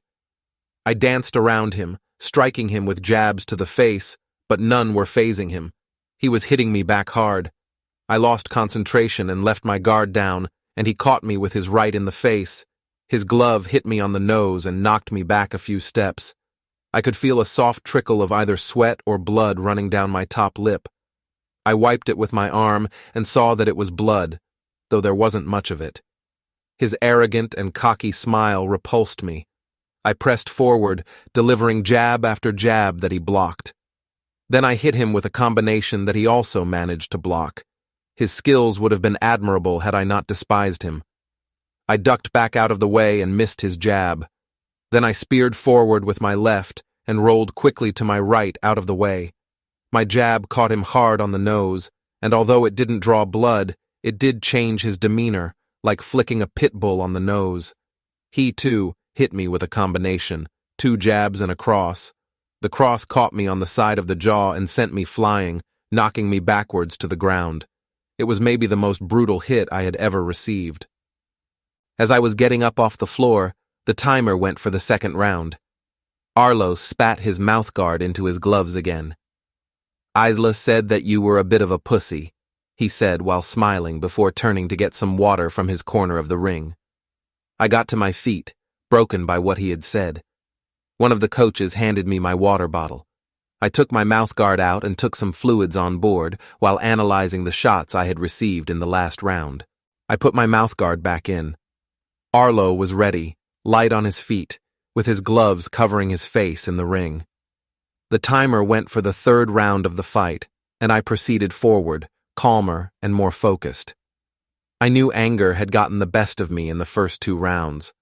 I had to work with the anger and control it instead of letting it control me. Rage is essential, but I needed to be more calculated and decisive with my shots and not let emotion dictate my movements.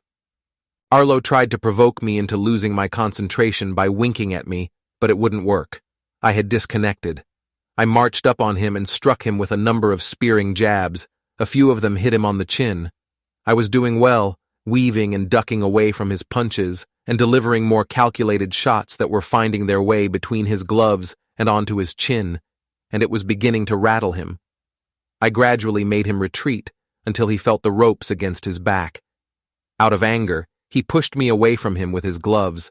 His strength made me stumble back a few steps, and I lost my guard slightly. Arlo walloped me around the side of the head behind my left ear, an illegal shot that, even with my head guard on, felt like a baseball bat to my skull. I fell and hit the ground. The hearing had gone from my left ear. Instead, there was the intense ringing of white noise. I felt dizzy, but I got to my feet and returned to a defensive stance with my gloves held high to block my face. Arlo came forward and swung for me again. I dodged it. He swung a second time. I dodged that too. While his arm was still outstretched, I hit him with a jab to the face that unsettled him. Then, I hit him with a heavy cross in the face that busted his nose. I delivered a mighty left hook around the side of his face that wobbled him and knocked him off balance completely before hitting him with the most brutal punch I have ever sent, connecting across and into his left eye. It knocked him to the ground, and he lay there with blood pouring from his nose and his eyes closed. I had knocked him out. The coaches rushed into the ring. One pushed me to the ropes while the other knelt to attend to Arlo. He was trying to wake him back into consciousness. Moments later, Arlo opened his eyes. His blood was all over the canvas, and shame was painted on his face as he realized he had lost the fight. Chapter 22. Her. After seeing Wolfy in the restaurant, I went away for a couple of days, not far. I just went to Cambridge for a night. I wanted to get a sense of the city where I would be spending so much time over the next few years, find the best places for coffee and reading spots, and get a taste of the culture. I also wanted to imagine how my life would be. I visualized scenarios. Everything was so calm and joyous, and it seemed like time liked to tick a little slower, just like in Stamford. I visualized walking along the streets with my bag. Maybe I would have a bike. It seemed everyone else did. I imagined being caught in the rain after leaving a bookstore and running to the shelter of a cafe, laughing as the water gently fell from above. I imagined walking through the university grounds in the sun, with my jumper hanging from the strap of my bag. I imagined having friends, actual friends, like-minded people who have spent their lives with their heads in a book. I couldn't help but imagine each scenario with Wolfy there next to me. I'm sure his new girl is just a fling that will end soon, and we will both be in Cambridge together come September, and everything will be like it was at the end of last year, and we will both be sitting in the restaurant I dined at, casually brushing through current affairs and literature findings before heading back to his dorm, or maybe mine. But what if she's not just a fling? What if he has arranged to go to a different university? What if I really did never see him again? The final thought was what propelled me towards the obscurity of ordering a glass of wine with the waitress when she took my order in the evening, a Malbec. I wasn't too sure what it was, but I pretended to enjoy the taste of it. I don't know how Candy can like the stuff so much. After finishing my chicken Caesar salad, I paid and wandered around the city center again until I came across an Irish pub with loud folk music. I walked into the pub and was instantly enthralled by how full it was and how nearly everyone was up and dancing. 3 men were on a stage providing the music. A large and hairy guitarist was singing, yet almost everyone in the pub was singing along with him in unison, like one giant, beautiful, drunken choir. With him was a ragged and skinny bearded violin player and a man on the cajon who looked like he had just finished his job in an office, taken his tie off, and gone straight to the pub. I made my way through the dancing crowd to get to the bar. Dancing smiles were at my side every other second as I squeezed through until I reached the old men who would spend the night sitting on stools by the bar. "What ye after?" the barman shouted over the music as I rested my elbows on a beer-soaked bar mat.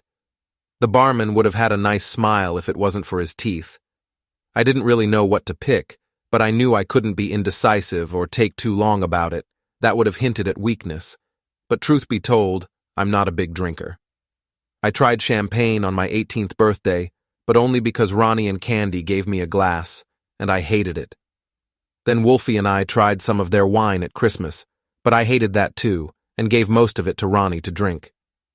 "A Guinness, please," I told the barman. When in Rome, I thought to myself, and Ronnie always drinks Guinness at home, so it must be good.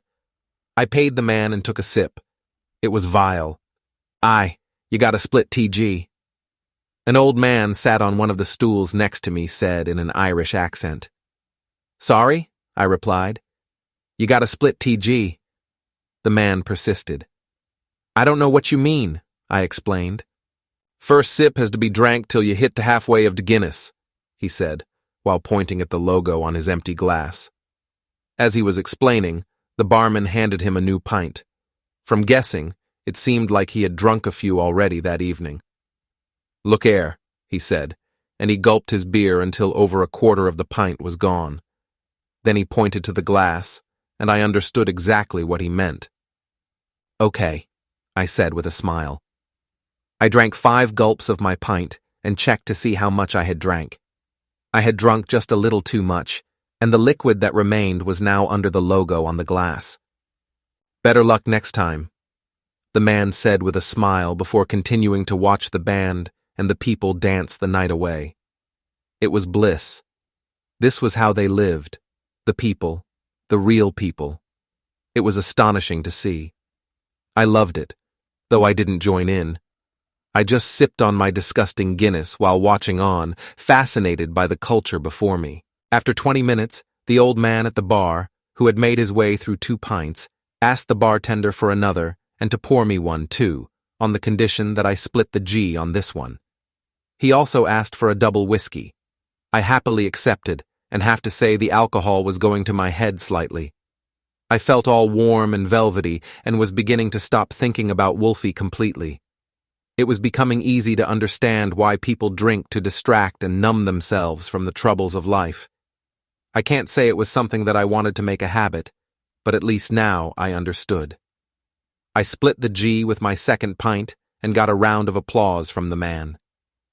The band played for another half hour while I tapped my foot and watched people join arms and spin each other around while skipping and dancing. Some were spilling beer and hugging through laughter. Some told stories by the side at their tables. There were couples kissing, and people singing along to every word.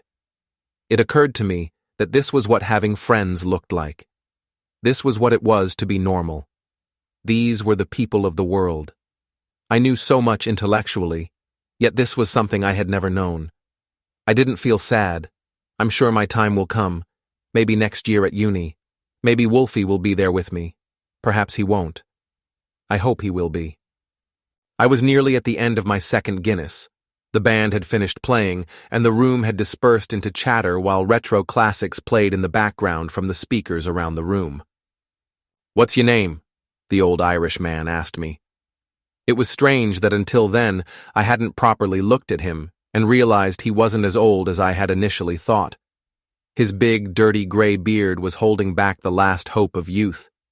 He was probably in his 50s, though the abuse he had done to his lungs and liver over the years roughened the edges of his features.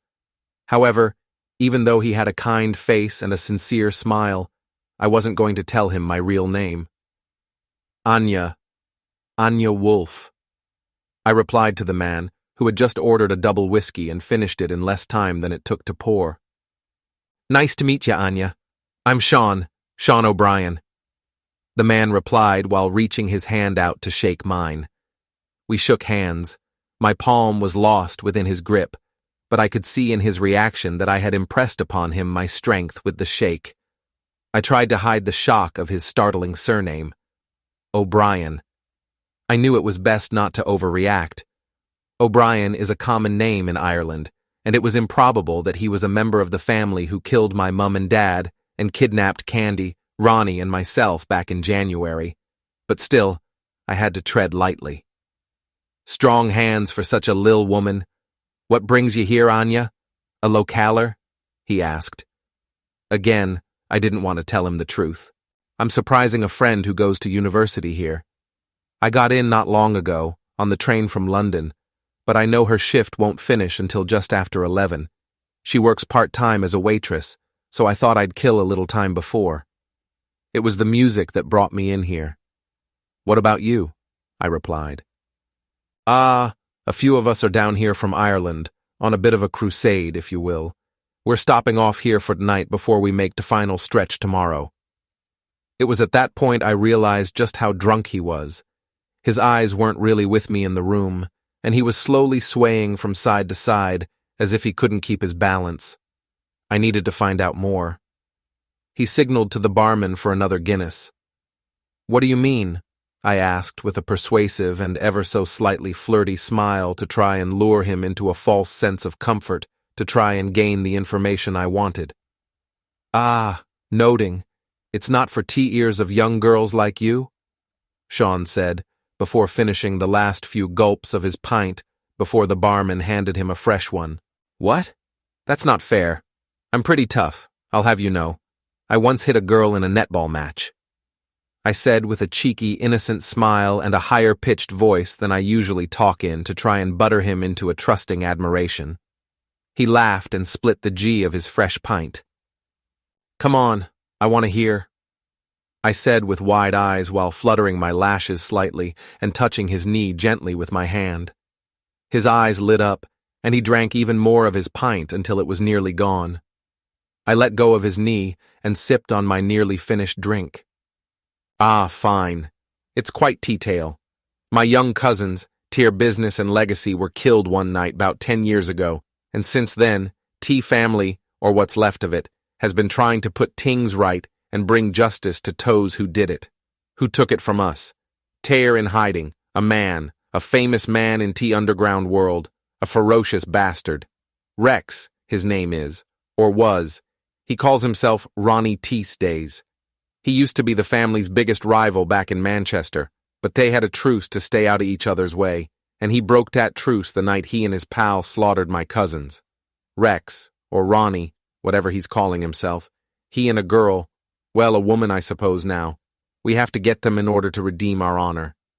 The only problem is that everyone who we send to go after Tim ends up dead and buried. Well, apart from T last 4, they were just 4 lads we had working for us. One of them's locked up, and the rest are so terrified of what happened. They won't talk about it. They won't even come outdoors, man.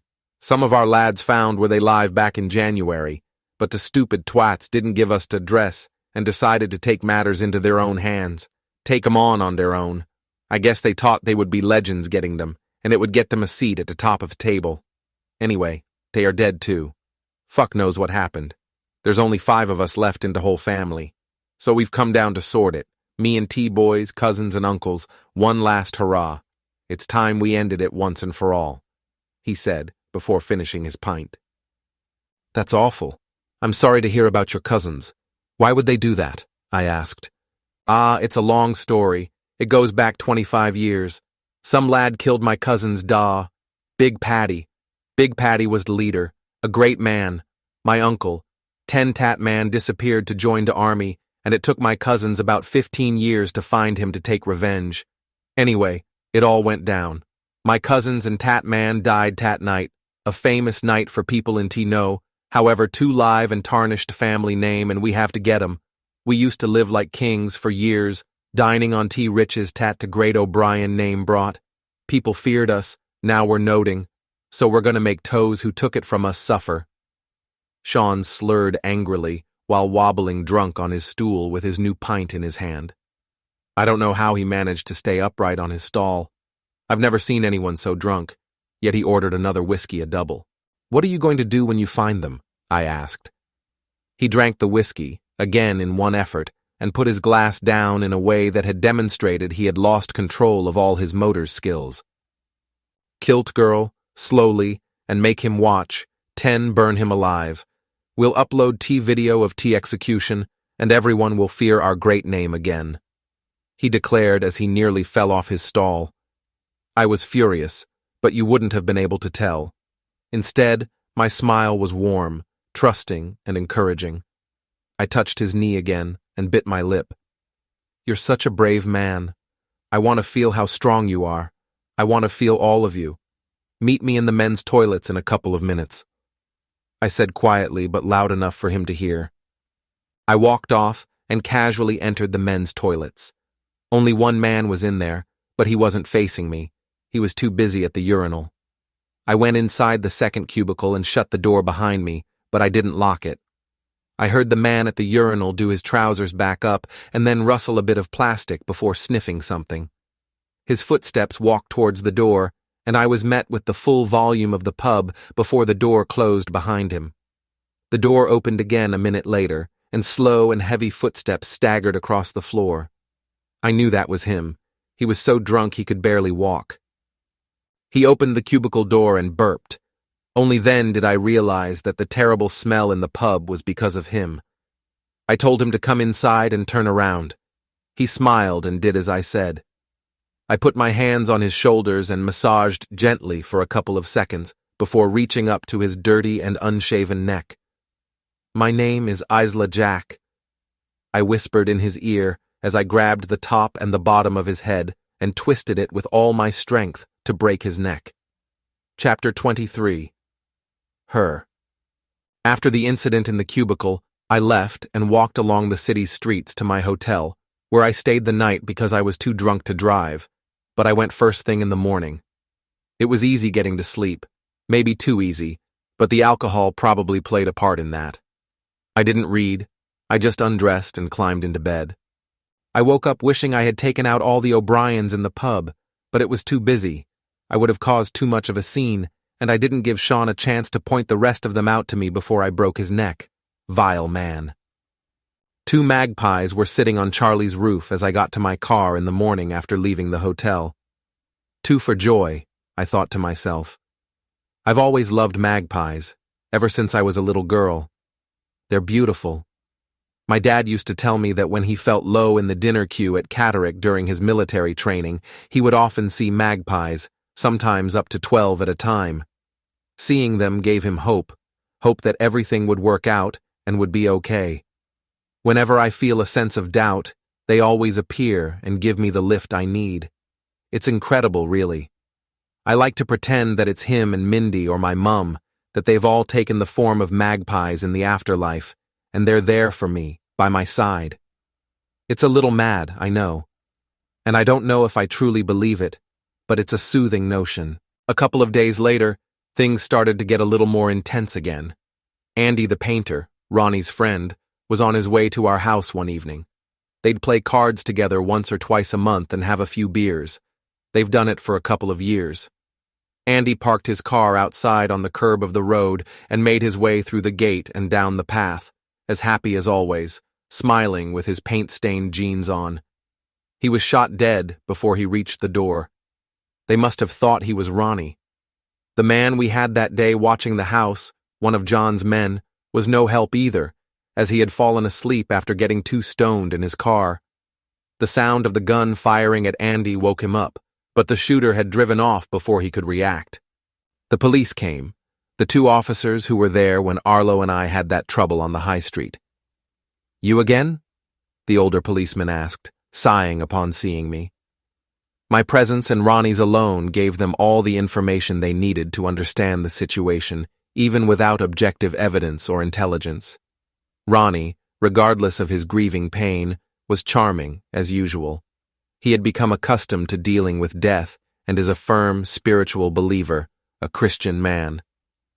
"I'll see you in the next life, my friend," Ronnie said quietly over his body after rushing out of the house when he heard the gun. Candy made everyone in the room a cup of tea with teary eyes. It's never taken much to set her off. The police asked us all various questions, though we weren't much help and gave them virtually nothing to work with. We knew what had happened, but we weren't going to tell the police. Then, today, I went to work. I said I would start doing a couple of extra shifts over the summer to save money for university and to help keep me busy. So, for the next few weeks, I will work on Mondays, Fridays, and Sundays. Friday is the market day around town, and I got my first taste of it today. It was busier than usual, but nothing too manic, and it was almost enjoyable. By the afternoon, it had quietened down, so Beth left me alone in the shop to go and grab something to eat. I was wiping the wooden counter next to the till when a girl, probably the same age as me, came in. I stopped wiping, and she wandered over to the counter mindlessly and carefree, floating along and unaware of her surroundings. She was pretty, her blonde hair was tied back, and she wore a black, skin-tight tracksuit. I guessed she had just come from the gym because she had a slight shine on her forehead.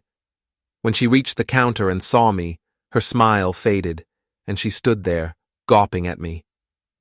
"It's you," she whispered. Her perfume smelt sweet, like she had been rolling around in sugar. "Sorry?" I responded, very confused. "It's you, from that night," she said, wide-eyed, looking shocked and excited. It was then that I twigged who she was. "Oh, wow. I haven't said anything, I promise. I never will," she whispered. It was the girl I had saved that night from those 3 men after driving back from seeing Wolfy at the hotel. "You're amazing. I don't know what would have happened if you hadn't been there. Thank you so much, really. Thank you." "I don't know what you're talking about," I replied while continuing to wipe the surface again. "You do. I know you do. You're her. You saved me."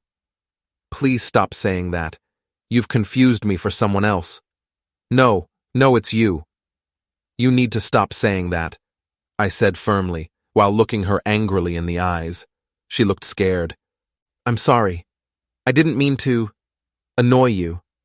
I'm just so happy I found you."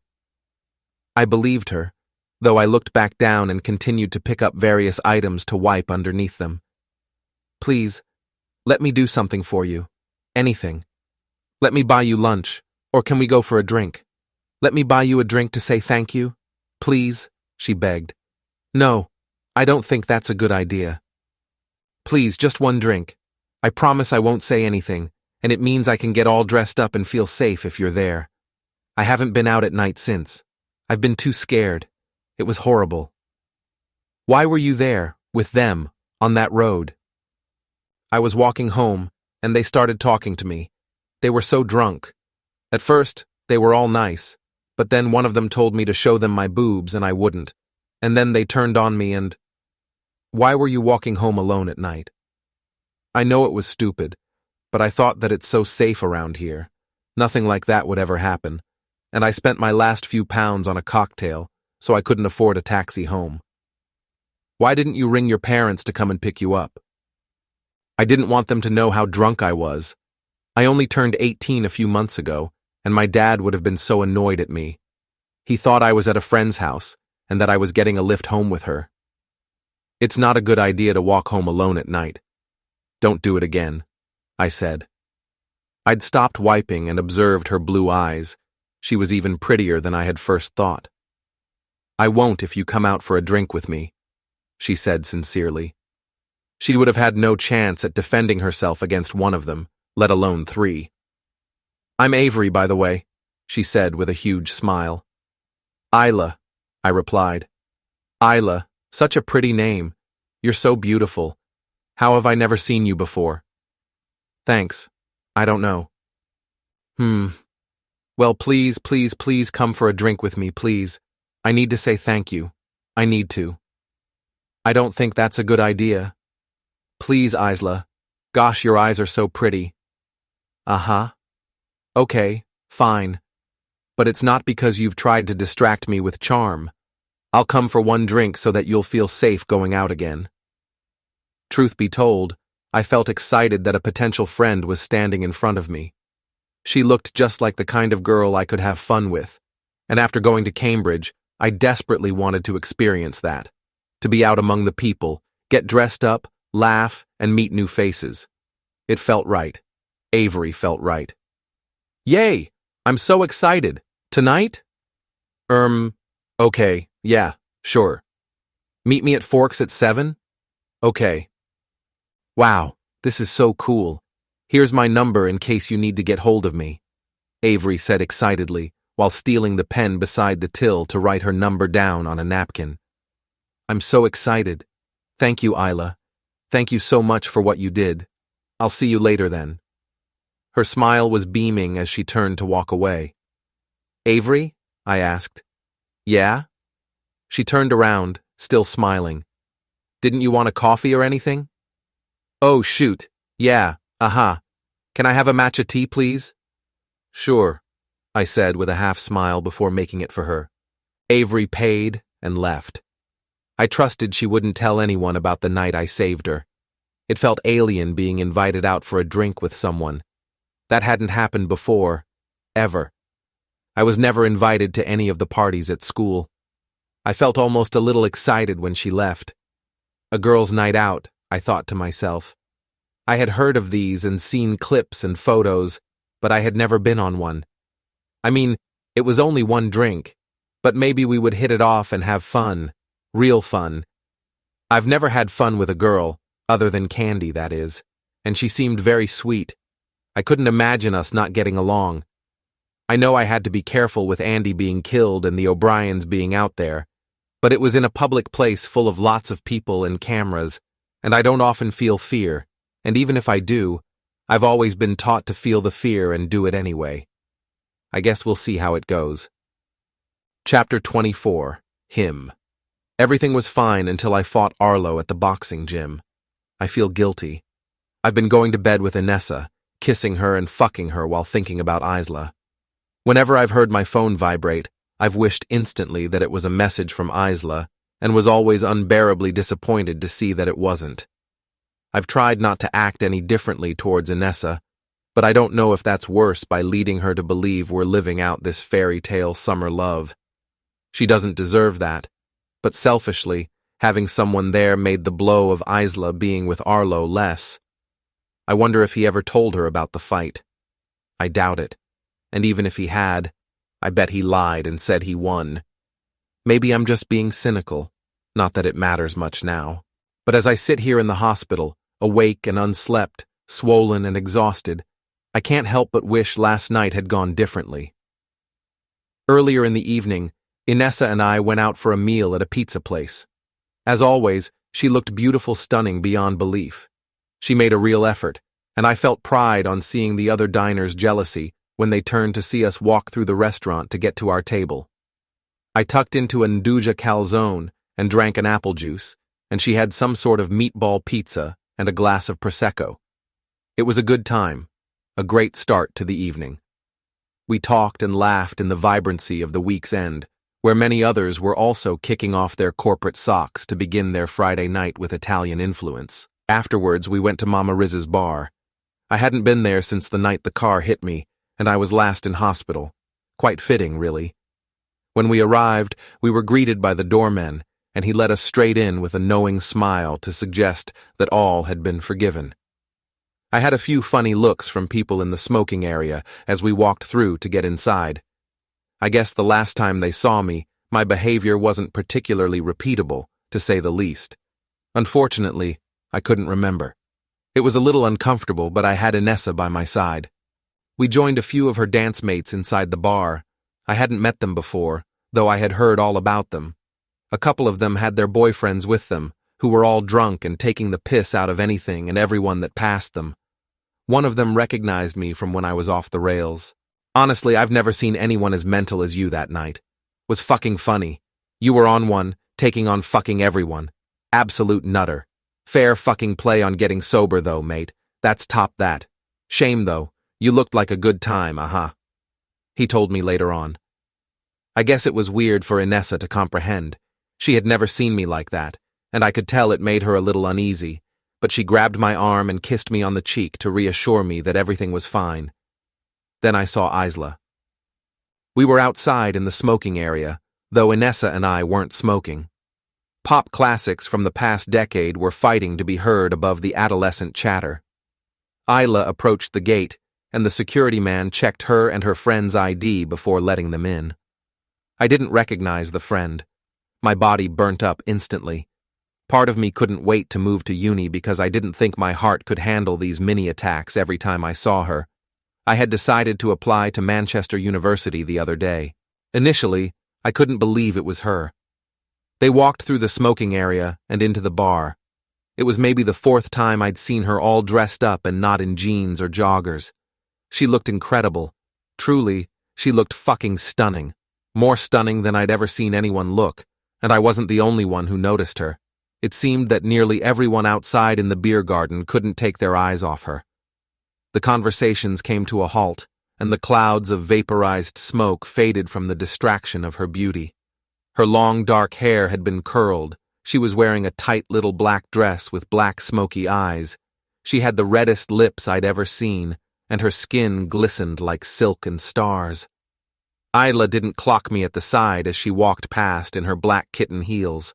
Incidentally, I know they were kitten heels because Inessa and I had a discussion about that style of heel the other week. Inessa caught me with my mouth open as I watched Isla glide across the floor. She looked so angry and hurt that I was looking at another woman in such a way. I still hadn't mentioned Isla to her once. "What the fuck was that?" Inessa asked angrily. I didn't know what to say. She stormed off inside alone. I asked her friend's boyfriend, Robbie, if I could pinch a cigarette off him, and I smoked it in silence while the conversation bustled around me again. When I finished, I went to try and find Inessa, but as soon as I stepped inside, I bumped into Isla and her friend. We didn't say anything. We looked awkwardly at one another as she made her way outside, and I made my way to the bar where Inessa was waiting to be swerved. I put my hand on Inessa's shoulder and kissed her cheek. She looked at me with sorry eyes, the kind of eyes that would bleed forgiveness if they could, and then she wrapped her arms around me and squeezed me tight. Then the night got worse. I looked left, and on the other side of the bar was Arlo. Of course he's here, I thought to myself as he stood there in a t-shirt, looking so tall and strong and godlike. He clocked me and nodded, but I didn't nod back. I just bitterly turned my attention to Inessa. Over the next hour or so, our little group sat on the sofas inside with a full view of the dance floor. The group was laughing and exchanging tales while sipping through smiles. Everyone was drunk except me, but that wasn't why I wasn't having a good time. I couldn't help but watch Isla. She was with her friend, drinking and giggling and batting off a lot of attention from guys who had plucked up the courage to try their luck with the prettiest girl in the room. I saw Arlo approach her, though for some reason, their interaction didn't last very long, and he walked away. That really confused me. Maybe they've broken up, I selfishly hoped. Isla was dancing, carefree and happy. It was strange to see her like that. It was so out of character for who she was, from the girl I knew. She hated alcohol. I was being pathetic, but honestly, it hurt to see her so happy without me.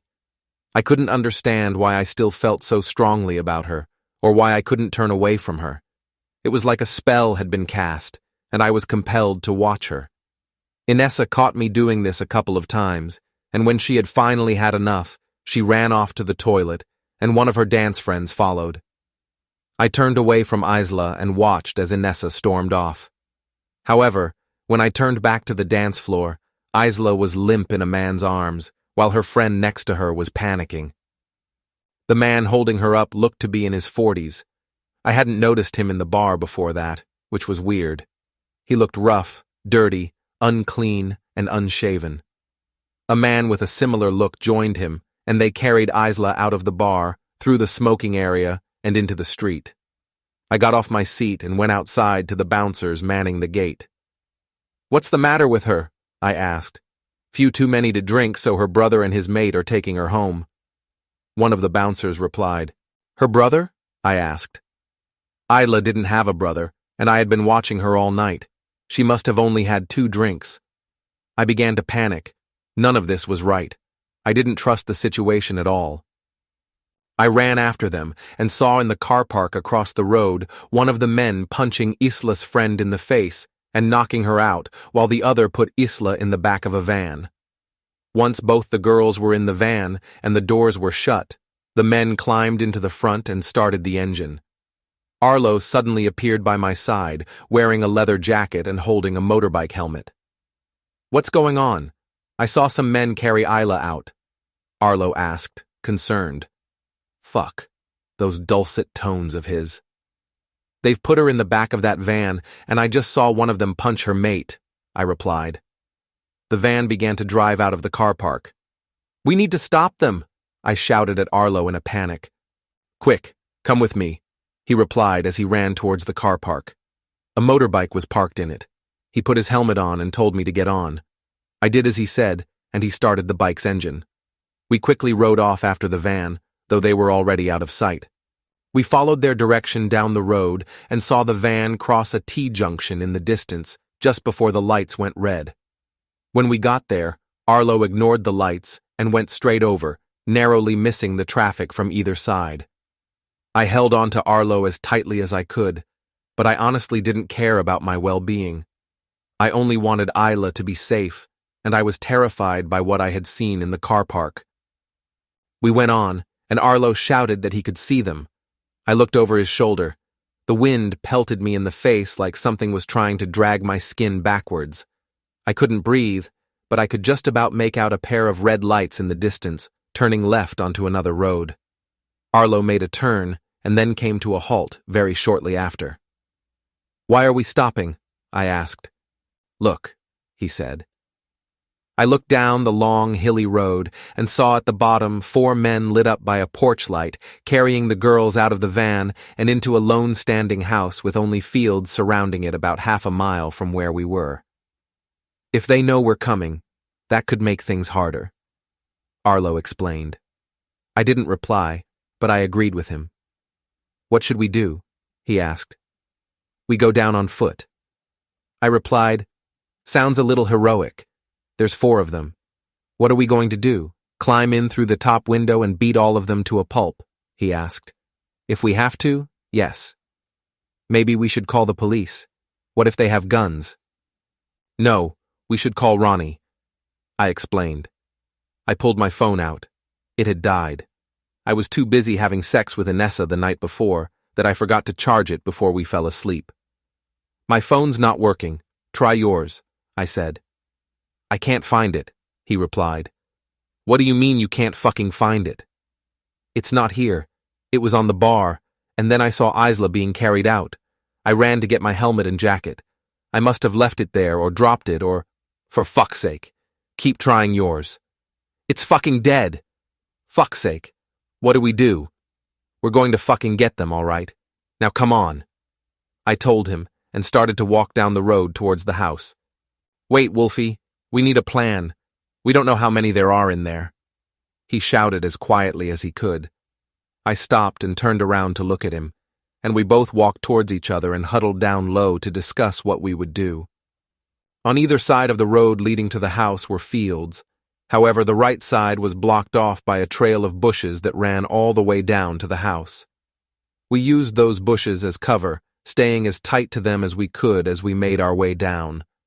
I couldn't hear any noise or see any signs of movement. The house had a porch light activated by movement that had been turned off. It was pitch black. If it hadn't been for the moon, we wouldn't have been able to see a thing. When we got to the run-down and abandoned-looking house, a window was lit up on the ground floor facing the road. A big, gravelly car park was on the right of the house where the front door was. We found 2 rocks, both half the size of a brick. Then we snuck along to the van and let the wheels on the left side down. Arlo threw one of the rocks through the lit-up ground floor window, and we quickly dispersed. I went right, around towards the back garden, and hid in the shadows, while Arlo went behind the van. Moments later, a man opened the front door and poked his head out. He looked to be in his 40s, tall, thin, bald, and scruffy-looking with dirty, baggy clothes on. He couldn't see me in the shadows. The man stepped out and scanned the area. He was unarmed and unscared. I threw my rock at him and charged. The rock took him by surprise and hit him on the arm, even though I was aiming for his head. I must have only run 10 or so meters to get to where he was. The man showed no fear in his stony eyes. I walloped him upon impact. We both fell to the ground, and I hit him again in the face. After a few punches, the tables had somehow turned, and he had rolled me over and was punching me. I tried to block and fight back, but the wiry man was so much stronger than I expected. Arlo came running over and hit the man around the head with a huge rock he had found. He hit him hard, maybe a little too hard, and the man fell to the ground. Blood started to run out from a gash on the side of his head as he lay there unconscious. "Ah, shit. Are you all right?" Arlo whispered to me over the man's body. "Yeah. You?" I whispered back. Arlo nodded and looked towards the house's open door. The light from within cast a shadow of murder on the ground behind us. Arlo looked a little disturbed by what he had just done, but then his eyes turned cold. He seemed to have accepted his fate. The only thing that mattered was getting the girls out of the house safely. He would deal with the consequences later. We cautiously entered the building, trying to make as little sound as possible, though it was so quiet I could hear my heart beating blood around my head. I led the way, alert and ready for whatever came next. The hallway walls were bare, old and filthy, with occasional red stains along them and on the creaky wooden floorboards. The lights were dim, and the air was dusty. It smelt of rust and damp. Then I heard a noise. "Kieran?" A man's voice shouted from the top of the stairs as his footsteps approached the top step. We locked eyes. "Who the fuck are yous?" the man said in a thick Irish accent. This man had short dark hair, but looked of a similar age and condition to the first man, though not quite as tall. He pulled a small knife from his pocket and quickly descended the stairs with anger on his brow and murder on his mind. When at the bottom, he began swinging his knife in my direction. I somehow dodged all his attempts apart from his last strike, which cut me on the side of the shoulder. I reacted with a heavy punch to his face. Blood trickled down his nose, and Arlo lurched forwards and attacked him with a combination of punches, though the man didn't fall. After a few stumbled steps backwards, the man gathered his bearing and advanced towards us again with his knife at the ready. Arlo was now ahead of me and managed as well to dodge and block the striking knife, though the sixth effort sliced him, but on the back of his forearm. Arlo headbutted the man in the nose and punched down on the man's knife-holding wrist as the man fell. Arlo quickly picked the knife up while the man got back to his feet. Then the man ripped a wooden pole from the banister of the stairs to his side. The wooden pole had been torn, so the ends were pointed like a stake. The man attacked forwards and started jabbing at Arlo with the wood. Arlo dodged the 3 efforts that came his way. Arlo lurched forwards again, and the man groaned and fell backwards with the knife sticking out the front of his chest. He hit the ground. Blood started spewing from his mouth as he coughed and choked on it. Arlo and I watched as the man died in front of us. I couldn't believe what I was seeing, and I don't think Arlo could either, or that he had killed another. He looked mortified. The man wriggled in agony as the life left his body. The noises he was making, they were torturous. It was at that point I realized that he was the man who carried Isla out of the bar. Then I heard something from the top of the stairs. Both Arlo and I looked up to see another man, maybe in his 40s too, or maybe a little older, with long hair and a big beard, pointing a gun at us. I had never seen a real gun before. I froze. The long-haired man stood scowling. He could see the fear trapped on my face. The man fired his pistol. The sound was colossal as it bounced off the walls. Arlo fell, holding his neck. The gun had hit him. The man then suddenly came crashing and tumbling down the stairs until he reached the bottom floor and hit his head hard on the ground. The gun lay next to his body, and blood began to river out into a puddle around his head. At the top of the stairs was the girl I saw with Isla at the bar. She had pushed him. She smiled at me almost apologetically. There was a little blood around her nose. The sound of another loud gunshot shook the silence of the house, and the girl fell to her knees and down the stairs. When her body stopped at the bottom, on top of the man she had pushed, I could see blood rushing from a gunshot wound on her head. In fear, I quickly picked up the man's gun from next to him at the bottom of the stairs and pointed it up to the higher floor, trying my hardest not to appear terrified, though the shaking of my hand spoke 1,000 truths. I looked around at the 4 bodies on the floor. Heroes and villains bleed the same. People were dead. People were really dead. Slow and heavy, death-defying footsteps made their way across the floorboards on the higher floor, getting closer and closer and crushing my spirit more and more with each step, until a big, beefy, middle-aged, bald man stood at the top of the stairs, pointing a pistol at me. The man was smiling, which somehow made the monster appear uglier. Teeth were missing from his stubbly, gray, unshaven mouth. He was wearing a tucked-in navy blue t-shirt, and his huge belly hung over the belt of his jeans. What would Isla do? What would Isla do? I thought to myself. The man fired a shot at me but missed. I quickly reacted with an aimed shot at his knee. I had never fired a gun before. The big man screamed, lost his balance, and fell down the stairs, losing grip of his gun with the fall. He nearly broke the stairs as he fell.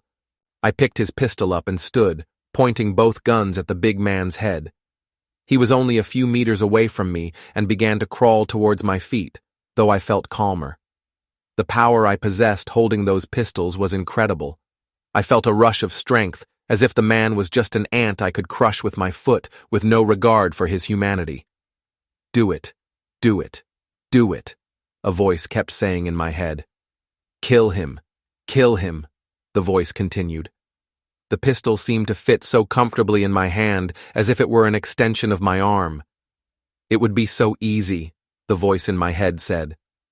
The man crawled closer. My heart was beating so loud, I felt sure he could hear it. Closer and closer he got, and my hands squeezed the trigger of the weapon. "No," I thought. I stomped down on his face with my foot twice. I didn't kill him, I just knocked him out. I was around killers. I was trying to save a killer who I loved, but I didn't want that for myself. I stood over the man and passed the others to ascend the stairs, keeping both the guns in my hands. At the top of the stairs, I looked along the landing. There was a room at the end with the door open. I walked to it and looked inside. The window had been boarded up with wooden planks. The walls were the same as the rest of the house, half wallpaper stripped, dirty and bare. The dim light highlighted the thick dust in the air. Isla was lying on the broken wooden floorboards in the middle of the room. She wasn't awake, but she was breathing. I placed both the guns on the ground and went over to her side to try and wake her. It was no good. I shouted her name and shook her some more, but still she wouldn't wake. I needed to get her out of there. I tried to pick her up, but on the first attempt I couldn't. But I needed to get her out. I took her in my arms and pushed harder than I had ever pushed before in my life to lift us both off the ground. Then, with her hanging over my shoulder, I carried her out of the room, across the landing and down the stairs. With each step, I was concentrating so hard on not dropping her. The big man I had shot in the knee wasn't there anymore, but a trail of his blood led to the front door. I stepped over the bodies at the bottom of the stairs and headed for the front door when suddenly the big man appeared at the door with a knife in his hand. He came at us, limping with aggression like a beast straight out of hell, drooling and grunting with blood all up his arms. I had no choice. I had to fight him. I placed Isla on the floor next to Arlo and picked up the stake of wood one of the men had broken from the stairs. The big man came closer and tried to slice me with his knife, but I jumped back out of the way and just missed it. He tried again, though I dodged that too. Then he swung once more, but I blocked his efforts with the wood, pushing his knife-holding hand into the wall while kicking down onto his wounded knee. The man roared with pain as the knife fell to the ground. He pounced on me. I fell to the ground with him on top. I couldn't move. I couldn't break free. He began hitting me in the face while shouting and swearing at the top of his lungs. Drool and spit from his mouth fell onto my bruising face, but that was the least of my worries. He kept punching and punching. It hurt. It hurt more than anything I'd ever known. My face felt like it was being burnt with fire every time he made contact. Then he wrapped his hands around my neck and began choking. I couldn't breathe. My legs were trying to break free from under him, but he wouldn't budge. I tried to pull his hands off. I struggled and struggled, desperate for oxygen. I could feel the life being crushed out of me, and no one was coming to save me. Then my hand hit the ground, and I felt something hard. It was his knife. I grabbed it, but it slipped away from my grip. With a last glimmer of hope, I reached for it again, secured it in my hand, and began stabbing him in the side of his stomach, puncturing holes into him. I must have stabbed him 10 or 11 times. Stab after stab, I kept feeling the blade enter his flesh and cut through everything in its path. I had to save myself. I had to save Isla. I continued stabbing until he finally let go, and I was able to get some air back into my lungs. With a huge effort, I rolled him off me and left the knife in his side. I could barely see, My eyes were so swollen and covered with blood, everywhere and everywhere from my neck up ached like I had been electrocuted. Stumbling over to Isla, I couldn't feel the blood running down my cheeks as my face felt like it had been stung by thousands of bees, but I could taste the blood from my swollen and beat-up gums. It wasn't until I wiped my cheeks with my hand that I felt how wet they were with blood. I reached down and tried to pick Isla up, but again, I couldn't. I knew I needed to try harder. I had to do it. There was no choice. I needed to get her out of there. I threw all my efforts into getting her off the ground, put her over my shoulder, and carried her out of the house. I struggled across the car park and to the road Arlo, and I walked down. I didn't know what to do. I couldn't ring the police or an ambulance. Even if I could, too many people had been killed. I didn't want either Isla or me to be linked with what had happened, though no doubt we would be. Carrying her up the long hill to the main road was one of the hardest struggles I've ever had to endure. Each step required outrageous effort, though nothing could have stopped me. I was determined to get her away from that house. The best option was to get us both a taxi to Peterborough Hospital, so I carried her to town. It was nearly a 2-mile walk, and my compromised vision didn't help matters, nor did the loss of blood or the slight concussions I had. I walked to Red Lion Square, where I knew some taxis would be, though I wasn't sure of the time and hadn't seen a soul drive past on the way there. Before I got to the taxi, the driver ran out and opened the door to help us both into the back. He drove as quickly as he could up the A1 towards the city. Exhaustion drowned my will to stay awake. I leaned back to see the lights passing above me through the window. The taxi driver helped me carry Isla into the hospital, and the staff came and saw us immediately. They called for a bed, and seconds later, one was wheeled out at speed. We all put Isla on it, and the medical team pushed her through the doors into another part of the hospital. Chapter 25. Her. When I woke up in the hospital, I didn't know what had happened. The lights were bright, and that hospital smell made its way into my nose. I've never been a fan of hospitals. It's mostly the smell of death and illness mixed with latex and sanitary products. I hate it. And even more, I didn't like that the police were there. Ronnie was there too, holding 2 empty coffee cups and making small talk with the officers at the end of the bed, while Candy silently wept by his side. Wolfy was to the left, in a chair, sleeping. His face looked swollen, and his lip was all cut. He had a bandage wrapped around the top of his arm, too, just below his shoulder. That's when the real concern grew, seeing him like that. I didn't know what to think, and the possibilities I thought of got darker. Had Wolfy and I fought? Did someone attack Wolfy, and I took them on? Did someone attack me? Had the O'Briens found me? Where was Avery? It angered me that I couldn't remember.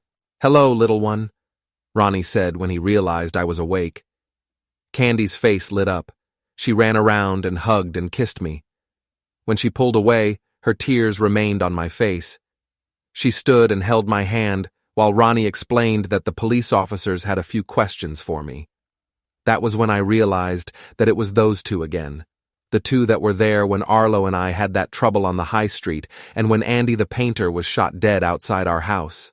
"Good morning, Isla. Well, it's just about morning anyway. You've had quite a night. I know you've just woken up, but we feel the sooner we get this done, the better. We were wondering if you could tell us what happened last night," the older police officer said, while the other got his notepad and pen ready. They both looked incredibly tired, shaken, and somber.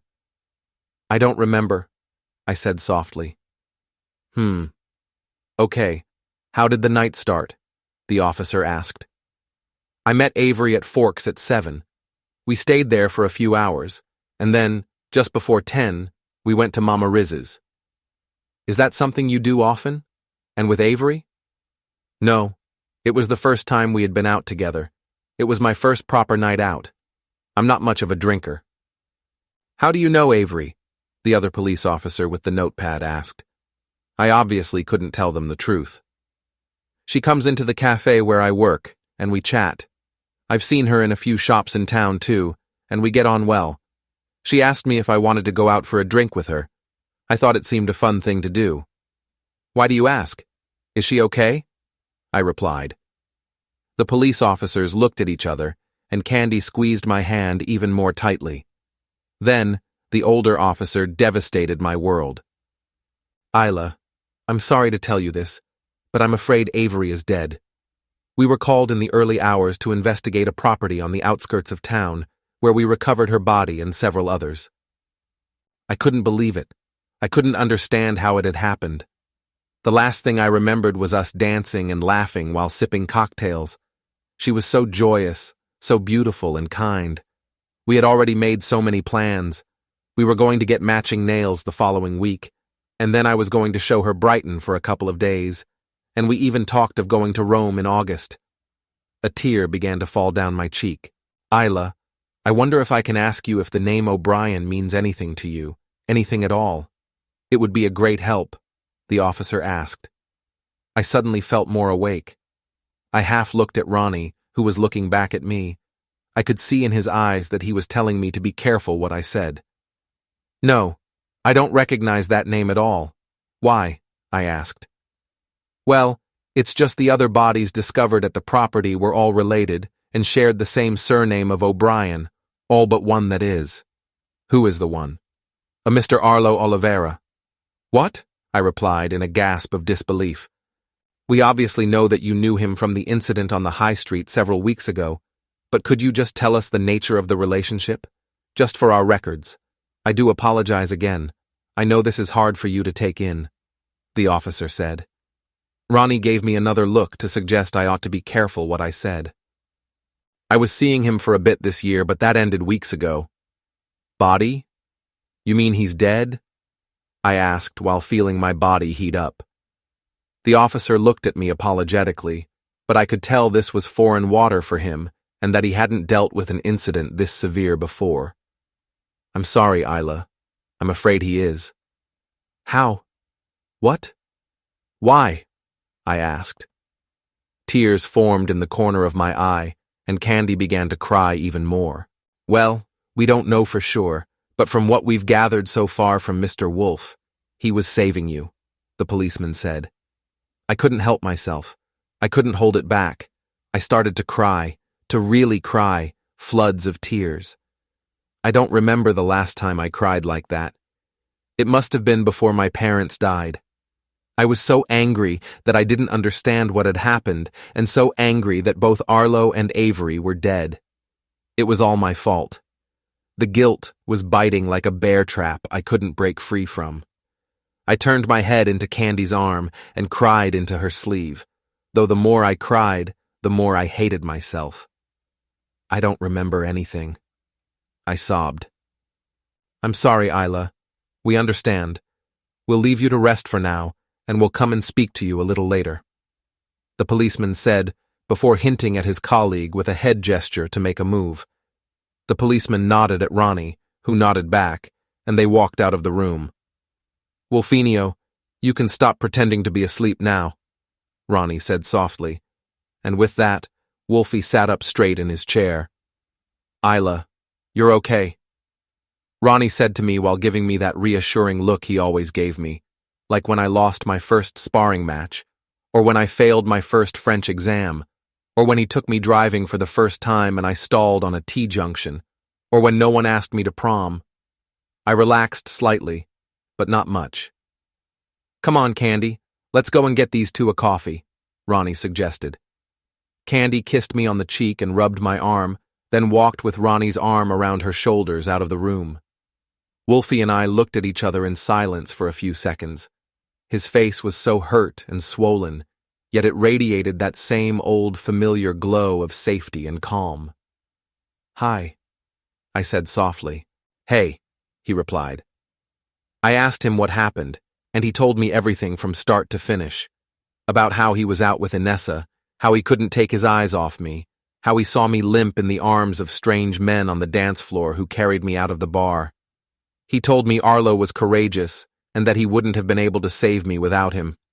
He told me how Avery was shot, how he spared the big man after shooting him in the knee, how he found me and then carried me down the stairs, how he struggled with the big man and stabbed him to death while the life was being strangled from his neck, and how he struggled carrying me to town. Through every word he said, the voice inside my head whispered echoes of how much I loved him and had always loved him. Imagine if you hadn't been there. I told him while wiping my cheeks. Yeah, well, I was there, and I... Even though he didn't finish the sentence, I knew what he was going to say. He said it all with his yes. He would always be there for me, and he would never leave me again. I felt it and could hear it in his voice. He still loved me. Suddenly, my shoulders felt lighter. Do you love her? I asked him. What? Inessa, do you love her? I don't know.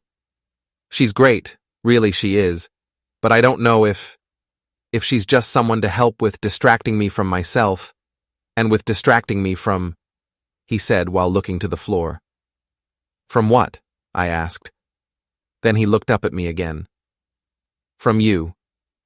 My thoughts ran to what happened the night before. I tried to picture it. Him being strangled and stabbing that man and then carrying me to town. Him and Arlo on the motorbike, and Avery pushing the man down the stairs after Arlo was shot. I felt more tears fall down my cheek. They were dead. They didn't deserve that. Yet more people had died trying to save me, just like 10 years ago.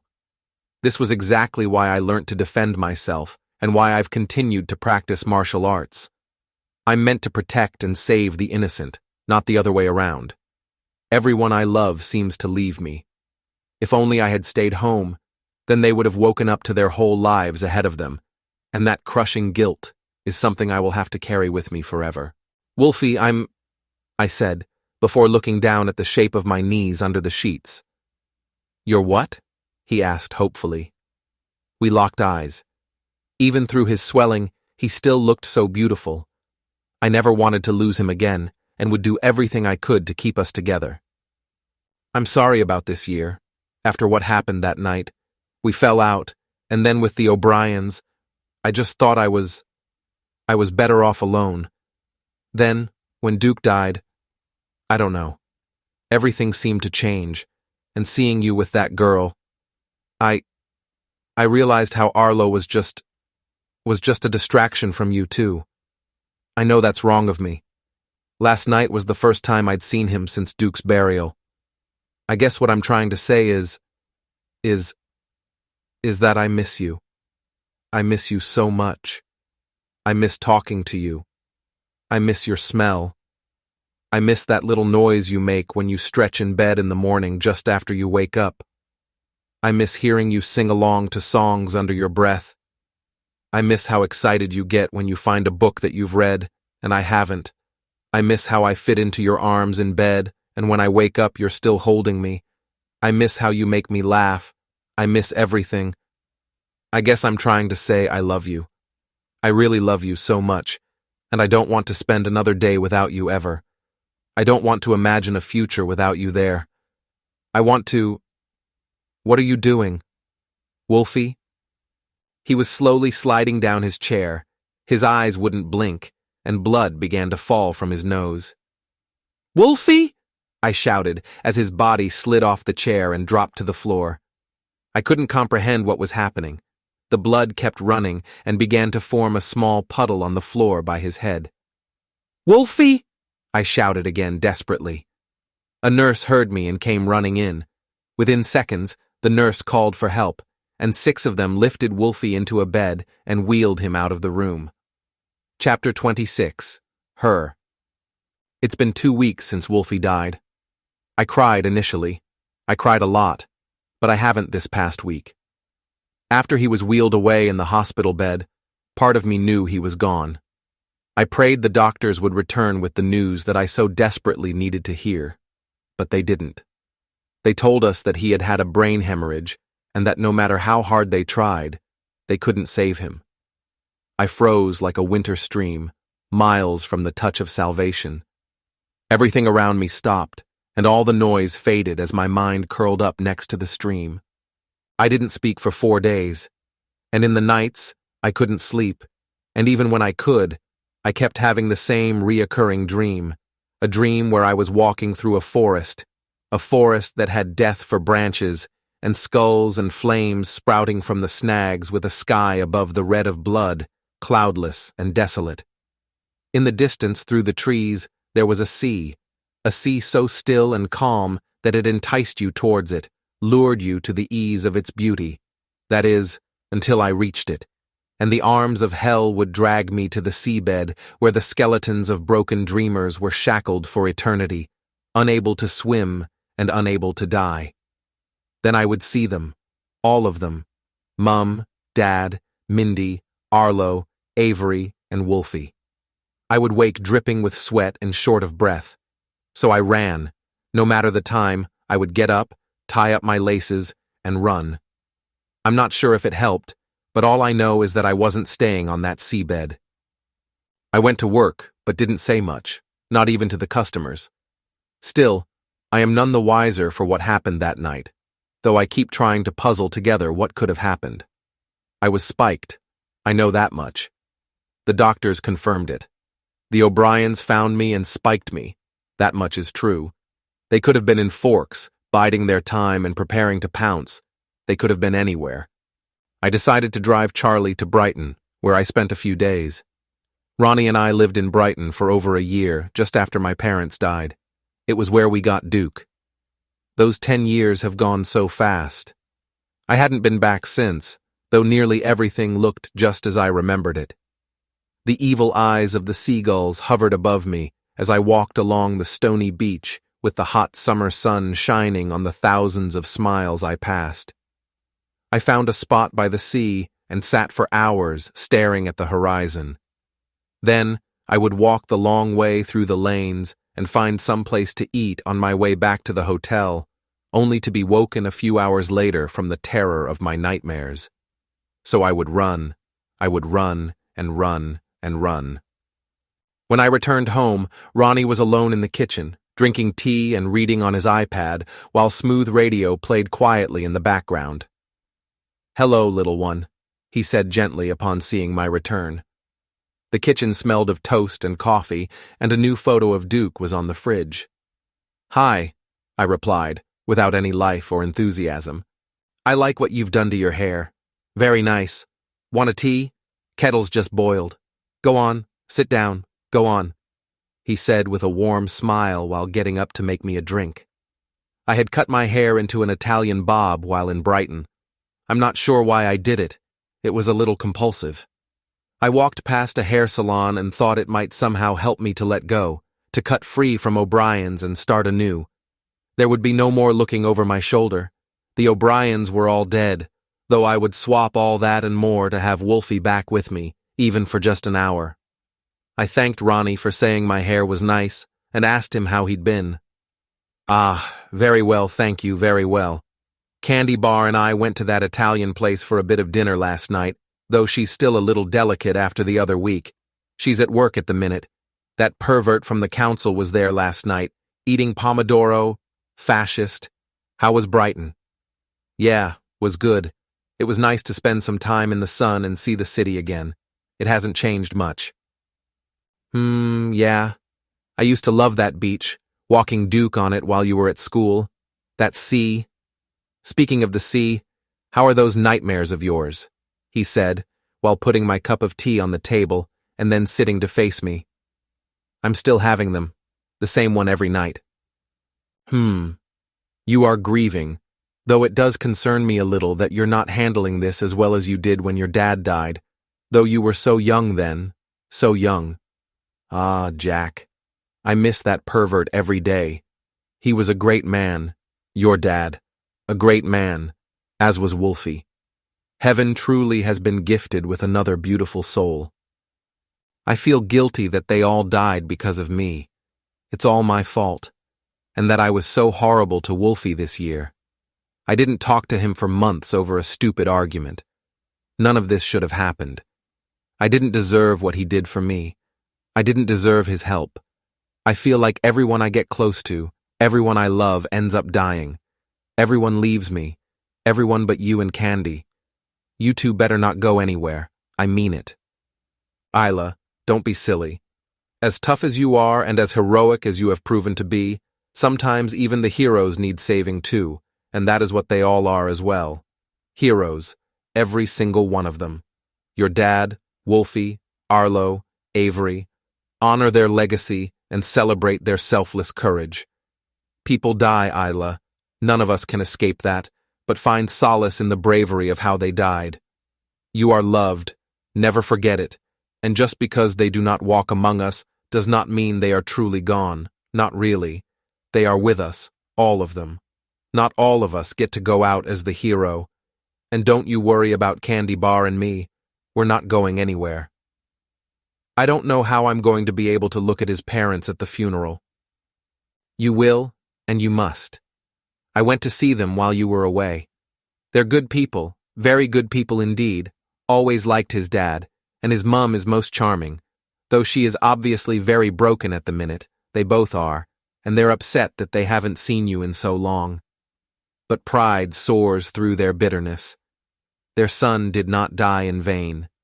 He died saving the woman he loved, and you are obligated to wear that sacrifice like a crown, look them in the eye, and squeeze them with a hug so tight that they know heaven truly is the home of heroes.